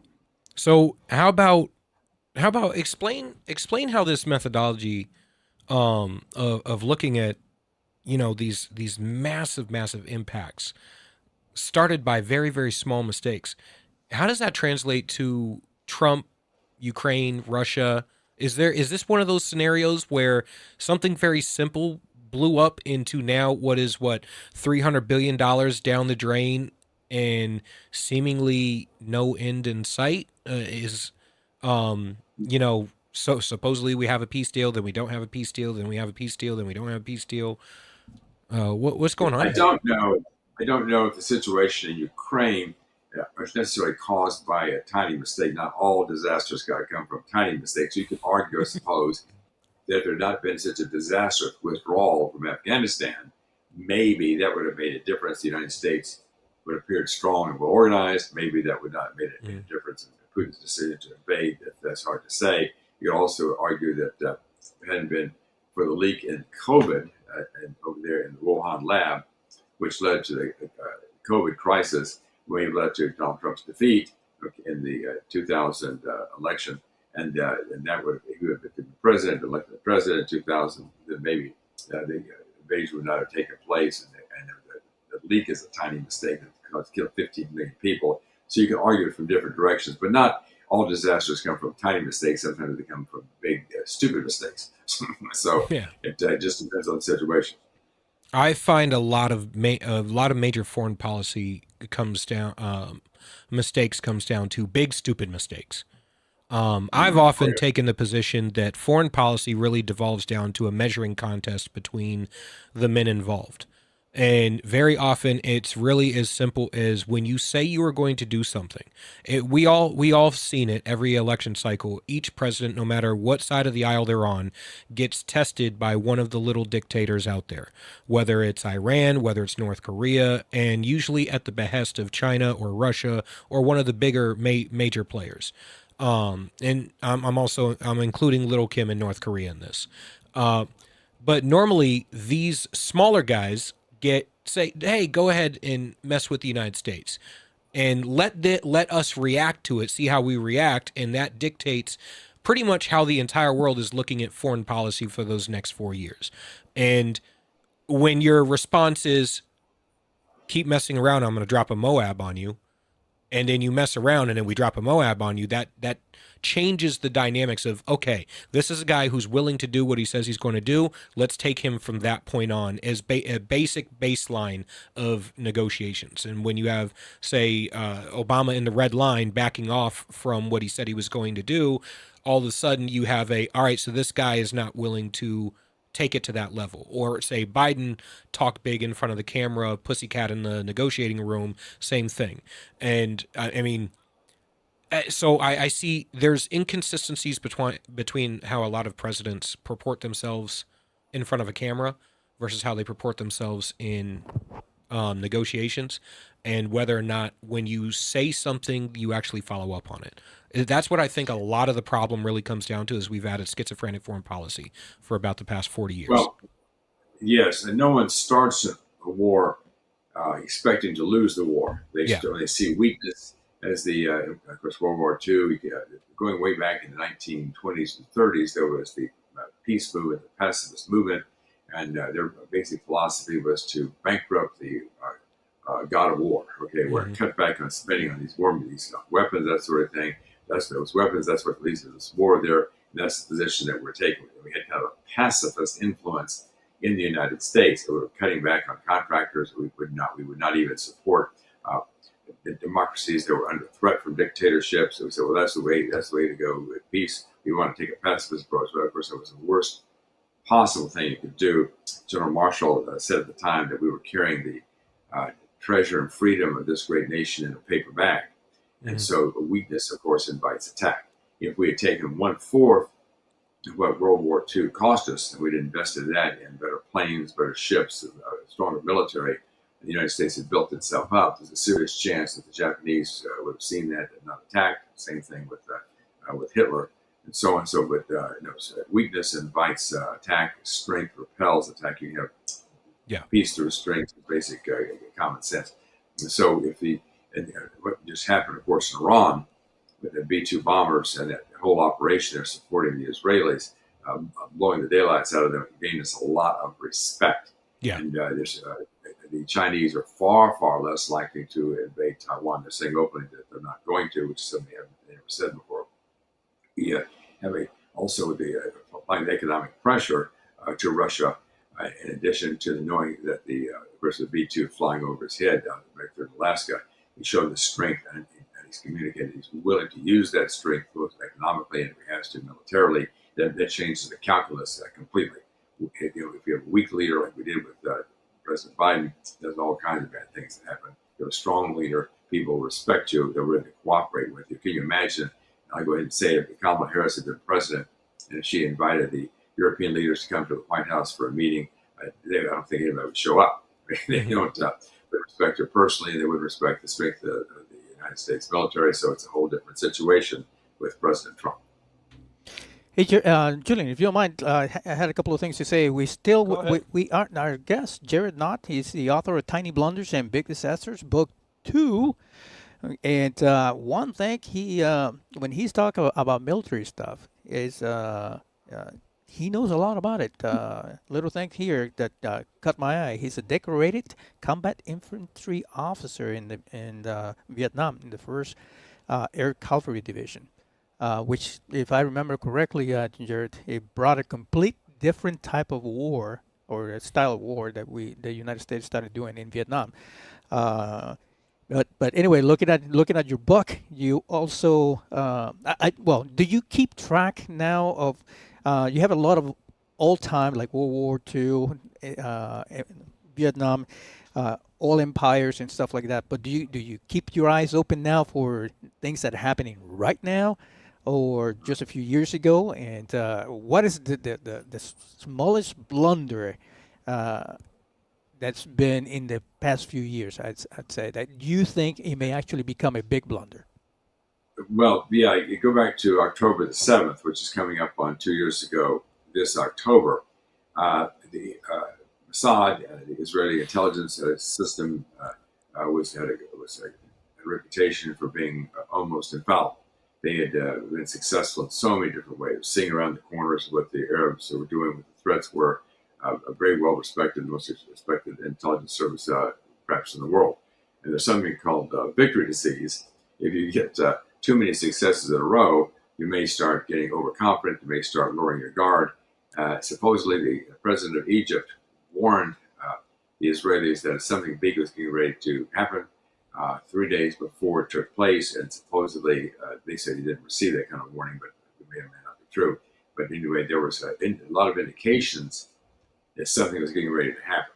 And the Israelis just simply did not respond to the early warnings. And of course, this horrible, horrible humiliation, disaster took place, killing of civilians in torturous ways, children being burned in ovens, and horrible, horrible things. But that was a tiny lapse in security and not listening to not only alleged warnings from Egypt, but also there are other indications. They saw people training the glider aircraft near where the attacks took place and so on. So they dropped their guard, and of course they come back with a huge, huge, huge vengeance. And the people who suffered the most have been Hamas and the proxies of Iran. Now Iran itself, of course, being destroyed. So it's ended up being a massive victory on the side of the Israelis, but it began as a horrible humiliation because of a lapse in security on the part of Israel. Wow. Yeah. I honestly, I hadn't thought of it like that. Is with Ukraine, I think when it comes to Ukraine and Russia and Trump, I think the main reason that we're in that situation is because we have a very inconsistent foreign policy when it comes to Russia and Ukraine. There's been multiple agreements, not necessarily treaties, and then there was, trying to put missiles in the Donbass region and stuff, which we wouldn't accept if we were in Russia's position. That's why we had the Cuban Missile Crisis. So, like, there are different little things that I think, kind of pushed us. They kept pushing us in this direction of where we should expect a response from Russia. And at the same time, I think there's a lapse in communication, and obviously there is nobody who can honestly say that the media is not been wholly disastrous in their coverage of this, biased coverage against the Trump administration stuff, which honestly plays a lot into Putin's hands with the war, because when you make Trump look weak on a national stage and there's so much antagonistic stuff against Trump, he's now having to battle that back here, which is going to mess up his ability to be able to negotiate abroad, which I think tamps down. And obviously he wasn't in office when this started. I actually agree with your what you said earlier, that there is a good chance, had it not been for the Wuhan leak, that Trump would have remained president. The war might not have happened, or at least not happened at that time. Maybe we would have been experiencing it right now with a later Kamala Harris regime or Pete Buttigieg or Gavin Newsom regime. I don't know. But I do think that what you're saying about these small little things cascading into bigger events, I don't think anything really happens in a vacuum. I think it is literally a butterfly effect. Oh, yes. In fact, you mentioned the butterfly effect. That was Professor Lorenz, way back in the 1950s. Kind of an interesting story about the etymology, this origin of that particular phrase. He was a mathematician, and he was doing the computers of that day, of course, are much, much slower than the ones that we have in the 21st century. And he was working on a problem, a formula to predict weather. And he had this number that we had the number plus a decimal and 18 small numbers behind it, getting to a real tiny, tiny fraction. But it was taking the computer so long to run, he said, let me just whack off 6 of those numbers. We'll have a decimal and 12 numbers, so 12 decimal and 18 numbers, and it'll speed this things up a lot. And he was amazed at what a difference it made in the outcome of the forecast that he was working on. So he made a presentation to this mathematical conference, talking about how that would mean that just a tiny little change, a butterfly flapping its wings in Brazil, could set off a chain reaction that could lead to a hurricane in Texas a year and a half later. And that was a little bit of an overstatement, but that was the origin of the phrase, the butterfly effect. And that's what the book is about, tiny little mistakes that multiply in domino and end up in these horrible disasters. But it happened, not every, as you say, I think most of the mistakes that take place are just big, stupid mistakes. But there are a lot of small mistakes that do domino, do tumble, one thing leading to another, and you end up with a disaster. Another small example, or this big example, of Titanic. I open up the book, the first book, with that illustration when the officers were changing the second in command for the ship, for the Titanic, just before it sailed. And the officer that had been in charge failed to pass on the key to the locker to the new officer coming in. And the glasses, the binoculars, were down there in that locker. So when the people up in the crow's nest were trying to look for icebergs on the open Atlantic with a naked eye, and the particular iceberg that hit, by the way, was a black one. It was a dark colored iceberg. They were not able to see it as quickly as they would have with the binoculars. They called down immediately. It would change the direction of the ship to turn into port. Okay, but it came several minutes too late, and they ran into the iceberg. In the investigation afterwards, one of the men survived. Asked him if they had the binoculars, would it have made a difference? Yes, it would have. How much of a difference? Well, in plenty of time to be able to get out of the way. Another 3 or 4 minutes in advance, they would have turned to the left. The whole thing would have been avoided, except for that single tiny mistake. Damn, it's crazy how this happens. I don't know how we keep getting in these situations. You know what I'd like to see is I'd like to see somebody take your methodology here of looking at how these tiny little things cascade into larger events and use AI to map out likely events that could end up in catastrophic consequences later on. Like, say, obviously we can't control what Mother Nature does. We have a very minuscule effect on Mother Nature. The Earth is going to rebound faster than any of us, and it'll outlive us and all sorts of stuff. However, when it comes to, like, say, war or famine or something like Wuhan, or, you know, there are these things, economic collapse, things like these, where if we could use AI to map out, like, all right, little blunder here, what could this potentially turn into, and see if AI has the computing power to actually give us these results. Maybe we might be able to steer away from the cliff we seem like we're heading towards. Well, yeah, talking about COVID, what happened there was kind of an interesting story, is that the Dr. Fauci, running his organization, he financed gain-of-function research at the Wuhan lab. What gain-of-function research is, they take one virus and they combine it with another virus to make it more virulent, and then study it very carefully. And that was proposed back then, and then right away, even without AI, a lot of the researchers were saying, whoa, that's very, very, very dangerous. You could produce a virus for which we have no antidote, we have no antibodies or antidote or any way to deal with it.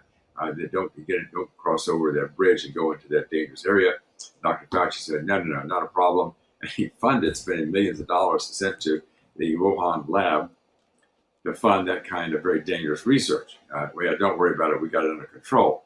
And then when the COVID broke out, then they started getting messages that there was indications that the virus was an engineered virus. And of course, that would put him in a very awkward position. And so they panicked, something of a panic. They put together this whole scenario about the virus coming from the wet market there in Wuhan. It jumped over from a bat, and it held up for several months. So this scorching scandal, he got a little bit in passing before the truth started coming out. The FBI came out and said with moderate certainty that it was definitely a leak from the lab. Other people, the Senate Investigating Committee, Energy Department, others said yes, it was a leak from the lab. So, but that came some months later, so it wasn't quite such a blast as it would have been if it came right in the middle of the crisis. But that was that's kind of I don't want to call it a stupid mistake, but I guess the person that somehow let it escape from the lab, I guess that's a tiny mistake that led to 15 million people dying. And then on that section, by the way, in the book there's another lab mistake that was equally, even more to the good, many times to the good, and that was, of course, Professor Fleming back at St. Mary's Hospital in London in 1928. He was known for being kind of a slob, brilliant man, kind of absent-minded, a little bit messy, a little bit sloppy. He was going to Scotland for a vacation for 2 weeks, and he had petri dishes strewn around, and he had the bacteria smeared on the petri dishes, and he had them all stacked up there on the table. And he left the window to his lab open. Well, I'm going off to vacation. I'll clean it up when I get back. Well, miracles. A spore apparently blew in through the window and landed in one of the petri dishes. It happened to be a penicillin mold. And it came back from Scotland. He recognized what was going on. Wait a minute. Right where the mold has landed, there's a halo around it. It's killed all the bacteria. Whoa.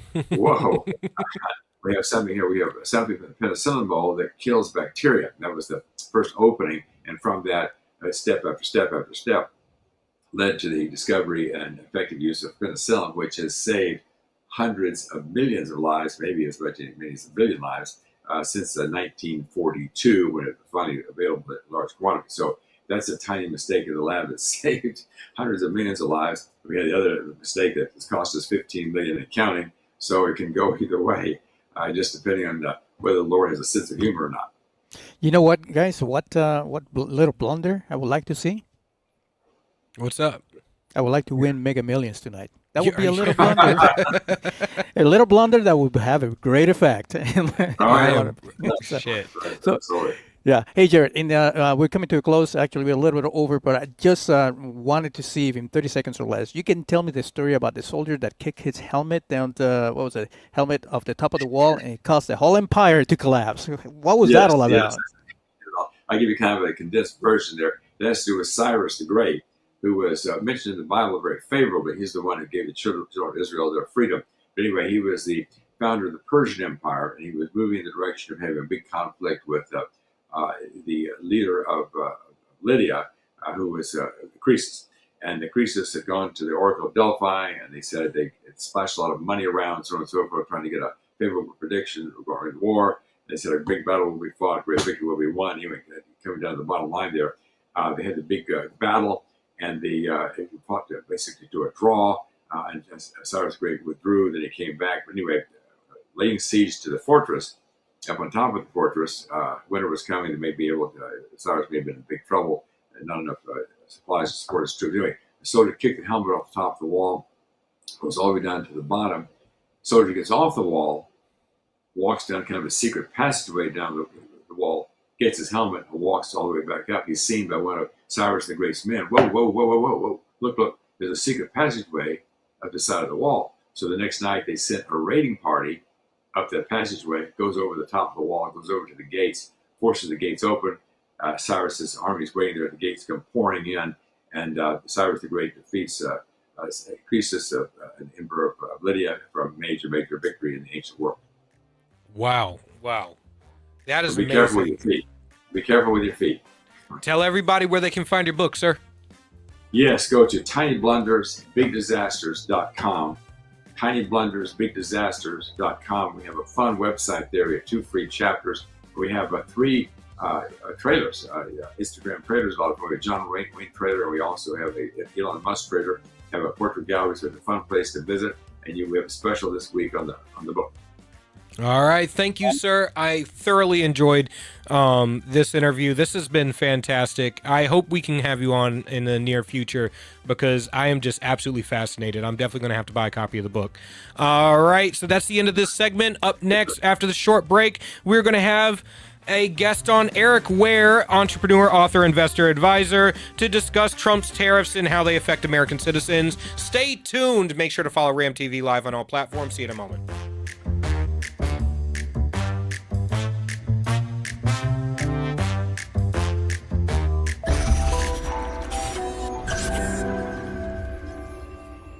United We Stand.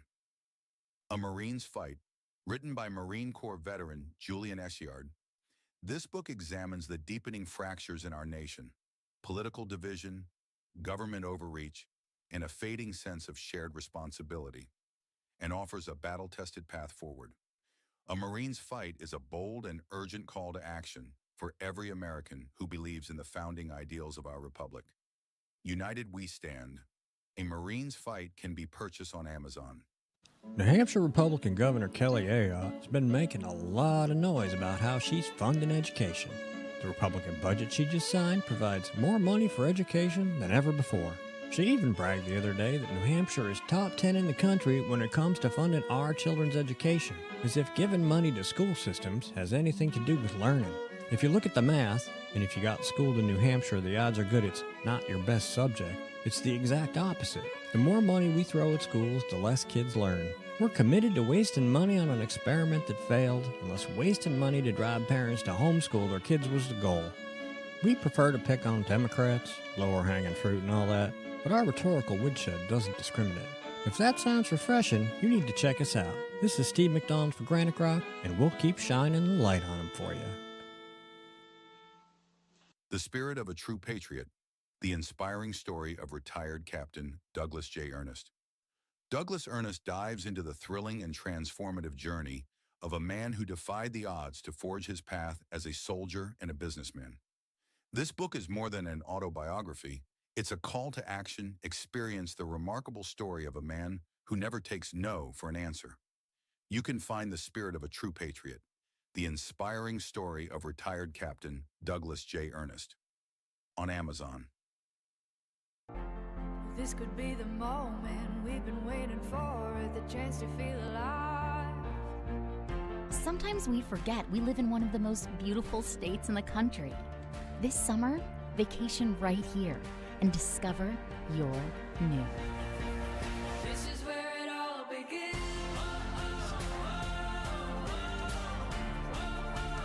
This is where it all begins.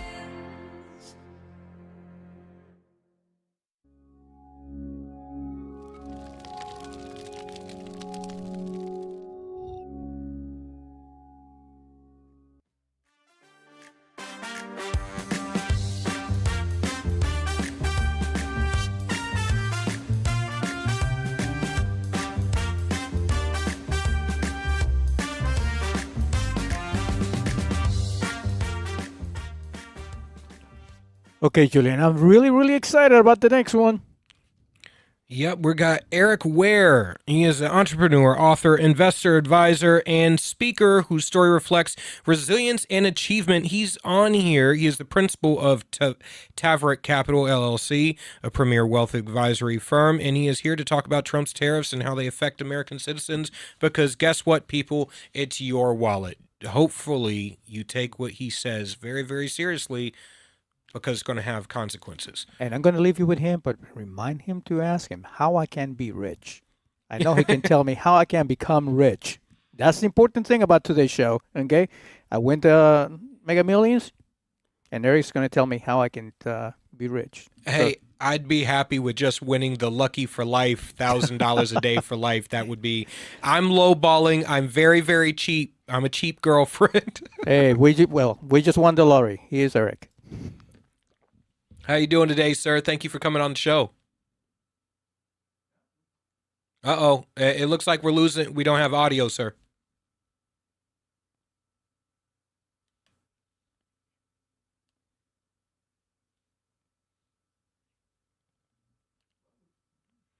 All right. Well, Yeah, we're going to wait a minute while we try to get his audio back, get the audio figured out, and we'll be with you in just a moment. But you know what? More to that lottery thing. I would love to win the 600 million for the Powerball, or the 200 million of the Mega Millions. But I'm cheap these days. My lifestyle wouldn't change that much if I won the lottery. I would probably live in the same size house.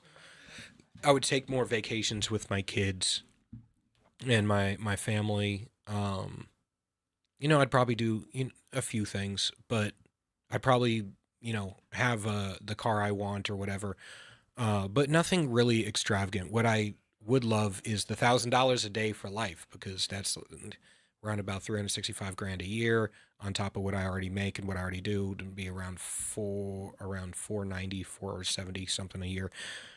That is perfectly enough for me to live comfortably on, invest quite a bit in my kids' future and stuff like that. Don't need anything crazy.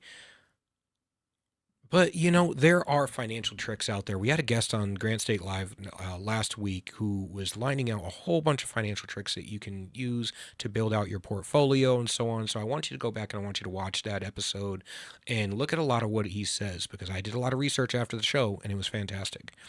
All right. It looks like we have Eric Ware on and the audio is fixed. How you doing, sir? All right. Thank you for being on.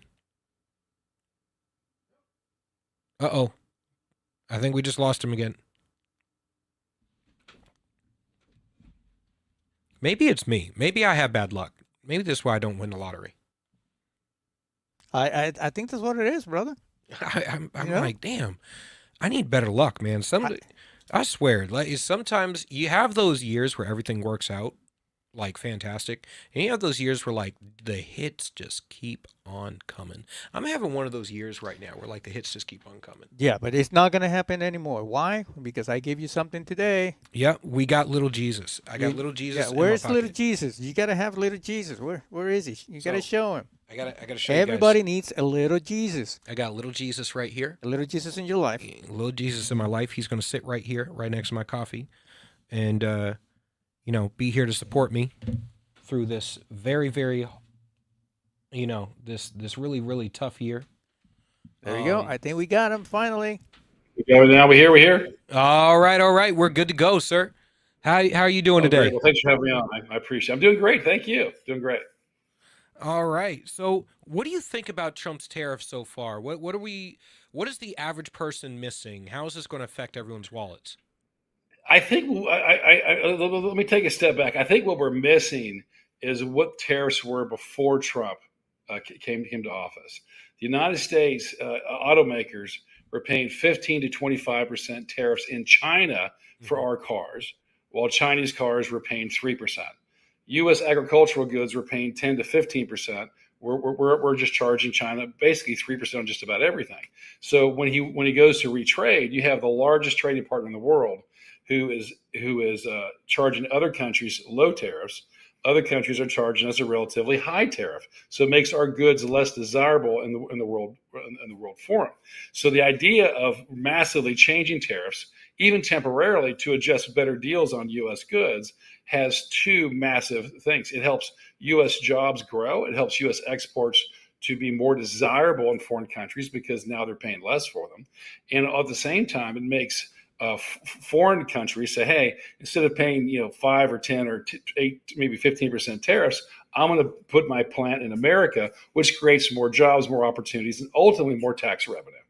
So I got to completely agree with you that we had a tax and tariff specialist come on a couple weeks back, and I challenged him this. Milton Friedman had said if you can't have free trade, then you ought to damn sure have fair trade. And one of my major criticisms of the free trade bubbas out there, the free trade bros, is that free trade in the U.S. has always seemed to invariably mean that it's free trade on our side, but it's not free trade on their side. It always seems to be attached to this idea of managed decline. Like we owe it to the rest of the world to build up the third world and all that stuff at our own expense. And I'm going, why would I help the poor man or the family down the street at the expense of my family while my family is barely, if I can barely put food on the table for my family? It doesn't make sense. It doesn't, and that's been exactly what we've done, and it's pretty consistent through the whole government. Is if it doesn't work, you subsidize it, right? Yep. So our strategy hasn't worked, and they subsidize it. So I believe now and I do business in some foreign countries. We're seeing people are like, wow, they've realized that they've had a pretty fair shake from the U.S. for decades. It's going to come back into balance. And if you've read the book Art of the Deal by Trump, what he does is creates something super not desirable for you at all in exchange, and it's something that's fairly balanced and reasonable. But if you've seen how long it takes in politics, if you try to make gradual change, it takes, you don't have enough time in the administration. So it's like, I got an idea for you. 50% tariff starts in 90 days. Well, now you're negotiating, and he doesn't want a 50% tariff. Nobody does. But you end up having, to your point, fair trade. Yes. And that's a contention that I've been raising with a lot of the free trade bubbas is, look, I'm not a libertarian. I have a lot of libertarian leaning ideas. I think it's great for domestic policy. I just think it's shit when it comes to foreign policy and international trade, because we're acting as if if everyone else in the world was a libertarian, we wouldn't have a problem. But everyone else had honorable interests and was willing to engage in good faith, we wouldn't have an issue. But because everyone is not a libertarian and not able to engage in good faith and are willing to take all the money we give them in foreign aid while simultaneously giving it back, getting us when it comes to the trade imbalances and stuff, we're constantly taking a hit on the behalf of all these other countries. And to be honest, I don't care about anybody else anywhere in the world that is not an American citizen. I only care about American citizens. So I want American citizens. I want our goods to be sold at reasonable prices around the world. I saw a stat, and I mentioned it with that tariff, Bubba. We could charge a 200% tariff on Chinese automobiles, specifically electric automobiles in the United States, because they have so many of the resources needed to make electric vehicles at such low cost domestically because of their natural resources. And we have all the components to make gas engines here, combustion engines in the United States domestically, because we have all those resources. When we invariably propped up the EV market, we actually gave China everything they need to supplant the combustion engine market within the United States on our own dime. And we could Oh, charge them 400%, or I'm sorry, it was 200% on every vehicle they bring into the United States, and they were still coming in lower than the average cost of the lowest cost combustion engine vehicles in the United States. it's so true. And the same thing we've seen with we've seen it with photovoltaic solar and your flat solar panels. Is China was making them and selling them at a cost that was maybe 1/3 of our manufacturing costs in the U.S. And that gave China a big leg up in solar energy in the U.S. in terms of sales. So I think what Trump is seeking to do as a business person, he's not approaching as a politician. He's just saying, hey, these policies are bad. They've been on the books a long time. I think I can do a better job for America. I can negotiate better deals. I'm here for 4 years. Let's see how far we can get. And it's been remarkable what's accomplished so far. There's been a lot of rhetoric, a lot of noise, a lot of drama, a lot of excitement. But in that, if you can take a step back from the kabuki theater and just look at the change that's happening, it's been significant. Yeah. And the tariffs are designed to reduce the federal deficit. And people are anxious, saying, well, it's going to create deficit issues. It's going to create problems.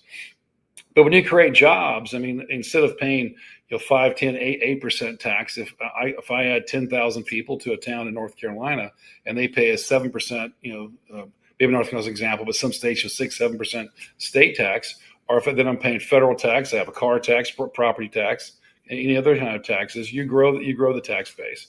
And in most cases, thoughtful tax breaks in thoughtful ways actually grow to tax revenue.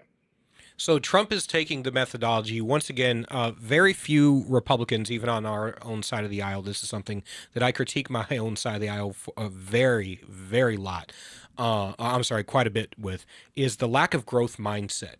For people who supposedly are so economically geared towards growth and plentifulness and the idea of not getting into redistributive wealth, if you're not getting into redistributive wealth and you're constantly looking at the markets as things that can grow and evolve faster than any amount of government can regulate to solve a problem, then you have to have a growth mindset, which means we have to be looking at constantly how to grow our markets, increase jobs, increase the viability of manufacturing and operations within the United States, and constantly make sure the United States is the hub where everyone wants to come and do business and wants to make their goods, sell their goods, and wants to exist. And if we can do that, we can outpace any amount of tariffs in the meantime to do that. Yeah, absolutely. I think your point, to take it a step further, the U.S. has educated the world. We've educated the world. We have more technology. It's something that 85% of AI is located in Northern California and centered in San Francisco. That's a huge wave that's coming for the next 10, 20 years and more. And what's interesting is because of the way we've structured tariffs and other things, the manufacturers have left the U.S., but we have the workforce, we have the people to bring it back. And if we have fair trade, I think we'll be the technology center of the world, as we have been. We'll be the education center of the world, as we have been. And we'll go back and reclaim more manufacturing prowess that we had maybe 30 years ago. And it's coming back now. If you look, as people are saying, I'm going to open up in America, I'm coming here because the tariffs and the taxation and distribution costs, it makes sense to be in the largest market. So I think what he's doing is thoughtful, it's dramatic, it's thematic, but at the end of the day, I believe it's making a lot of a positive impact and will for some time. And I think the part that a lot of people are missing out on is these manufacturing jobs. These are the jobs that built the middle class in America. These are the jobs that allowed one man to be able to maintain an entire household on one income. They give you health benefits. They give you retirement benefits. They set you up for long-term benefits, not just for you and your kids. And you've seen entire cities that were built on these types of jobs. And when those jobs start to ship away, you see chunks of the city just start to decay. Detroit is a great example of this. I grew up in Dayton, Ohio, which was a good example of it. You see it all throughout the Rust Belt. And now that those jobs are coming back, we're also going to see, because AI is looking to replace a lot of clerical jobs that typically women operate.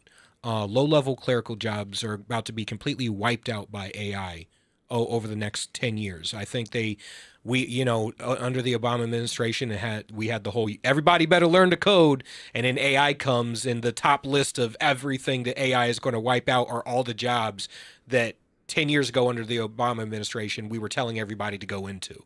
And now, but these manufacturing jobs are not jobs that are going to be replaced by AI, at least not soon, because the robotics aren't there quite yet. Well, I think the productivity, and I think I encourage people to learn AI, to study it. There are programs you can study on your phone just to learn how to prompt and to just build basic skills. But I think AI isn't going to replace as many jobs.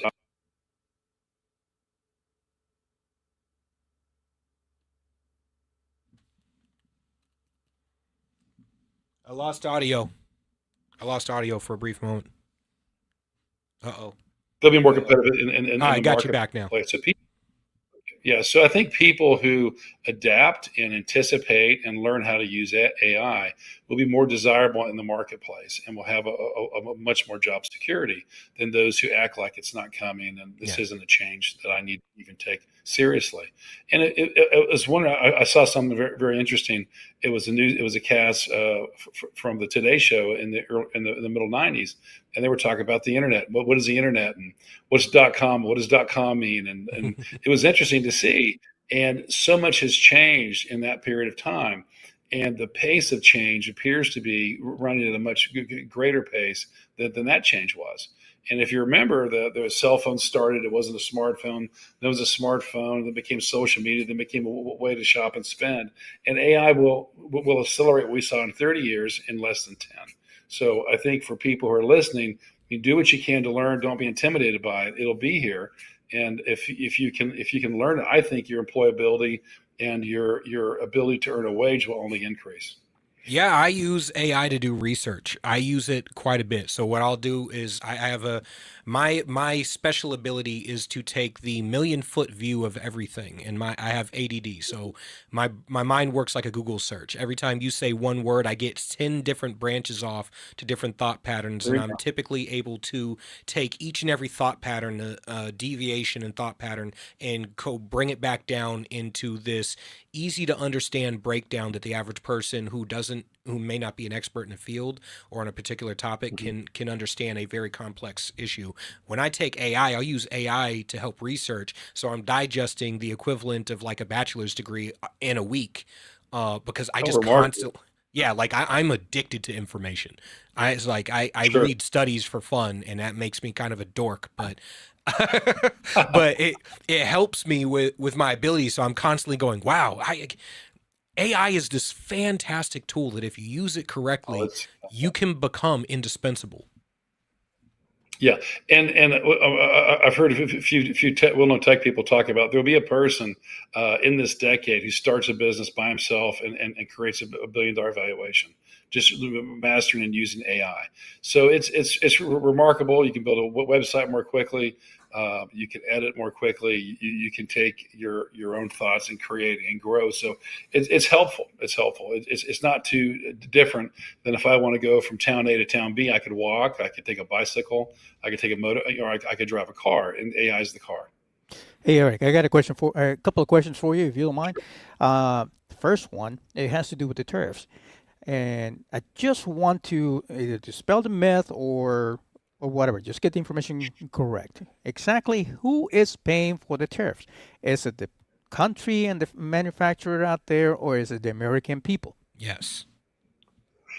So there's two ways to look at that. So if I'm charging the corporation a tariff when their goods could come in, then the corporation is actually, they're paying the tariff themselves. However, when the goods are being resold, then that tariff will be an expense that ultimately be borne by the consumer. That being said, there's a balancing act where U.S. goods that were shipped abroad used to have 15, 20, 25% tariffs. that was also an expense that was added to our goods. So it's a push me pull me kind of analysis.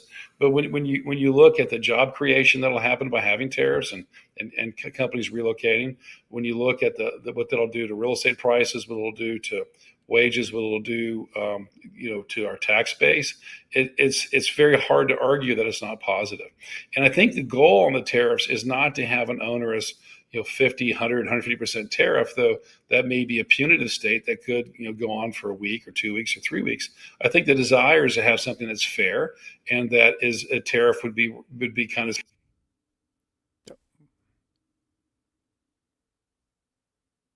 largest economy in the world. Then and you have fair trade, you're fair footing, and you'll have a good outcome. What we had before was the largest economy in the world that paid higher tariffs by orders of magnitude 3 to 5 times what other countries doing business with it is. So if you and I were going to do business, and I say, I tell you what, I'm going to sell you eggs and you sell me butter, and on the eggs that I sell you, you're going to charge me a 50% tariff, and on the butter you sell me, I'm going to charge you 3%. You'd be like, that's a great deal, but I mean, that'd be bad for me to do that, right? But that's what we've done in America for decades. So it's hard to imagine negotiating such poor deals, but it was done. And I think what Trump is doing is just taking a drastic action by going to orders of magnitude that are uncomfortable for a country, not with the idea of keeping it there, but to bring them to a negotiating table and finding something fair. So when you're talking about the tariffs and who pays for it, and that's a great explanation, we as American people got to look at the whole pie of what's going on, right? So not Right, just that's right. not just that we're paying for this product, it's just that tariffs is bringing more to the American economy than just that. So, and speaking of pie, because you actually happened to mention that somebody in this time in history is going to create $1 billion company with AI, right? And I want to be that guy because I really feel like Yeah. somebody is eating my pie right now. Okay. Oh, that's terrible. Yeah. So anyway, please tell me, what does rich means to be rich? How can I build wealth right now? That's such a great question, and you have to start with what is wealth to any particular person. Wealth to one person may be I don't have to worry. I can afford my way through retirement, and I can go on vacation occasionally, and I can take care of my needs as I age. Wealth to somebody else might be I want yachts and I want cars and I want all these things. So it's really a personal answer, but we have to go take a step even back from that and say what's important in life. And I always like to look at it as a wheel where it's faith is your center, it's your belief system, faith, family, fitness, finance, friends. And I don't know there's anything as such as balance, but there can be harmony because it's hard to have balance in all areas at any one time. Sometimes you may have a new addition to the family and you're disbalanced, you're working or being pulled away from fitness or friends. But over time, the areas that we ignore, that they consume us. So it's helpful to think about balance and where you want to go at goals, and also be aware of the price you're paying to get there. But wealth means different things to different people. But anyone can, is my belief, anyone can reach financial independence as defined by somebody who can take care of their own needs a little later in life. Wow. Okay. That's good. So there's hope for this 60-year-old man yet. There's always hope, and I think what happens is we think inside of a box and a frame. I know how to do what I do. I can do more of that, less of that. But I like to look at something different. I can stop doing that or start doing something new. So there's 4 ways to make change: start, stop, more or less. Most people just think more or less. They don't think about starting and stopping. So what things could I start or stop in addition to more or less to make a massive change in my life? And if you sit there thinking, where would I like to end up, and then work your way backwards, it's much easier than trying to think about making very small incremental change. And then once you get to clarity, then you'll be surprised how quickly you can advance. Wow. I'm not gonna lie. I am definitely in the position of I've been duped into this idea of constantly trying to, go to work, do a job, make money, pay your bills, have a good life. And that is not a path to financial independence. It is a path to retiring when you're 80 years old and you're unable to enjoy the rest of your life, and hoping that you're going to live maybe another 20 years and actually get to, take a vacation here and there, and, not have to shop at the Dollar Tree. But I've been constantly on this journey of trying to, one, revamp myself, revamp my mindset, and revamp the way I look at how you're going to get to a level of financial independence so you can actually enjoy the life that you have now and buy back your time so that you don't have to sell your time for money the way most people do. Yeah, and it's very different. I'll give you an example. We usually make change out of either desperation or inspiration. And there was a woman in San Francisco who her husband left her. She had 4 children. This is in the 70s, and she had no way to make enough money to make even the next month's apartment rent or food or anything else. So she went to a garage sale and began to buy furniture, because a lot of times people are selling furniture at garage sales. It's not about the price. It's about, I bought new furniture. I want this out of my house. Mm-hmm. So she collected wicker and old wooden furniture, brought it to her.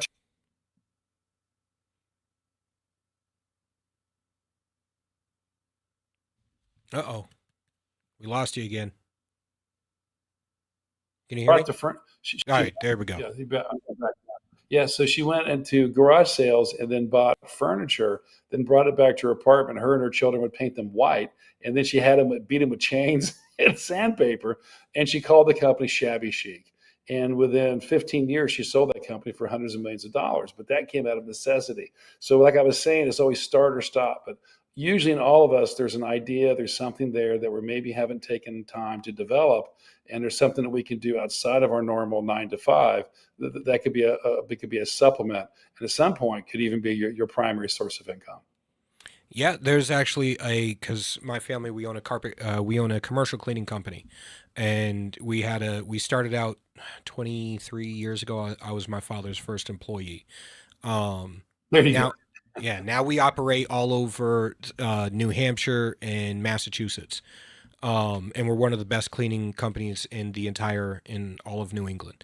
And one of the things that I've always looked at is a quick way to make money. You go to garage sales and you see people selling old furniture that has stains and stuff like that. Well, we own a $60,000 carpet cleaning machine.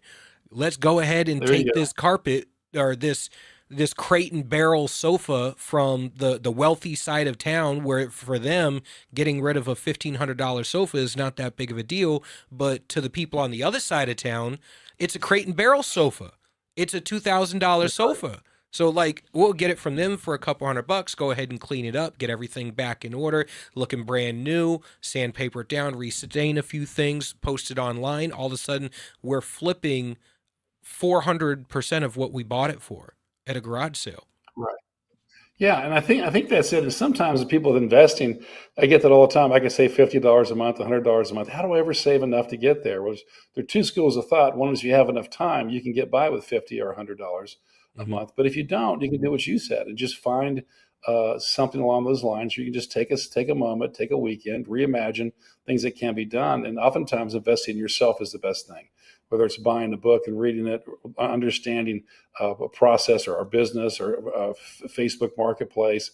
But I bet in most people's apartments or houses, there are things that they're not using, will never use, don't want to get rid of, that would have some value to somebody else. That could be almost like as seed capital for their new venture, and something can help them and maybe simplify some of their current space in their house.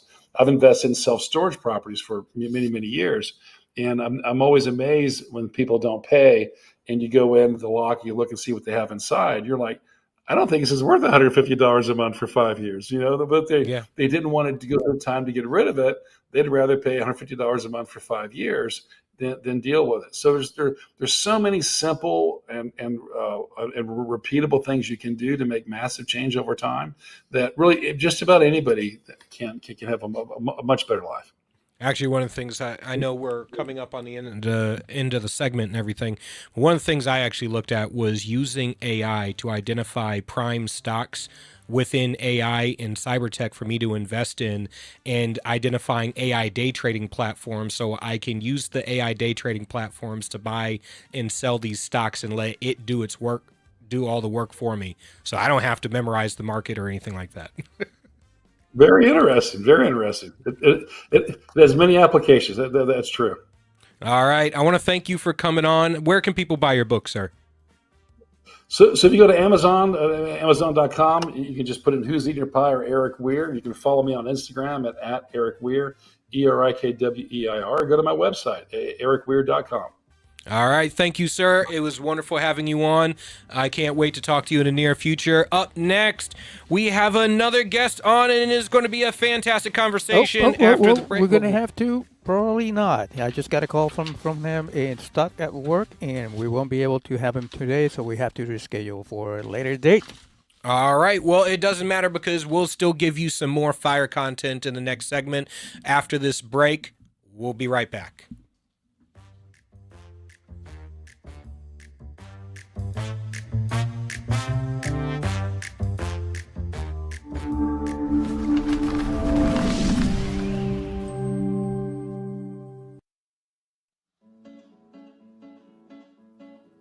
Not everyone can get up every day and look for ways to piss people off. But here at GraniteRock.com, we do that almost every day. I can't tell you how many times someone's lost their SHIT and threatened to end us. But we're still here, pissing people off. It's almost like we enjoy it.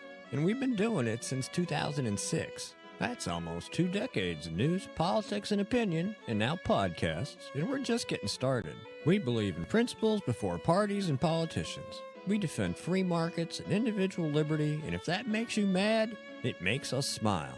We're like Grandma after she stopped caring what other people thought. If that sounds refreshing, you need to check us out. This is Steve McDonald for Granite Rock, and we'll keep shining the light on them for you. Forged in Chaos, a warrior's origin story. In this raw, anti-heroic tale, Tyler Gray dissects his life, exposing the unseen war within and exploring the question, what happens when the very abilities that made you a superhero in the eyes of the world turn you into a supervillain in your own life? Despite rising PTSD awareness, we're losing more warriors at home than in war. Forged in Chaos rips the mask off the warrior experience, exposing the truth that most never dare to face. Find Forged in Chaos, a warrior's origin story, written by Tyler Gray on Amazon.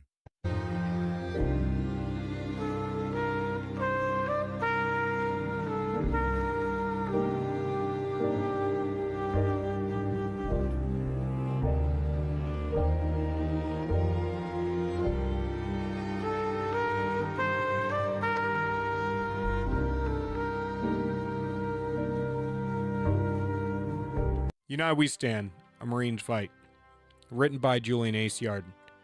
I wrote this book to decipher through the tumultuous political dialogue and political gangbanging we see on both sides of the aisle between politicians, activists, influencers, and pundits, and get down to brass tacks solutions in order to save our republic. Again, United We Stand, A Marine's Fight, written by Julian Aciard. You can purchase the book on Amazon, Kindle, and Barnes & Noble.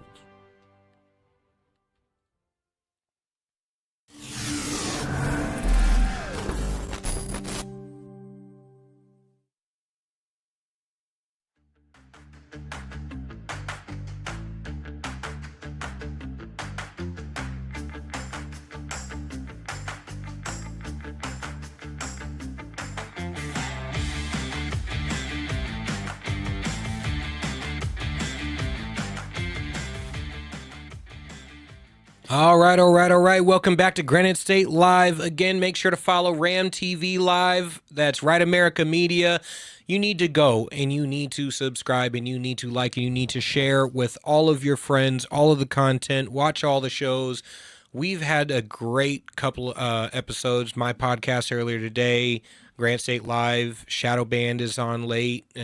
We just, and what was the new one that Elsa Kurt? Yeah, Elsa Kurt now is with us every week, the Elsa Kurt Show. And those of you that know Elsa, she has some wonderful, wonderful podcasts, and includes everything from religion to books to military stuff, anything. She can talk about everything, actually. So and the way she talks about it makes you feel like $1,000,000. So even if it is a bad subject. So we're very happy to have Elsa as part of the RAM TV family. Actually, she used to be. And then when we slowed down our shows, then she's continued doing her show. And now she's back with us. And I can't be, as the producer and director and everything, Waterboy of RAMTV.LIVE. I'm very, very happy to have her on board. We also have the Drew Allen show, all the way from California, and he talked. This guy doesn't take crap from anybody, and I really, really like it. So, we're growing. So, make sure you get your notifications in all the social medias. So that way you know when we are live. We repurpose our shows throughout the week. Make sure you like us, you follow us, and share with all your friends. This is everything is free. And remember, RAMTV.LIVE is our website. And I just want to give a shout to the Granite Growth guys out there that are also distributing our content, and I appreciate you guys. I believe they're the second largest media outfit in New Hampshire after the leftist WMUR. Did I say leftist? Was I supposed to say that? I'm sorry. After WMUR, and so we're happy to be on board with them as well. So in trending news on X right now, New Scum, the song just hit #1 on Billboard. It's Tom McDonald's new song. Oh my goodness, I love Tom McDonald. Yes. Dude, he's provocative, but he often hits the nail on the head when it comes to content. I think the only song that he did that I really was not a huge fan of was the one he did with Ben Shapiro, and that's because Ben Shapiro has possibly one of the most annoying voices ever. Yes. He has a very, very nasally and very condescending tone of voice. No, he does, but at the same time, he is a very, very smart guy, and looks behind everything that people don't know about. Newscom. Oh, geez. You know what? Have you seen the new thing that they're trying to do with Newscom? So he has two. I have no idea. It's two young people that actually do his social media, and those two people think that they're doing a great job by trolling all the right. Oh yes. Yeah, they're trolling, and it's like, and all the new. Speaking of AI, all that AI that they're putting with Newscom with his rip body, and it's like, oh my God, do you think we will forget what you have done to California just because AI is putting your head in my body? No. You get it? No. All ripped. It's so when you hire somebody young to do your social media, the idea is that you want to hire somebody who understands the social media landscape, but that doesn't mean that they should devolve to the worst parts of what social media has become. Yes. It means you should use the platforms for what they're designed to be used for. And yes, and you've seen this with the Trump administration too. There's a level of trolling, there's a level of comedy and stuff like that. But what I don't think is positive for any administration to be doing is using their official accounts to go and troll under other people's accounts like that. Yes. Or to devolve down to the stupid stuff. And while it is very, very obvious Newsom is going to run in 2028. Anyone who's saying otherwise. God, there's no doubt about that. Yeah. And it's crazy because, there is not a positive metric of how California is being run right now. But they are going to run, and I know people who live in California, and this is not to bash your state. I loved California when I lived there. It was a beautiful state. It's just run by psychos. It's run by people who are running it into the ground and destroying everything that's great about the state. I'm sorry, it is what it is. But you know what? That doesn't mean the state has to suck. It doesn't mean that there's not value there and that there aren't good people there. It's just those good people are not the ones running the damn state. I think you're going to see the media run cover for Gavin Newsom. Oh, they're already doing that. Yeah, they're going to pretend like nothing's happened. Well, I was going to say something to interrupt you there real quick when you said there's nothing good coming out of there. Didn't they have that high speed rail? The one that never happened? Oh, never mind. That's right. Yeah. Oh, gee. Hold on a second. Didn't they get all that money to those people in Palisade? Yep. Oh, I'm sorry, never mind. That didn't happen here. Actually, as a matter of fact, and I'm glad I brought that up because Newscom just gave the green light to use a lot of the land in Palisade to be given to developers to develop what? Low-income housing. Yeah. And this is a shame, right? Because we've seen all over the country. We've seen after these disasters, after riots, after massive devaluation of property or destruction of property, you've seen private equity firms come in and buy up a lot of the property, or you've seen the state all of a sudden transform the property into these massive projects that don't actually accomplish any of the stuff that supposedly they're supposed to accomplish. Gavin Newsom, California became the #1 in the country for homelessness. Yeah. Became #1 destination for homelessness in the whole country. And for year after year has had more people leaving the state than moving to the state. Yes. Yeah, exactly. What was the best for a while there? U-Haul. U-Haul had a great business in California. The only problem was that they're running out of U-Hauls because they were all going one way. Nobody was coming in the other way. So, They had to get to a point where they were willing to take a loss on anybody moving into California in order to even get trucks back in California. Exactly. And California's been playing games with their immigration numbers too, right? So they've been saying, oh, well, the state's technically growing because our population isn't actually decreasing as fast as people say it is. And it's like, no. You're counting illegal aliens in your population growth in order to make up for the amount of people that are leaving your state in droves.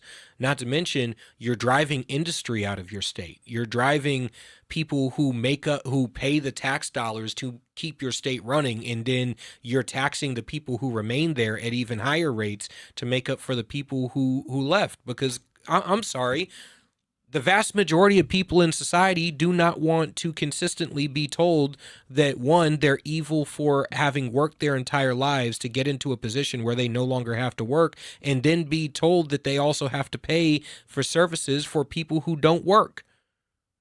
Yeah. And then when they want to leave, like California even got to a point where they wanted, under Newsom, they even got to a point where they wanted to have a tax. They wanted to tax people who decided to move out of the state. They wanted to do an exit tax. Yes. Yes. Well, anyway, you know what? Before we shut down for tonight, I wanted to bring some news from our great state of New Hampshire, if that's okay with you. Hell yes. Okay. Well, Claremont, the school district is about to shut down before even they start school. Why? They have a multi-million-dollar hole. What? Oh my goodness. I'm not even surprised, honestly. Yeah, no, so here's another one.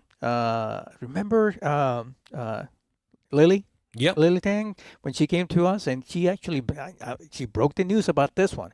And the Nashua Water Company that got sold to a Chinese gentleman? Yep. Okay, well, finally, our beloved governor has decided to tell the AG, to review the controversial Nashua water deal. Finally, doing her job. Yep. Outstanding. And the last one, let's see. The last one I have here. Who's been your favorite governor in the past 10 years? Nationwide or here in New Hampshire? It's Sununu. It's been Sununu. Yeah, I'm like, I can't. I'm going to be honest. For my criticisms of Sununu, we honestly, I got to say, there are things that we don't have to fight Sununu on that we would have to fight any other Republican governor on. Then there are things that we do have to fight him on that we would be able to get easier with a lot of Republican governors. Exactly. So listen, I mean, it's like we talked about, you have to give credit where credit is due. Yeah. So Sununu did a lot of good things. He did a lot of bad things. Yeah. That's, there were things that were good. There were things that were bad. Aya is doing it, pretty much the same thing. There's things that are great. There are things that are not that great. But guess what he just, Sununu just got tapped to do? He got tapped to be the lobbyist for the airline industry. You got it. I didn't know he had any aviation background on him. I didn't either. As far as, I mean, I know he's not a dumb guy. I believe he graduated MIT, did he not? I have no idea. Yeah. But I am kind of surprised because if you're going to become a lobbyist, I would assume that you probably have expertise in the field. Well, I'm assuming he's flown a lot. Mm. Yeah, that's all. Yeah. I have to make that assumption. So, but anyway, we wish him well on his new endeavors. So, anyway, Julian, I'm going to leave it all to you to close out a little bit early so we can go home early. All right. Look, everybody, it's been a fantastic episode of Granite State Live. I know Keith is not with us tonight, but he'll be back. Don't worry, he'll get your fire. You know, he brings the fire, I bring the ice. We'll get that nice back and forth. We'll keep you entertained and stuff next week. I hope you enjoyed today's show. We got a lot of information. We had a lot of jokes, had a lot of fun. And I hope you join the Ram TV family. Make sure to share, like, subscribe on all social media platforms, and that you go and check out the replay and stuff. And don't worry, I know I've been slacking on uploading a lot of the audio to iHeartRadio and all the audio platforms, Spotify and stuff like that. I will be uploading those throughout the week, you know, one day at a time, right? And it's like AA. We got to take this shit one day at a time. And I know that it seems like it's chaos. And I know when you log online, it seems like everything is burning down and like we're speeding towards a cliff and nobody's putting on the brakes. But trust me, there are a lot of people doing a lot of good things, trying to save America, trying to pull back from speeding off this cliff. And guess what? If you take extreme ownership of your life and everything that you've failed on, I'm doing it right now. It's not comfortable. It requires a lot of looking in the mirror. It requires a lot of being vulnerable with where you messed up. If you take extreme ownership of your life and you look in the mirror and you start to really analyze where you've messed up, you can change your life. And then no matter what you have to deal with in life, you can be better on the other side of it. You can weather every storm. All right? Next week, tune back in for another fantastic episode of Granite State Live, joining the Ram TV family. I love you. Can't wait to see you next week.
We're about news, commentary, conversations, truth, liberty, and God. We stand for American values and our flag. We believe that the Constitution is a document that fortifies rights already given to us by our Creator. We will not apologize for our love of God and country, ever. We are Right America Media.